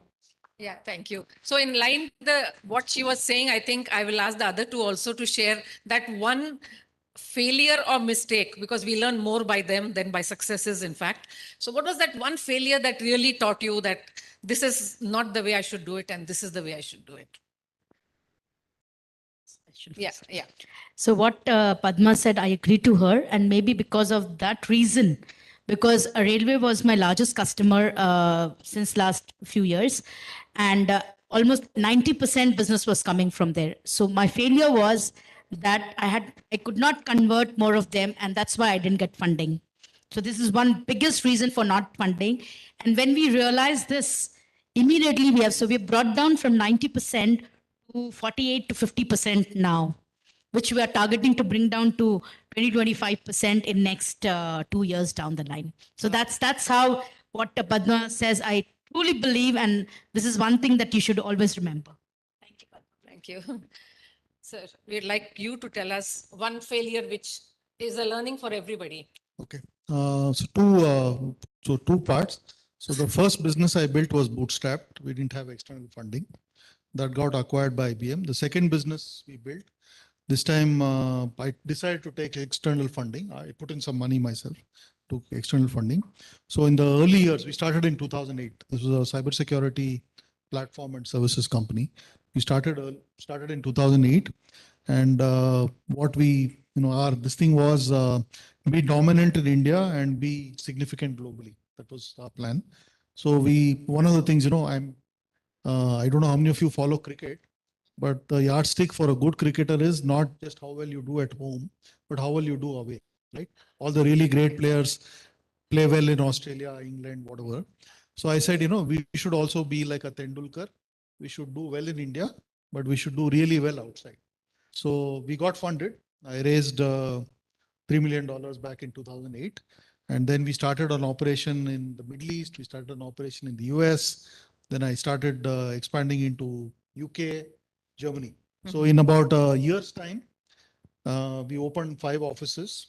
We were doing well in 2 markets, which was India and the US, not doing so well elsewhere. But we just kept trying to grow crazily. And soon enough, the $3 million, we were close to running out of money. Right? So I had to go back to my investors, which is Chirate, and get a bridge round. So that's when I learned that you must grow sanely.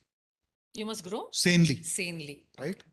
Sometimes, you must also have the bandwidth to manage setting up an operation in 5 different countries, each of which is very different. Right? So I learned that lesson very hard way, because I literally had to go back to my investors and say sorry. Okay. We screwed up, and managed to get them to give me about basically a lifeline. They gave us another $500,000, and then I had to shut down offices in Germany, in the UK, etc., and just focus on 3 markets, which was India, US, and Middle East. So I think this is a very important lesson for upcoming entrepreneurs, that when you are in that exponential growth path, at times you're so excited about it that overfunding sometimes happens and you grow, and then there comes a time when you can't meet the bandwidth and you have to actually withdraw back. Very important lesson. The word for it is hubris. Yes.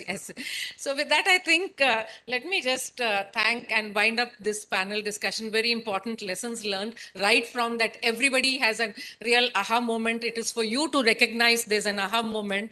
And then, of course, aha moments may be many, but to pin down and say that I can take it forward is a complete journey by itself. And that is where I think, the entrepreneur in you should get kindled. So thank you so much, Namita, MSR, and Padma, for actually bringing out the complete journey of an entrepreneur, right from kindling the entrepreneur spirit to what innovatively you should do and what you should not do, and how you take this journey forward, how to fund it, how much fun to take, what not to take, and what to learn from your failures. Once again, thank you so much for taking time off and sharing your journey with us. Thank you so much. So, right, we started off with thoughts on saving for a rainy day. Now we've heard about managing a funding winter. So we've literally kind of equipped ourselves with insights to weather all odds, if I could continue the pun on the weather. Thank you all very much. Really insightful session. May I request Srividya Reddy, our Vice Chairwoman, IWN Telangana, to please come up and give the mementos to the panelists and the moderator. Uma, you'd like to be up for the photo?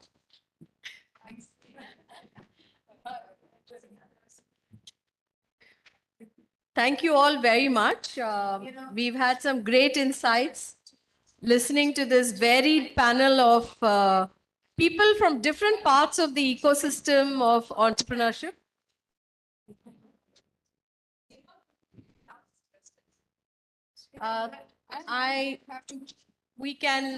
You can interact with them when they're out. Just being mindful of time. Sure.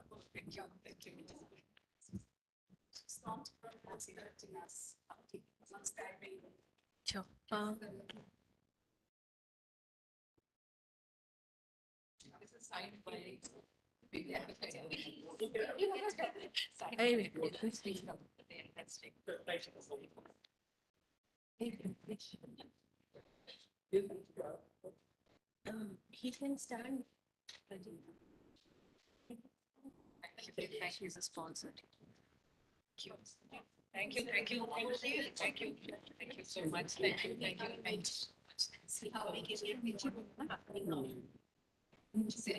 Thank you. While the panel is saying their goodbyes, please permit me to segue to the next panel discussion.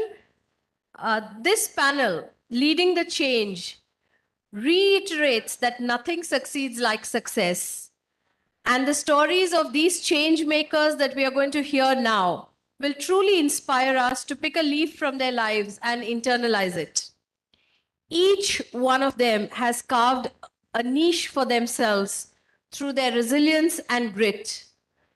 Today, they stand tall and have made the case for committed and active leadership. Joining us on the dais are Ms. Shobha Dikshit, Ms. Kamla Rai, Ms. Shilpa Reddy,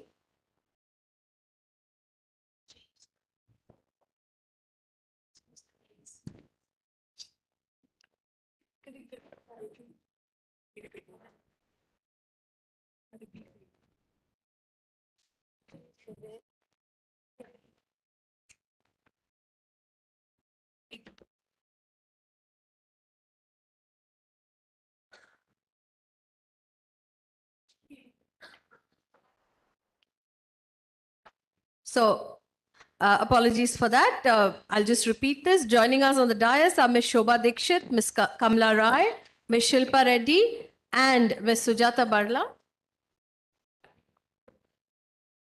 So a little bit about the moderator, Ms. Shobha Dikshit. She's the chairwoman of CII Indian Women Network Southern Region and the co-convener for the manufacturing panel of CII Telangana. Shobha was the erstwhile chairwoman of IWN for 2 terms, IWN Telangana for 2 terms, a director at Alpla India Private Limited, a partner of the Austrian-based plastics packaging company Alpla, which focuses on rigid packaging primarily for the FMCG sector with MNC clients. Shobha is also a governing body member at the Vauxhall University. Shobha balances multiple roles and is involved in leadership positions in charity and fellowship organizations like the Ladies Circle India, Young Presidents Organization YPO. A mentor to many from the corporate sector and entrepreneurs, Shobha is passionate about developing women in leadership. Our panelists include Ms. Kamla Rai, VP and Global Program Head, Pain, Neuroscience and Ophthalmology Portfolio of Novartis, and Diversity and Inclusion Champion for Novartis India. She manages multidisciplinary teams of experts across Novartis in the Global Health Development Unit of Global Drug Development. A trained physician and pharmacologist, she has developed and launched many compounds across various therapeutic areas over the past 18 years. She's won the Asia, Middle East, and African countries Productivity Award for strengthening clinical research footprint. The Amesonian Award, Ambassador Award, is that how it's pronounced? From AIIMS Delhi, for her contribution to the pharma industry. The the Global HR Board Award for Life Work Integration Initiatives in 2012, and the DST FICCI Women in R&D Award of Excellence. Thank you for joining us. Ms. Shilpa Reddy is the Managing Director of Saptagir Camphor and Saptagir Laboratories, an 800 crores turnover group. She has led 2 acquisitions in the last 2 years. Her 10 plus years as finance director, then managing director, have seen Saptagir Camphor emerge as India's largest manufacturer of synthetic camphor and aromatic terpene chemicals. They boast of a diverse customer base, major healthcare and wellness brands, global fragrance and flavor companies, with exports to over 50 countries. An MBA from Santa Clara University, USA, Shilpa worked earlier in Fortune 500 companies, including Intel Corporation. She is an avid global traveler, mountaineer, and trekker. Welcome, Shilpa. The next panelist we have is Ms. Sujata Burla. In fact, I think we are not doing justice to the many roles she has. For the paucity of time, we have shortened the profile. She's the founder of an NGO, Shraddha, a dancer and a high energy person. 15 years back, life threw a curveball and she was rendered a paraplegic. 22 years? Okay, 22 years. Well, life threw a curveball, unexpected, and she was rendered a paraplegic with limited mobility below the shoulders. A chance interaction inspired her to start her NGO, Shraddha, that today provides complete care for 25 orphan kids and schizophrenia inmates. Sujata also counsels people with similar health conditions. Her zeal to become financially independent saw her further venture into a small-scale textile business that ultimately provides employment for 25 other underprivileged women. Post that, she entered the Indian stock market, becoming the stock market queen, and she uses this knowledge to help others. With awards galore from various organizations, hear this. She's also a TV anchor, investment banker, entrepreneur, and of course, a motivational speaker. So inspired to have you here, Sujata. Over to you, Shobha. So this is the second session after lunch. It's going to be challenging. All of you are feeling sleepy. And it says leading change. So let's change. Can we have all of you standing? So this is for all of you successful men and women standing here in front of me. I know many of you do not get recognized for your success, but today I invite all of you to pat on your back yourselves for your success. So can you pat yourself on your back? Thank you so much. You are your success story. And now you can clap for yourselves and for these beautiful ladies who are standing here, who are huge successes. And you're going to hear their stories from their own mouths. Please sit down. Thank you so much. I think you're awake now. You can listen to this and take these motivational stories back into your lives when you head back. So I know we've already heard profiles from all three of them from Hema, but that is a very shortened version of what their stories have to tell us. So I invite each one of you, let's start with Sujata, if you would like to just share about your story and where you began and where you are today.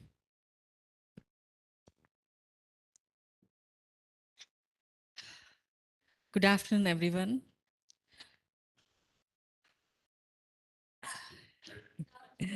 That's nice. That's nice. I'm Sujata Burla.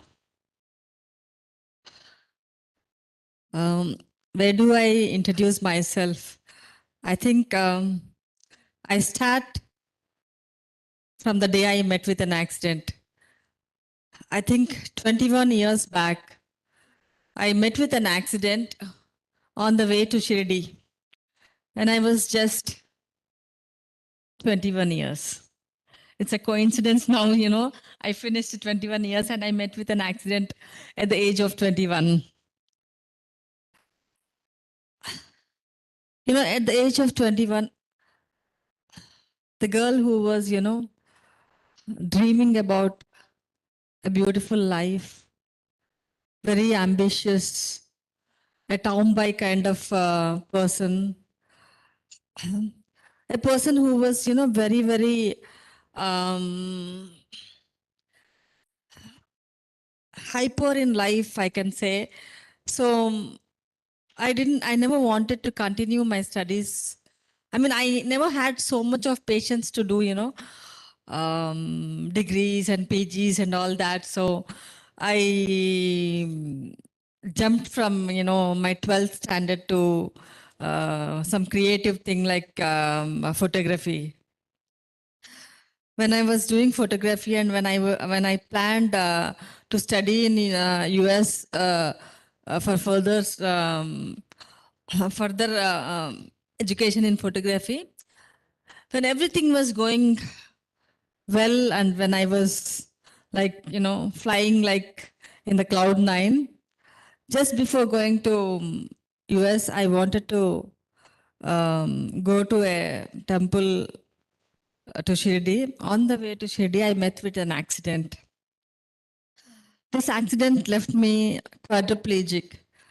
Quadriplegic in the sense, my neck below, my body doesn't work.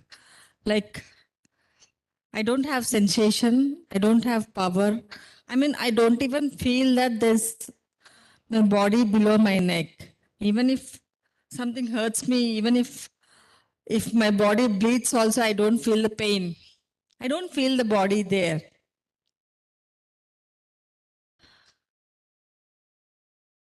I think I became like a vegetable who was all alive but can't do anything. I mean, when I was in, initially when I was in hospital for about 2 months, doctors were like, I could hear when doctor was discussing with my parents or with people that, this girl will not live for more than 1 year. From there to now, if I look back, not just living very successful, healthy life for 21 years, I became a business entrepreneur. I became an anchor. I became a stock market investor.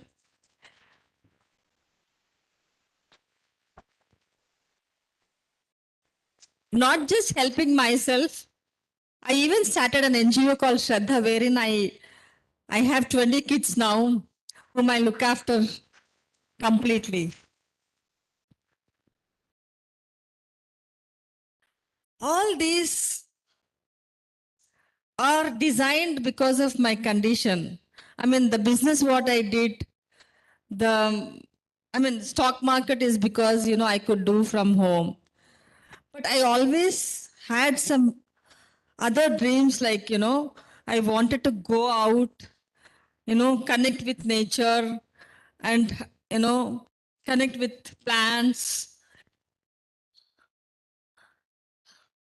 animals and all that. But when people used to ask me in such events what I like and what I want to do, I even used to hesitate to talk about it. But now, after 21 years of my accident, I started organic farming, wherein I'm doing everything what I dreamt of. All that, connecting with the nature's animals, the birds, the nature, everything. Wow, what an inspiring story that was. And that's truly leading the change, a change within yourself, facing the challenge and making it a success story. We now come to another story. We have Kamala Rai, Dr. Kamala Rai with us, and I request you to share your story, please. Thank you, Shobha. Am I audible? Closer. Yeah, cool. Okay, first I would like to thank the organizer. I mean, it's really great to be here. I know time is of essence, so I'll try to be very, very succinct with my story because once you give me the mic, Shobha, that's it. You're not getting it back. Promise you that. No, I'll try to be short. So yeah, a little bit about myself. In reflection to what the previous panelists talked about in terms of raising money and funding, my job, I'm in global drug development, and exactly the challenges that startup enthusiasts have is a challenge that even we have. I mean, just to give you a flavor, I work for the company which invests almost $10 billion in research. But then we also have a very big pipeline of assets. So that means we are competing for internally for that money. And so we have to really make some tough decisions around that. So I think I've always been a student of leadership. Even as I grew up in a very small town, but thankfully my parents wanted me to be a sporting enthusiast. So I was into sports and into track and field events and also in NCC cadets. I was the captain of the school team. And then I kind of somehow was very, and I grew up in a very small, humble setting with just my elder sister and myself, preparing for IAS. My sister was preparing for IAS. And so I got very curious about the way world works. I mean, that was a time when we didn't have much television, thank God for that. We actually got the first television when India won the Prudential Cup in 1983. I don't know how many of you remember that, but that was a time in the first TV I got in my house. And so I grew up I was like an outdoorsy kind of a person, but not highly academic. But I think that academic thing kicked in only once I got into medicine. And then, of course, it was difficult. I mean, I was a mother when I was a postgraduate student. I had a sick father-in-law who was unwell. I had to kind of, obviously being the medical person in the family, I had to attend to him. And then I had a little boy. And then the curriculum at the All India Institute wasn't easy. It was tough. So I had to balance all of that out. But thankfully, I had a good support system. And I somehow passed, not just passed, I did quite well. And subsequent to that, I had to join the industry because I became a single mother and I had to join the industry. And I joined the industry not because of a very strong academic calling or whatever, just to get a foot and just to become financially more independent.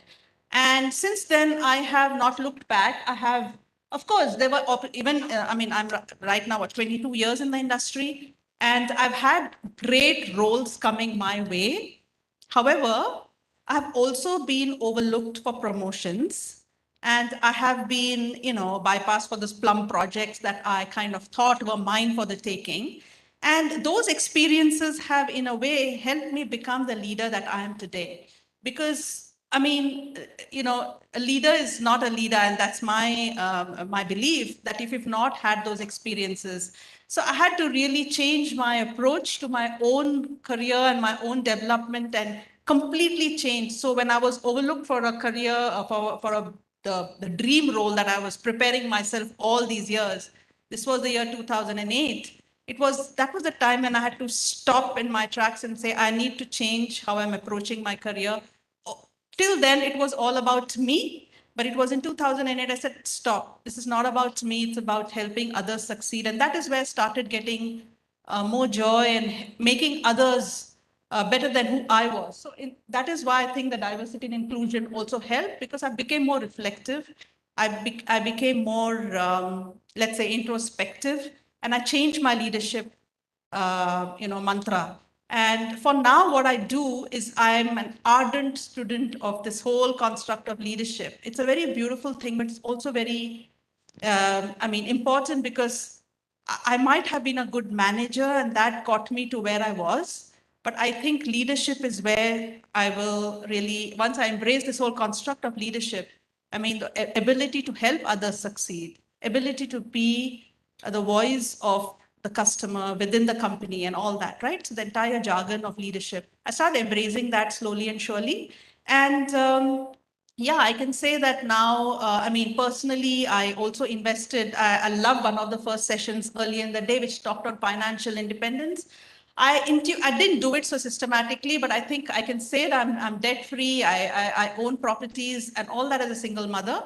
And without really, seeking help, financial help, it all came from being financially kind of prudent. And I love traveling as well, just as Shilpa does. I love trekking. And I also went to Kargil to tie Rakhi to our soldiers, on the 10th year anniversary of Operation Vijay Divas.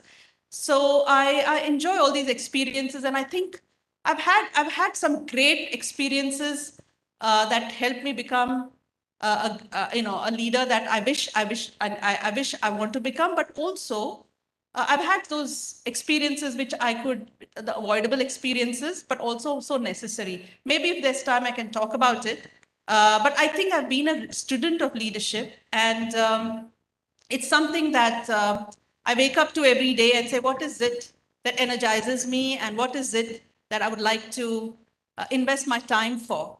And it is not the title, it is not anymore the title, it is something else. So yeah, I can go on and talking about leadership, but I'll stop here. But I think you can also add about your mentorship. Yes, so I do have, since I started reflecting on my own vulnerabilities and my inability to have made the cut for the promotion so many years back. Since then, I've realized that I have a lot of blind spots. When I started looking at feedback reports more closely and started introspecting, I started working on all the scotomas or the blind spots, as we call it. And then since then, I've had mentors and coaches both. So even now I have a mentor and a coach. My coach is helping me lead. We have a lot of changes going on because I work in a company which is almost we are 120,000 employees. And we have a lot of work that we have to do. We have the biggest pipeline in the industry, and we have to take a lot of decisions which are really, the decision could be related to a product. We have to kill the product if it's not, most of us are attached to the product, right? Sometimes we have to kill it, sometimes we have to nurture it, sometimes we have to prune it. So there are all these decisions that need to be made, and the teams are involved, employees are involved. So I do have a coach who's helping me kind of really surface good leadership. And more importantly, it's on being self-aware and being more mindful of the impact we have. We forget that we have an impact on, very often we tend to forget that. So I think I'm right now working to kind of surface that aspect, not just on performance, but on the other aspects as well. Thank you so much for that, but you've still been very humble and you haven't shared what a big portfolio that you manage. Yeah, so thanks, Shobha. So yeah, I manage a $3.5 billion portfolio for the company for pain, neuroscience, and ophtha.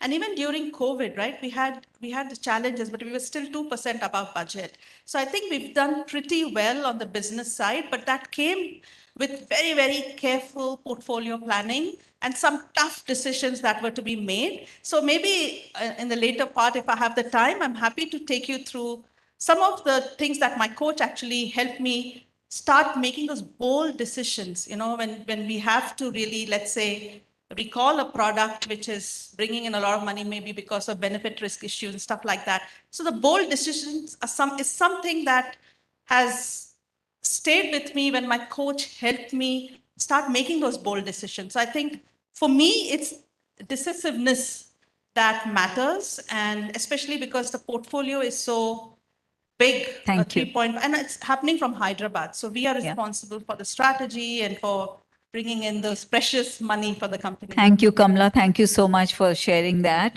And also, I think she needs a big round of applause for managing this huge portfolio of a large Swiss company straight out of Hyderabad, our town, small town compared to Switzerland, of course. Thank you, Kamla. We now move to Shilpa. Shilpa is an IWN member. I don't know how many of you know her, but it's the right time for you to get to know her a little more beyond the profile that was read out during the introduction. Over to you. So good afternoon, everyone.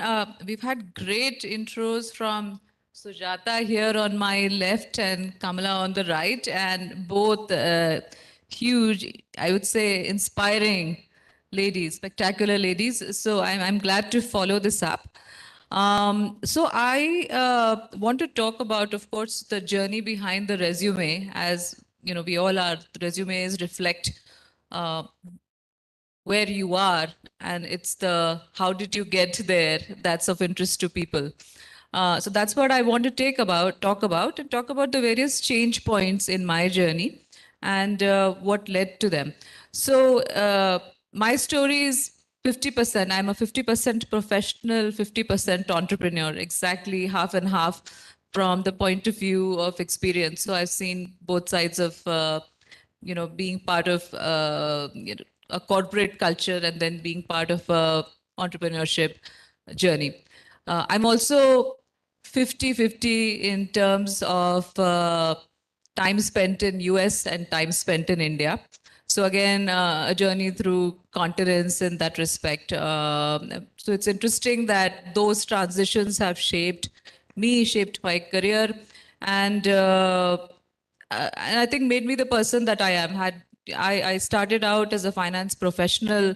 In the US, I was a jack of all trades. I've done programming, I've done finance, I've done strategy in Fortune 500 companies in technology.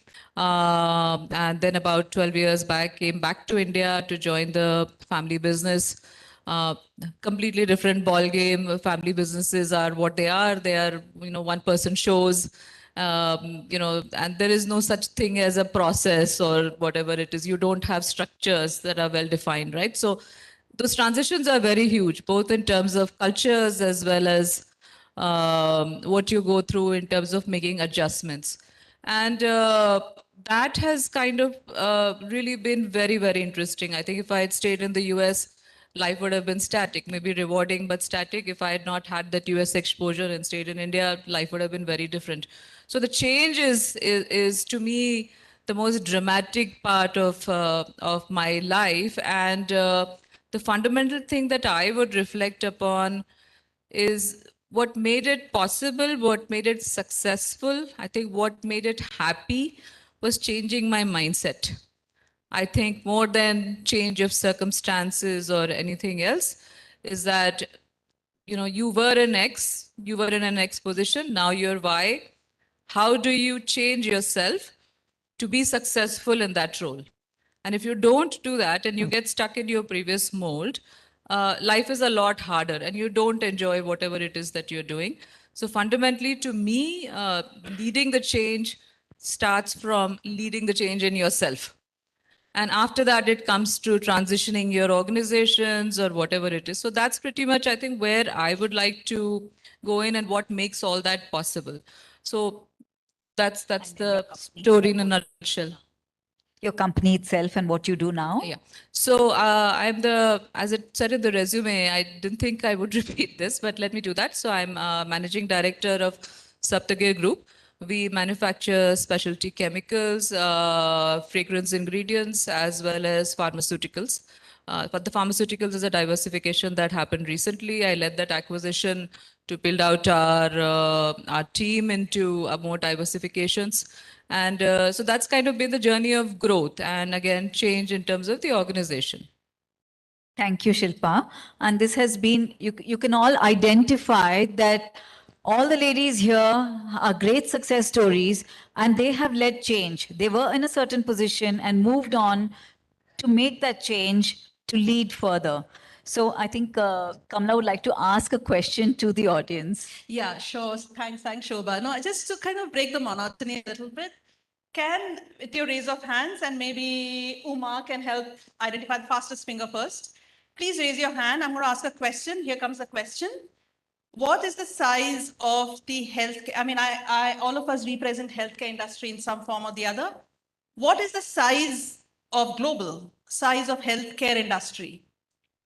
Just take a number. 1 trillion, you said?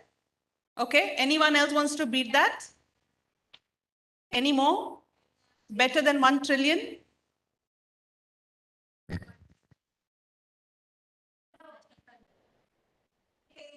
Okay, going one, going two, going gone. So there is one more. Yeah. 15 trillion? Okay, so maybe you can give her something. She almost close to that. It's about $12 trillion. So the global healthcare industry is the largest industry, I think after food and oil and gas. And the healthcare industry also employs 65 million people globally, and we are currently short of 20 million people globally. So there's a huge demand, not just for doctors or nurses, but the entire, we have the gamut of roles and responsibilities, right? It's just some food for thought. So what does this call for? Absolutely great decision making and really going in with some bold ambitions. So I'll just stop here. Just thought I'll kind of Thank you, introduce to Kamla. that. It sort of woke up everybody to also start thinking a little more on different lines. And thank you so much for sharing your success stories. I know you've made the change and you've landed up at this position where you are successful. I would like you to help the audience to identify with that one trait which you think led you to that success so that people can start thinking on those lines and motivate them. You can go, whoever would like to go first. Okay, let me just quickly go first. Okay. So I think for me, so until that point in time when I thought I could do no wrong and I was doing great and everything was going great guns in my life and my career, I had stopped listening to my team. I'd stopped listening to feedback. I didn't take feedback seriously. I only looked at the positive side because I felt the feedback, every feedback that the team gave, it was great. And I only focused on that and I started loving myself even more. But there was always the feedback that really I should have looked out for, right? I didn't make much of it because that was in some corner of the report. I didn't make much. Big mistake. I think when I started reflecting and I started realizing I do have big blind spots and I need to either work on it or forever stay with it and continue to trip, in my career. And for me, that ability to stop in my tracks and get people who were naysayers more than people who always kind of wowing me with their applause. I think that was a good turning point because it started helping me reflect to become a better listener and stop being so arrogant and stop taking myself so seriously. So I think that was a big turning point in my life when until that point in time, I felt I was the one who. Thank you. Thank you, Kamla, for sharing that. I think that would be useful for all those who are listening in. And Shilpa? So for me, I would say two traits. Both have helped me a great deal. The first one is be fearless. Be fearless. I cannot repeat this enough. I mean, this trips all of us so often in terms of making changes or transitions that you need in your life, be it personal or be it professional. I think there are 100 examples that you could think of in your own life where you wanted to do something and you just went, but I don't know how.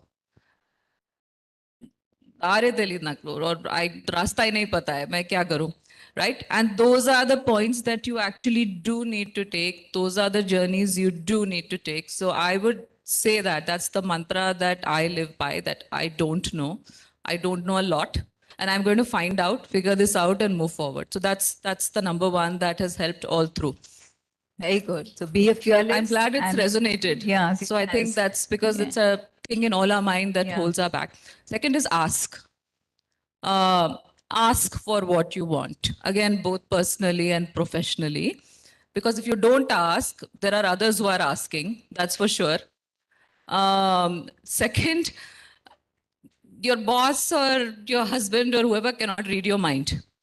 Right? So till you ask, and ask nicely, ask politely, ask sweetly, but ask. And I have a little story here about actually my business development manager who's very young. She joined the company recently and asked to be promoted to one more position than where she should have been considering where she moved. And I was like, okay, that's good. So you come in at a higher role than originally was a part of the rec.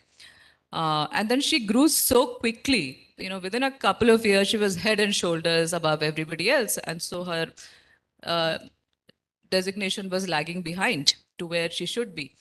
And the focus was, she still has some more growing up to do in my mind. But she came and she asked. She said, ma'am, I want to be a senior manager. This is why, yes, I have only this much experience, but I've done this. And I deserve it. And she asked. Yeah. That's it. I mean, and what's the worst that I would have done? I would have said, no, you're not ready for it yet, maybe next year. But that's about it, right? But she's absolutely right. And she deserved that. And she got that promotion maybe much faster than if she hadn't asked and she had waited for me to recognize it. So that's a very simple story that all of us can hesitate. What would happen if I ask and they say no?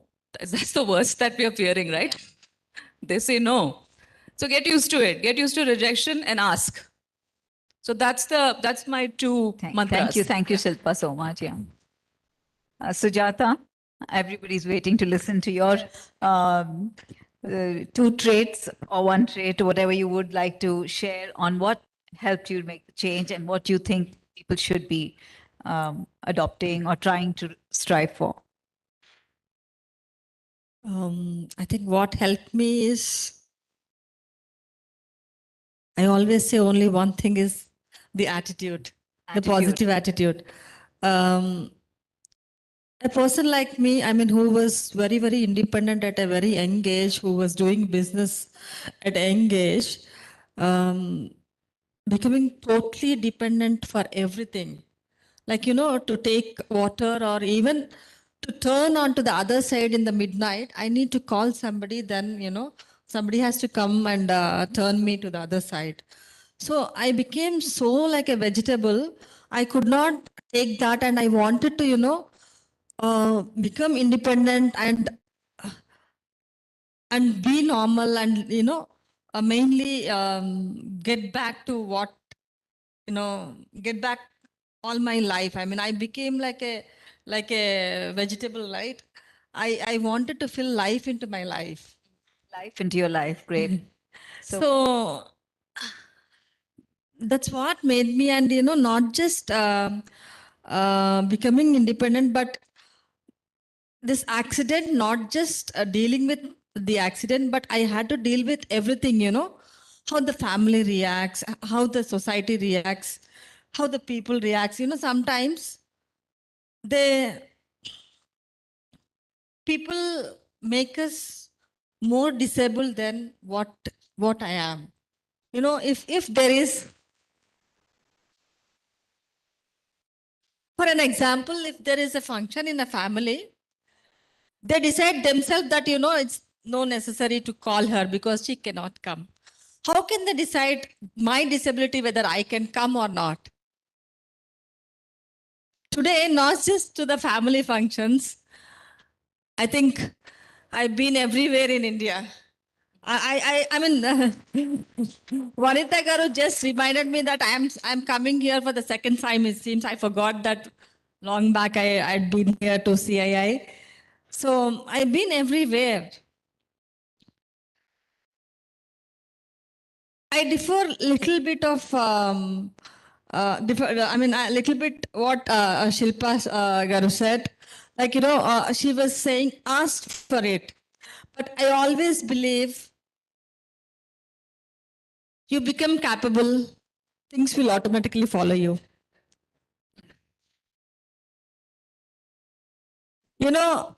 In the process of becoming independent, I concentrated on my health, fitness, and all that.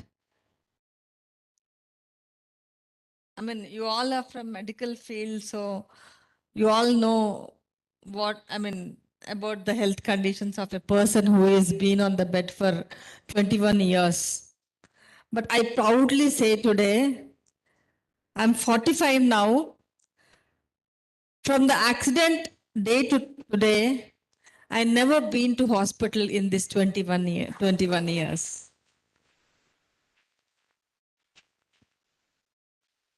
I can say I'm much more healthier than a 45 years old person, a normal, so-called normal person. So positive attitude is our takeaway there. Yeah. I mean, if you have that positive attitude and hardworking, you don't need any pill. I mean, they will be out of business actually. If you follow me, they will be out of business.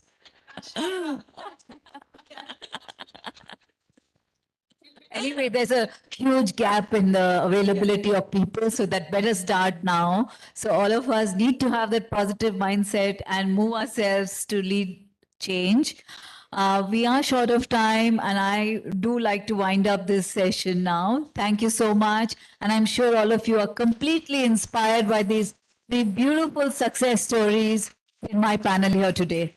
Thank you, Kamla. Thank you, Shilpa. And thank you, Sujata, for being here today on this panel of IWN. And thank you, Uma, for bringing them all together here. Thank you so much. I think being decisive, taking feedback, being fearless, asking, having a positive attitude, becoming capable, and taking charge of your own lives. I think we've had some brilliant messages. May I request Uma to come onto the stage and give the mementos to the panelists and the moderator. Srividya? Srividya?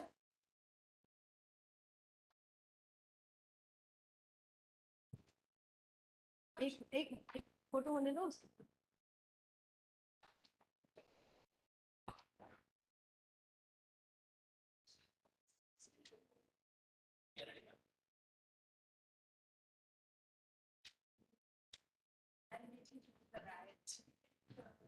Session at some point.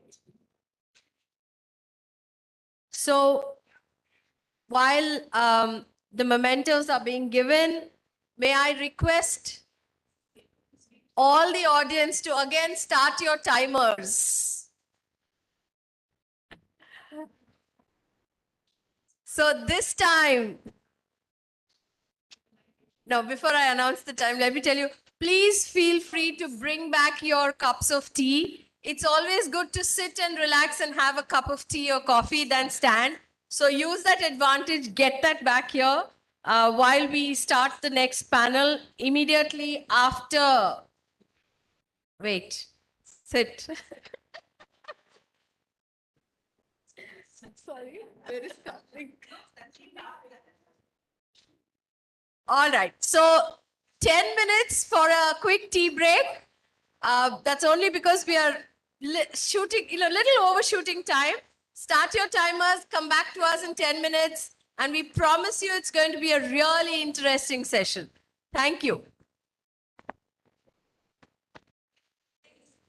Excuse me.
Any volunteers who are going to call back people from tea? Sorry? Would anybody listen? Please do try.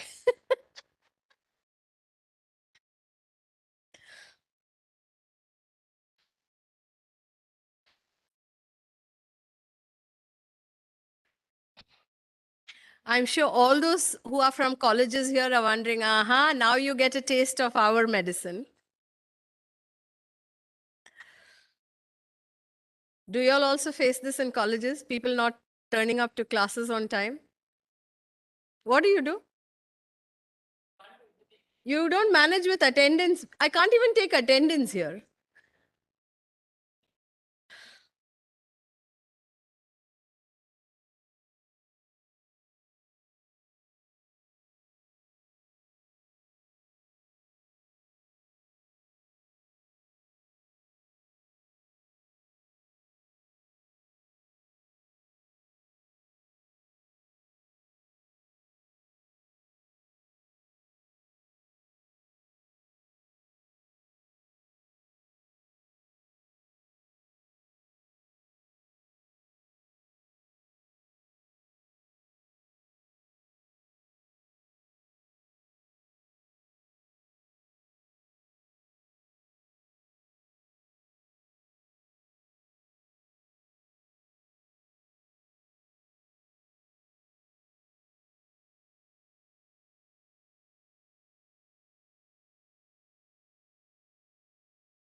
अभी आप ऊपर है जी you're here. चाय P के बात करेंगे, चाय पे चर्चा करेंगे. So then you use your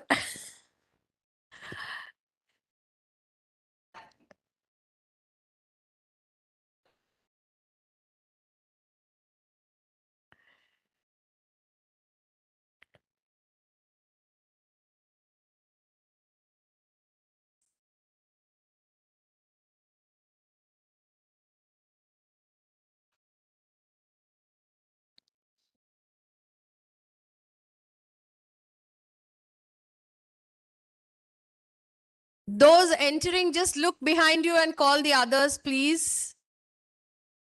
Call out to the others.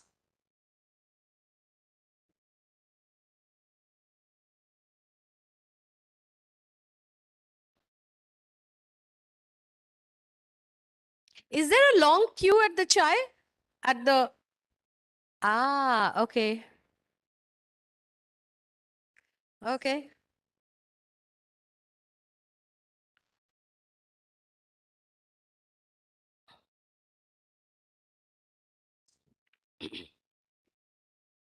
So the demand supply gap is happening at the chai point.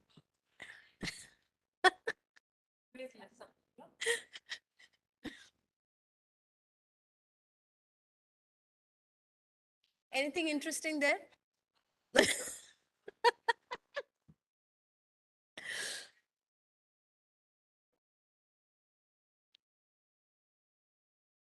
It started, whoever's knocked the door, who pushed the door.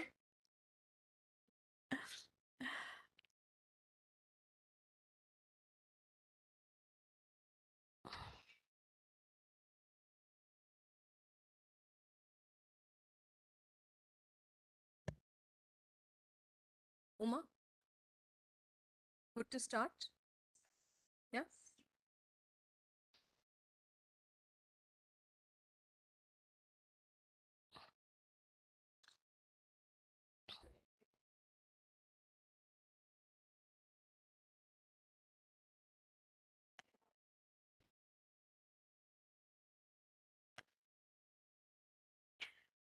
So anybody here who's an avid watcher of any of these fashion shows and all, can you tell me what's the most important model comes in last, right? So showstopper, absolutely. So our showstopper event this evening is this fireside chat, which we've actually been looking forward to since the conclave was planned. Okay. Today's business environment is literally changing at an unprecedented rate.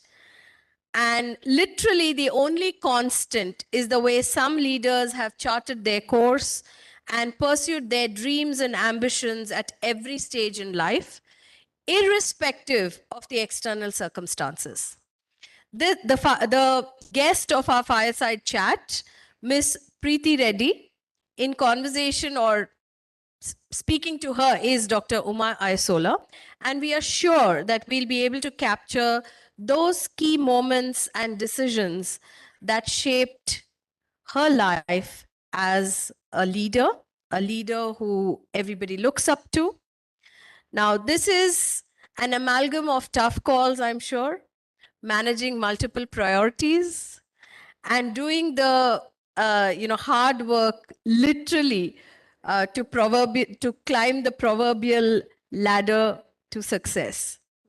May I invite Ms. Preeti Reddy and Dr. Uma Aisola to the dais.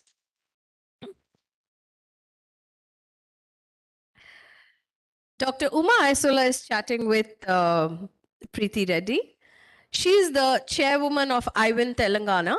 She is also a member of the member of the core council, health and well-being, and membership verticals of CII-IWN Andhra Pradesh and Telangana. Director of Communications, Relations, Partnerships at Access Health International, and a founding team member of In Order, and associate of Access Health International. Uma is a PhD and MPhil in Hospital and Health Systems Management from Tulane University, USA. She's a prominent name in the field of healthcare. In her 36 plus years of experience, she has grown well-known brands like LV Prasad, Elbit, EMRI, and PHFI. Uma works with various governments, foundations, corporates, industry bodies, and institutions, both nationally and internationally, for fundraising, collaborations, and support. A mentor at Atal Incubation Center, CCMB, and a member of the Ethical Council at Administrative Staff College of India, she is Vice President of Sadhana Society for the Intellectually Handicapped and is actively involved in fundraising and supporting the institution. Looking forward to interesting questions, Uma. Ms. Preeti Reddy is the chairperson of CII-IWN's Western region, earlier as CEO and now as chairwoman, South Asia at Kantar, a leading global consulting and analytics company. Preeti has played many pivotal roles in strengthening Kantar India's position as a global center of excellence. She is also spearheading their social charter in South Asia through DEI, sustainability, and CSR initiatives. An alum of XLRI Jamshedpur, Preeti is widely recognized and is a sought-after thought leader. She's on the advisory boards of the Modern Marketing Association, MMA, Delhi Skill Building and Entrepreneurship University, DSEU, and the governing council of the Center for Marketing in Emerging Economies, CMEE, at IIM Lucknow. Preeti has been chosen from over 500 women professionals as one of Impact's 50 most influential women professionals in Indian media, marketing, and advertising. Wait for the best part. For 5 consecutive years since 2015. We need 5 rounds of applause for that. Thank you so much for accepting our invite, Preeti, and over to you, Uma. Privileged to be here. Thank you for inviting me here. I am quite speechless, actually, and I'm going to start my questions from saying, first, let us all take a deep breath, because We've been through a day long of very, very inspirational people who have actually graced us and told us their side of how we can take things forward. And I'm sure all of us have had this long day. But like you said, the cherry on the icing and the tip of the ice, the cake is something that I have and I plan to share with Preeti this evening. You know, all of us are small girls as we grow up. And we find this journey that meanders, and finally this journey comes to where we are, and we have, you know, a 5-page introduction if she would like to have one. So I want her to share that journey from being that girl to being who she is today.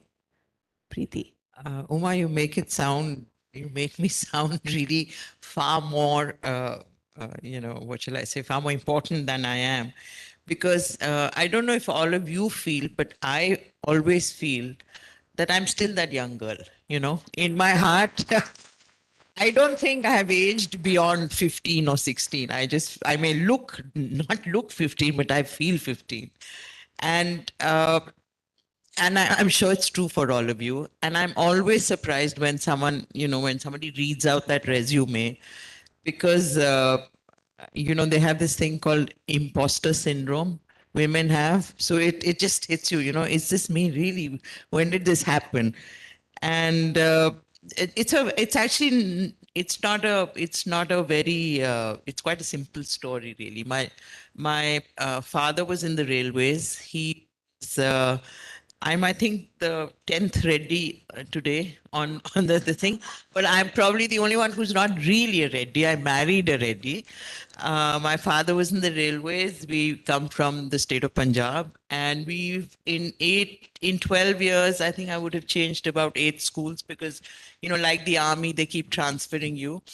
I have a younger siblings, a sister who's also into consulting, etc., and a brother uh, who's a coach plus a part-time writer. In fact, he wrote a short story which has been made into like now a cult Bollywood film called BA Pass. You can see it on Netflix. So it's like an award winning. He's the most famous person in our family, really. So, and unlike a lot of people we meet, and today a lot of inspiring people today, I actually never knew what I wanted to do. I mean, I didn't have a dream that I want to be a lawyer, I want to change the world, some people want to be doctors, some people only want to be musicians. The only thing I knew was that I wanted to be financially independent, because in the final analysis, that is the only true independence that you have. You can say many things but it's always my husband allows me, my father allows me. That's not independence. It's money that makes you independent. And I'm glad you focused on financial inclusion today. And why did I feel this need for being financially independent was because when I was young and I heard my mother used to work, she was a school teacher, but her money, I think my dad used to take or whatever, because they used to share the money or something. But she asked him one day that, can you give me some money? I have to buy sanitary napkins. And I said, if I have to ask somebody in my life to buy sanitary napkins, that's not what I want to be. And so in those days, the only way you could be financially independent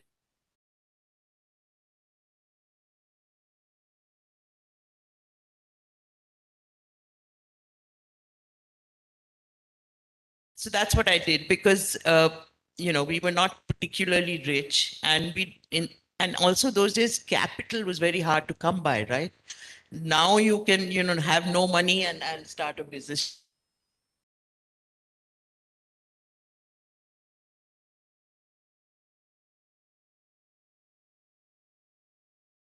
School of Economics, and then finally to XLRI.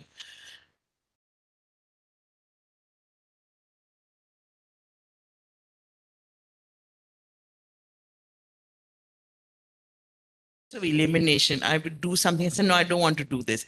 My first job was actually as a software engineer. I said, I don't want to do this. And then it was in advertising. I said, I don't want to do this. And finally, I've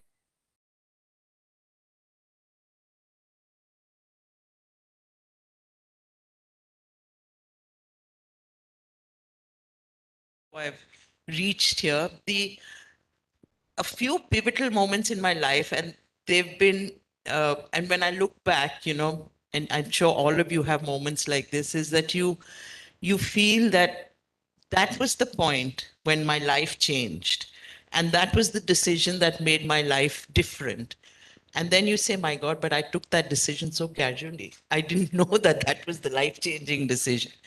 So, so essentially, what I have realized is that every time I said, let's just do it. Let me just get out of my comfort zone.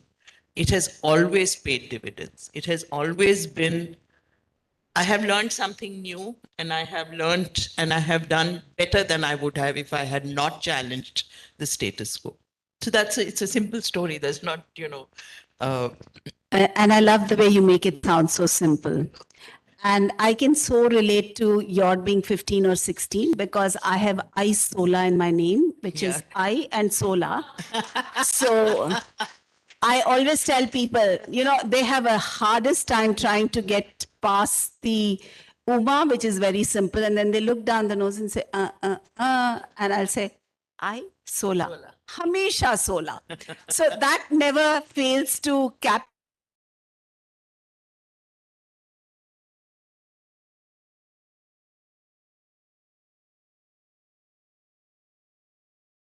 So as you would have it. And we are chatting about financial inclusion.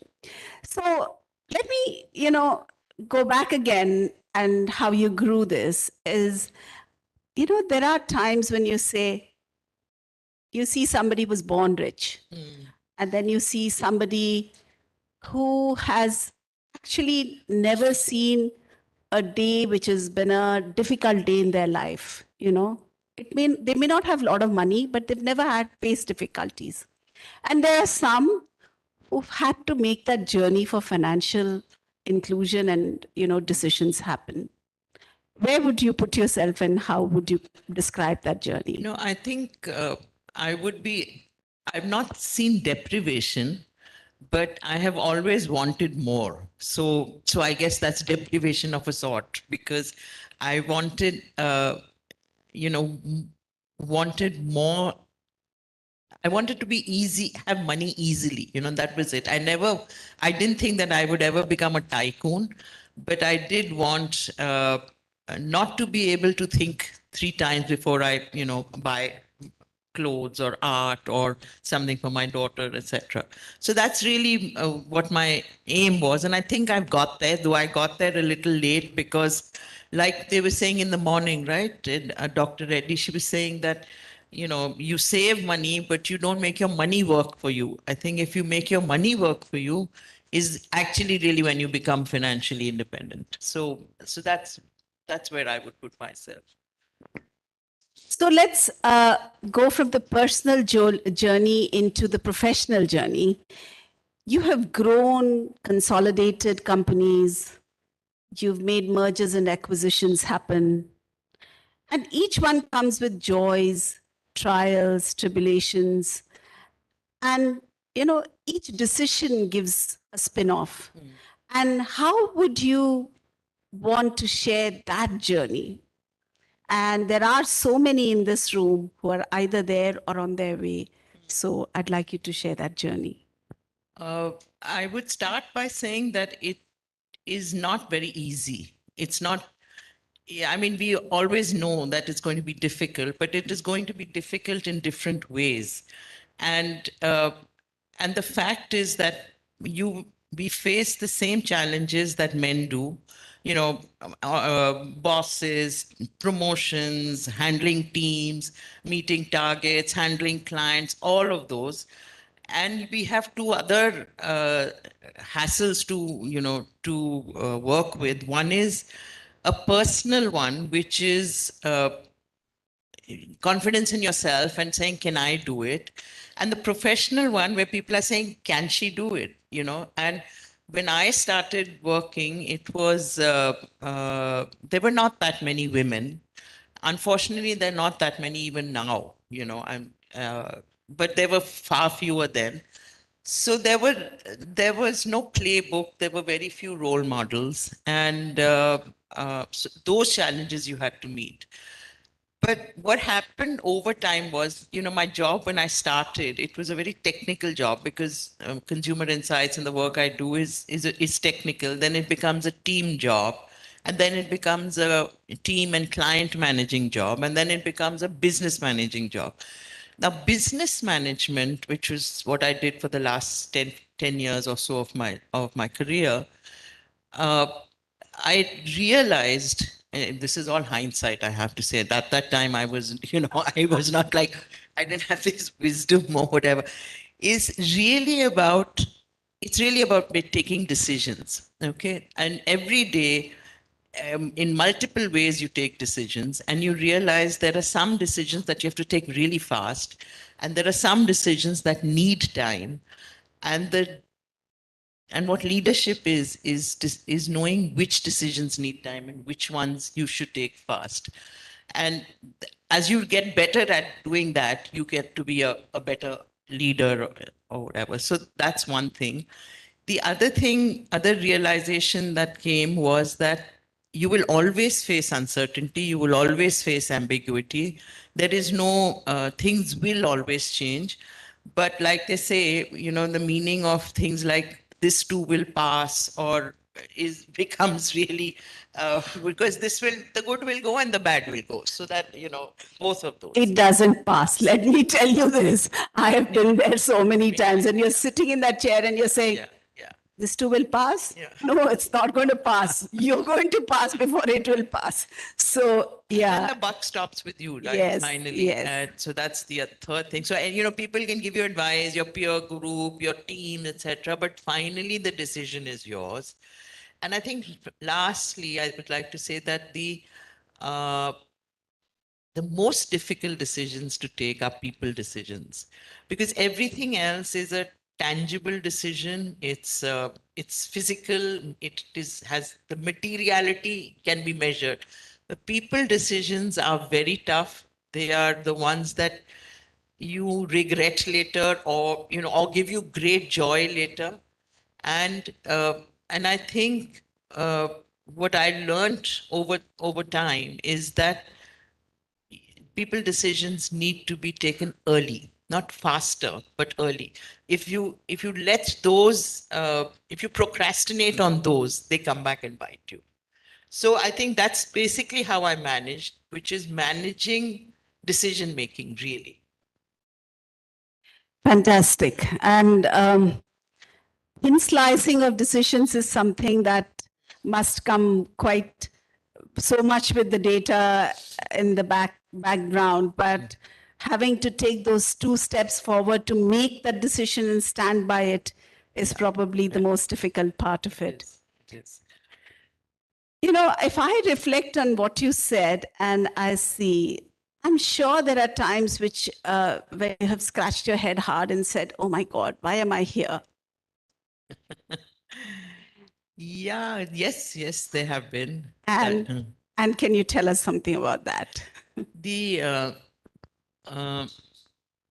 why have, there's a couple of times, I think more than a couple actually, but the ones that stand out, one is of course, when you have children. I have one daughter, and that's a time when you kind of question the whole thing about why are you doing this, why are you working so hard? But you have to, but it is one of those things that passes, because in final answers, you realize that you are probably doing your child a disservice by stopping working at that. So, you know, I kind of grit my teeth and went ahead with it. The other very, what shall I say, most traumatic time in my career, there have been various things, but you know, you normally handle it, is actually most recently the pandemic. Because what happened was that we are an industry where we do data collection, and we do data collection through face-to-face interviews. When the pandemic happened, we couldn't do face-to-face interviews, and which meant that for 5 months, there was no work. There was no work, and we are a global company. We had just been bought by Bain and Company, and and they said, sorry, you're not doing. You can't. If you are not doing work, then you have. But we still need the profit, so you have to cut your workforce by 30%. Now, it's easy to ask people to leave when they're not performing, or we do that every year, right? You say you're not performing. But to tell somebody that you're fine, you're performing, but I'm sorry, we just still have to let you go in a time when you know that there is not going to be jobs. I think that was the hardest thing in my career, and it had given me and my leadership team many sleepless nights. We had to save the company, but you have to measure organization versus individual.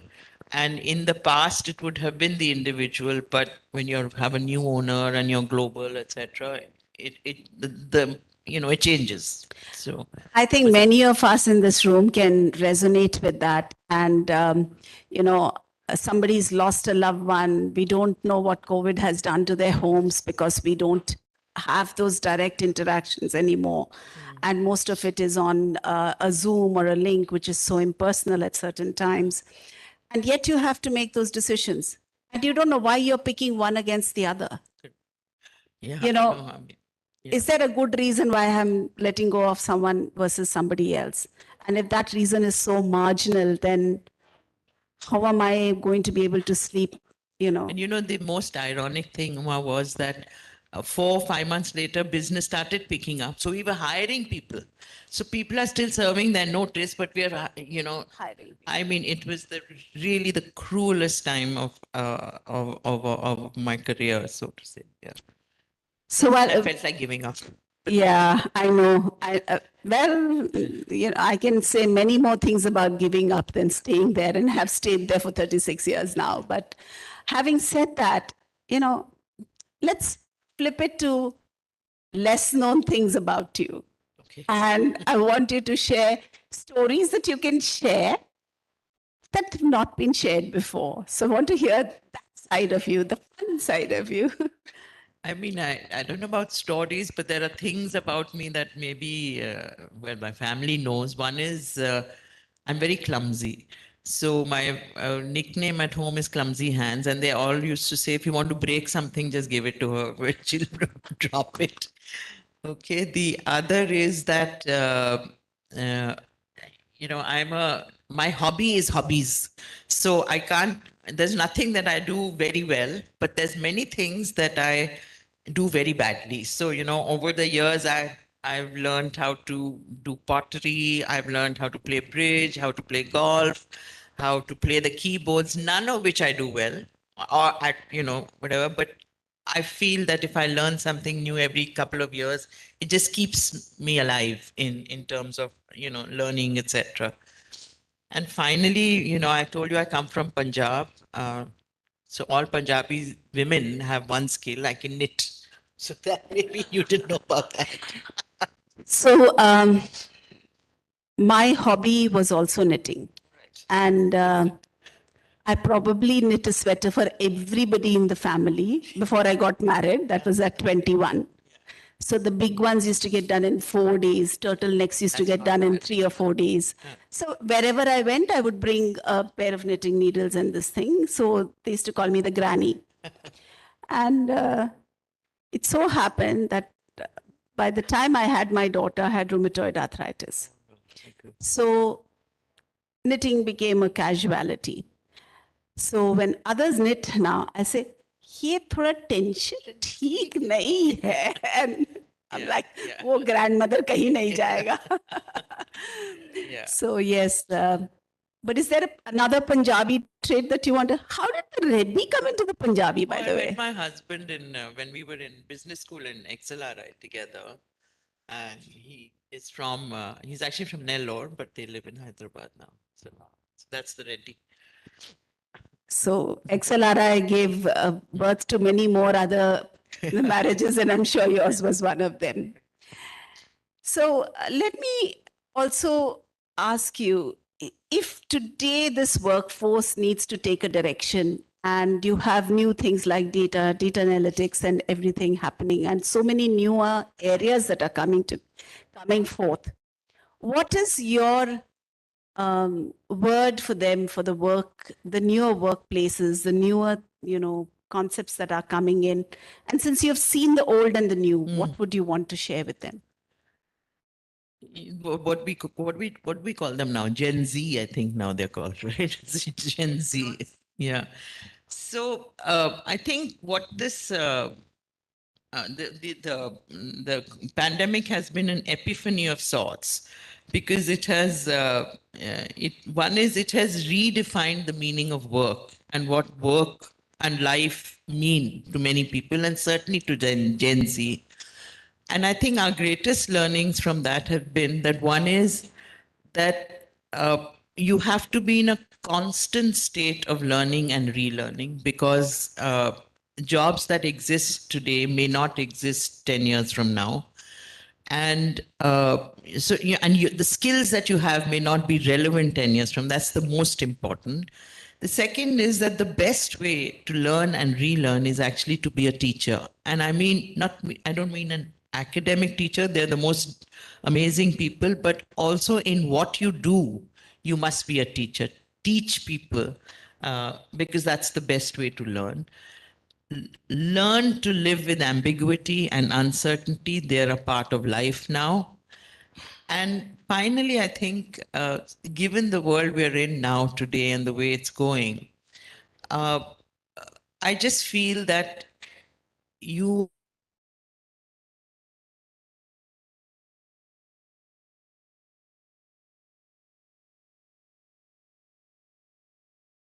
have this education.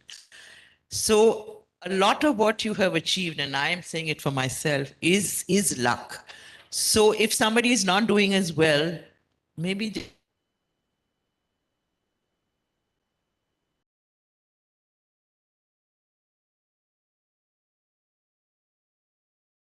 role to play in that, and so recognize that, and be more empathetic to people in that way. That's really what I would say.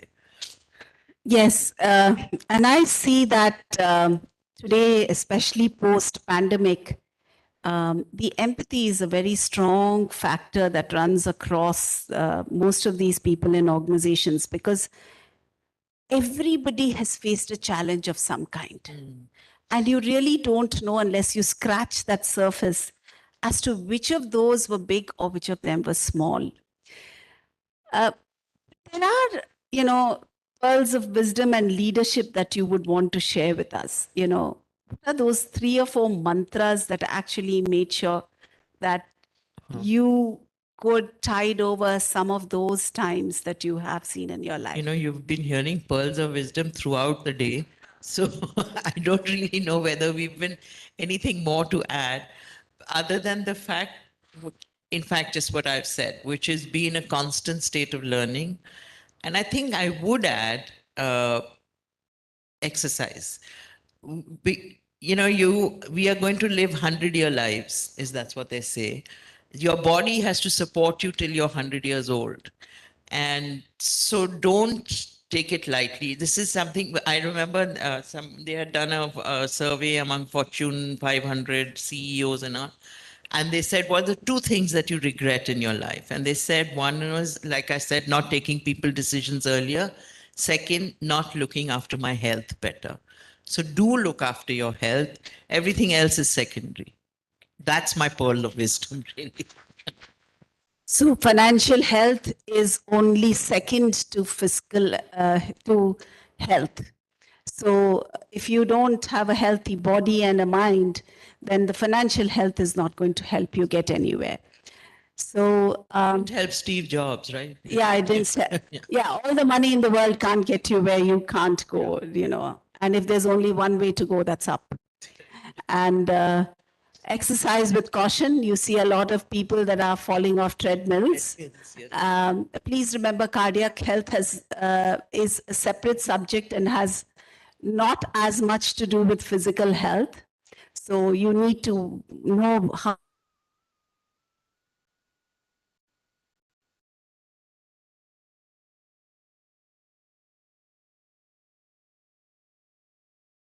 Preeti for giving us this wonderful session, and hand it back to you, Hema.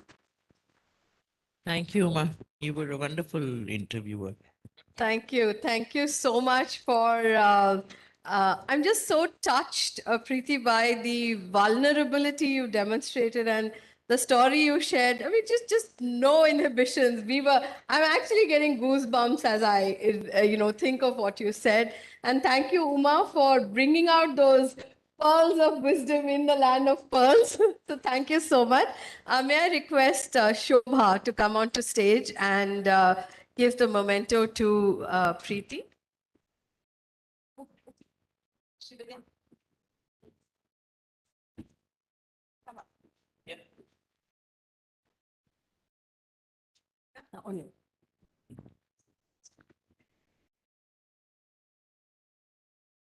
And that's a rare occasion where we have the chair of Southern region and Western region together. Thank you so much for that.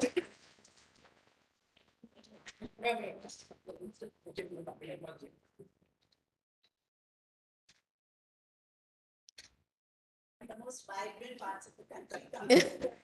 Thank you so much. Thank you so much. I don't think so. Yeah, I've just called them. So there they are. We need both of you to come up. Yes. So, Uma, before we close the formal session, I request Srividya Reddy, Vice Chairwoman of IWN Telangana, to say her vote of thanks. And then the fun begins. This was also fun. That is fun 2.0. Right. So that was a super packed event today. I mean, we all know that women are efficient, but getting this much done in a single day, it's another thing altogether. So we have learned many aspects of financial independence, varied points of view in these sessions, and we are glad to have such a diverse set of speakers and panelists today. A big thank you to the audience for their interest in today's learnings, their time and patience, and to all the panelists and moderators who have come on stage today. They have been committed to share their experiences with us, worked with us in coordinating today's event and the structure of the event. We can't thank them enough for this. All the events have been moderated by IWN Leadership, the current and past chairwomen. And today's sponsors, we are humbled by your contribution towards IWN and today's conclave. And of course, today's champions from IWN who have all been working over the past 2 months to make this event happen. Nothing can work without the team effort. So thank you to all of you. And last but not the least, to the hotel management and staff for helping us. I hope you have got to learn a few financial tips as well. I will hand over to Uma now for a very special event.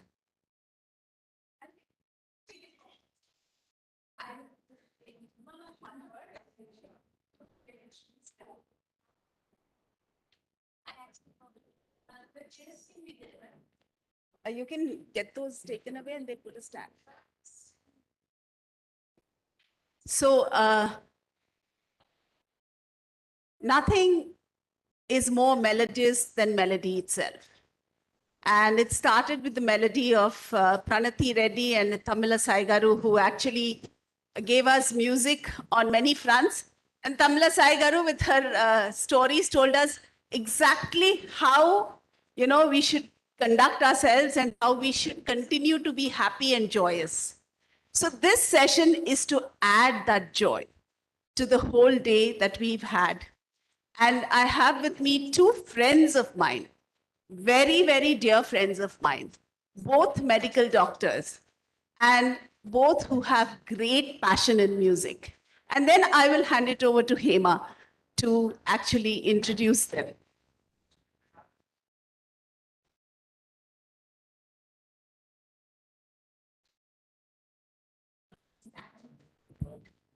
So here's where we've had a heavy day, and usually Hyderabadi style, after a heavy day at work, what do people say? No? Chal party karte hain, right? Okay. So we promise you a non-alcoholic party. And we have a heady cocktail ahead of us. Like I said, all non-alcoholic. A heady cocktail of music to literally uplift our moods. I invite two singers here. And when I say singers, it's just one of the hats they don. Dr. Sujata Varalwar. She actually plays many different roles in her life. A medical doctor, pathologist, singer, mother of two beautiful daughters. And for the love of life, I don't know why she claims this, and she claims she's a reasonably good wife. What more can you pack in? Anyway, she's working on and with human energy field and the healing of mind and body. She loves being surrounded by friends and truly has a joie de vivre. She really appreciates life. Yeah. The other singer is Dr. Bunty. In one phrase, we can describe his profession. He's a medical doctor. But this is where it gets more interesting. He's also a music director for feature films, TV serials. He's a playback singer. He's composed music for 10 feature films, prominent among them being Hyderabad Blues by Nagesh Kuknur. He's composed music and sung title songs for 100 TV serials. Prominent among them are probably Ruturagalu, Chakravakam, and Mogili Reku. So if those tunes are going on buzzing in your head as I mentioned the TV serial's names, it's courtesy Dr. Bunty. So over to you, Dr. Bunty and Dr. Sujata. Where are they? Oh, right behind me. Sorry, I don't have eyes behind me. Over to you, and yeah, so let the party begin.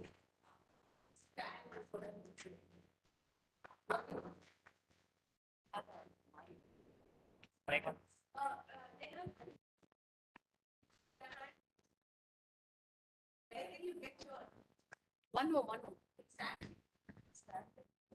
Check 1, 2.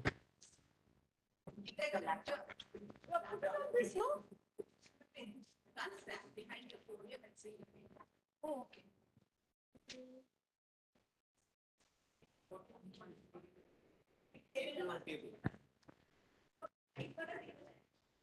पानी का table घुमा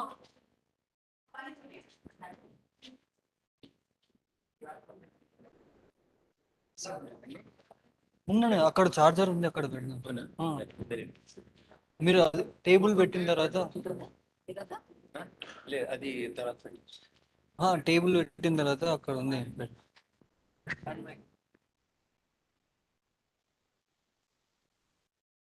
male female check male female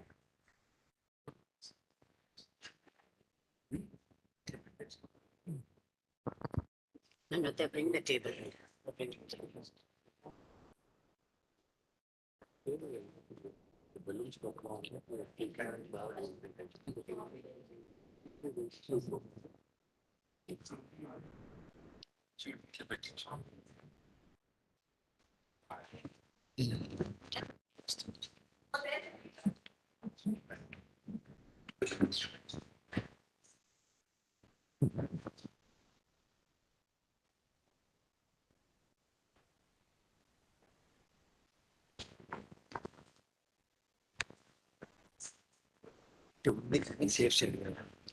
Thank you for the warm, beautiful welcome. It's really wonderful to be here. I've just been there for the past 15, 20 minutes. I didn't know exactly what it was, but I got an idea in the last half an hour that I was here, that I'm surrounded by all achievers, all people who have made it, in spite of a lot of things in their life. So I'm really happy to be a part of this. Myself, I'm Dr. Sujata. I think you got the introduction already. He's Dr. Bunty. We've been friends for the past more than 20 years, so you could guess the ages also. So, so we just compiled a list of songs, a short program comprising of old and new, Hindi and Telugu. Just sit and relax and enjoy.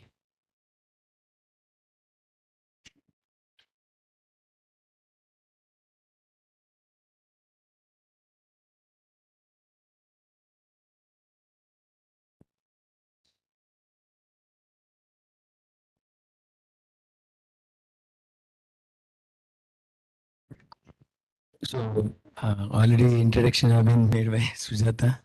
So I think we should thank Uma for this lovely opportunity to present in front of you. Basically, we have been friends and singing almost since 25 years, and she sung many of my films also. So I am popularly known by Rutragalu, Banti, Mogali Rekulu, and Chakravakam, and Sujata, you know, such a eminent pathologist. Funny thing was, I used to write prescriptions and she used to do the pathology work there. And she's a very good singer. She sings, I shouldn't appreciate her. She sings just like Lata Mangeshkar. That's what I want to tell you. She's a fantastic singer. That's a lot of pressure. She's going to But anyway, we'll try our best. Start off with a beautiful number, Ajeeb Dasta Hai.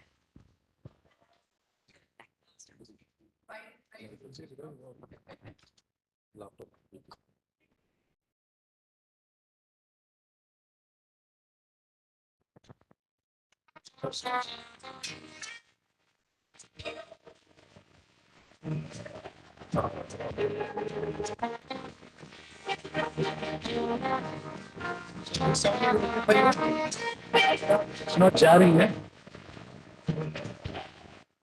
Right. Yeah. Hello. Hello, check. Voice bright ఉండనండి main. Check. లేదు. Check.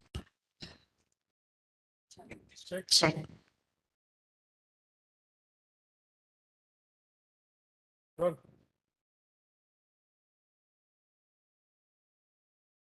Start.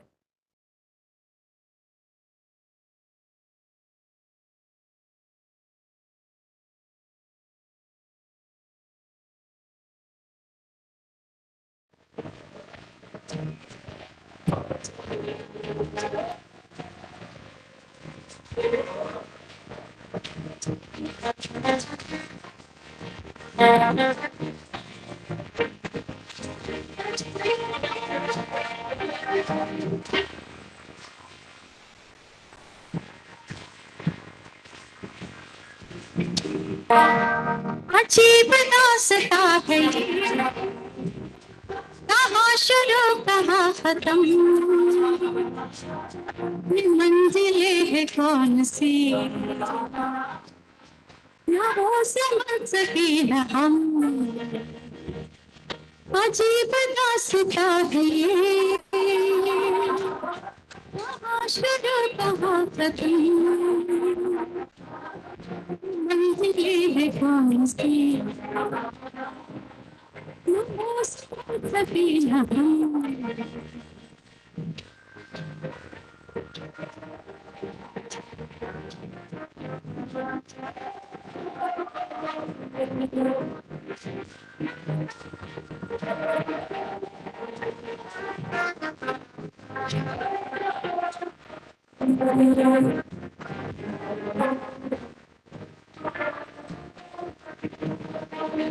रोशनी के साथ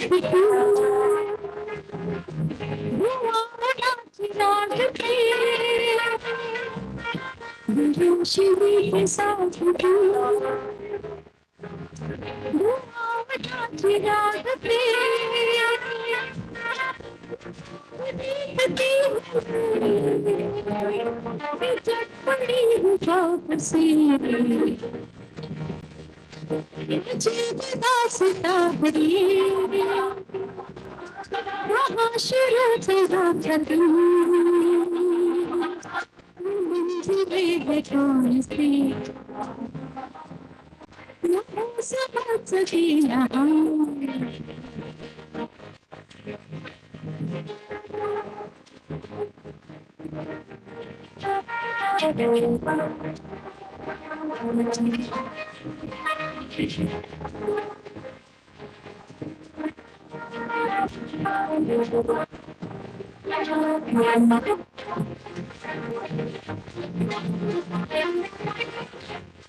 Now we'll present before you a Telugu song, one Hindi, one Telugu. Telugu, I'm going to sing a song from Grishana, latest Grishana. This is composed by Harish Jayaraj, Ye Chilipi Kallalo Nakalu.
Thank you.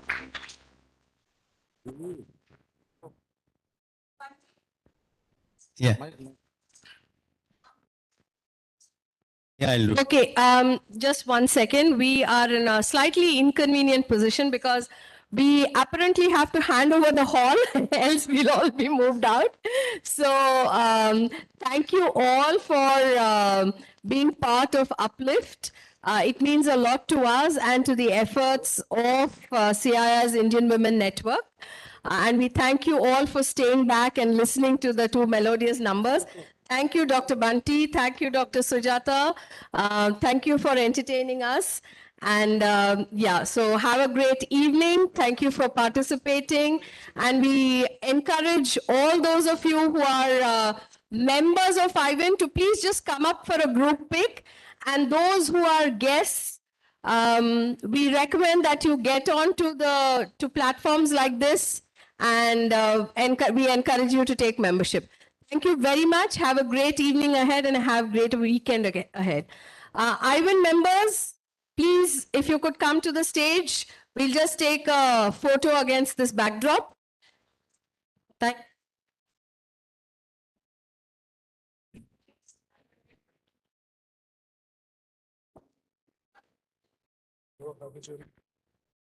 Thank you so much. I'm looking at it. Not home.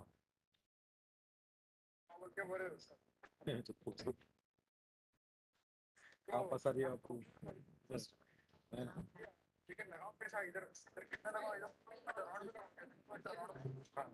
आपको ऐसा करके तो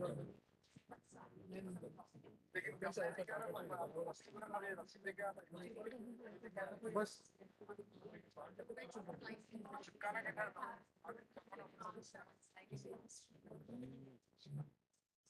वो sir को phone करके बाकी security वाले से स्लो तक मान लो चाहिए बोला था स्लो तक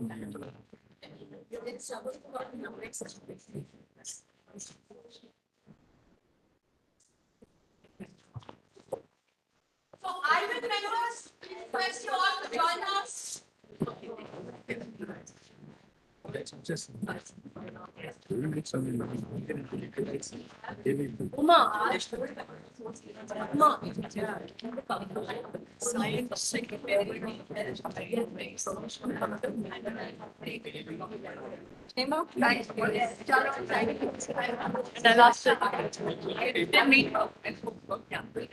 Sure. Bye. Wonderfully organized. Please, everybody, please be quiet. Hey, Nisha. I will eat you are to everywhere. I will.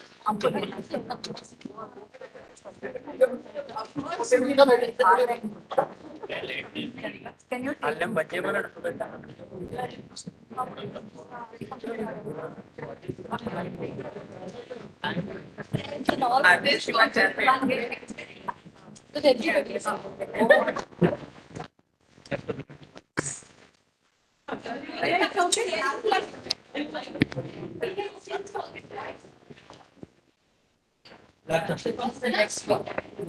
Yeah.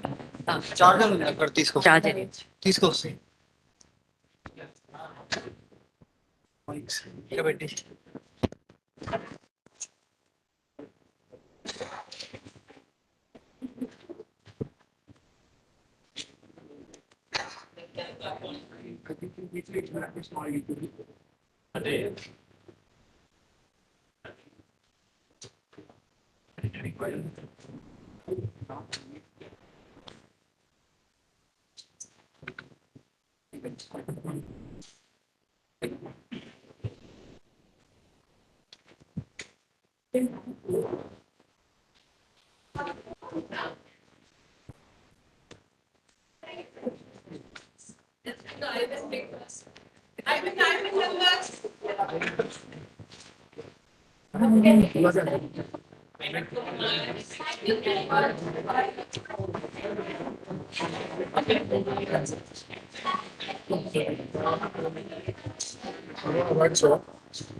ఇది రికార్డింగ్ అవుతుంది ఒకసారి చేస్తారా ఇది రికార్డింగ్ స్టార్ట్ చేయాలి స్టాప్ చేయాలి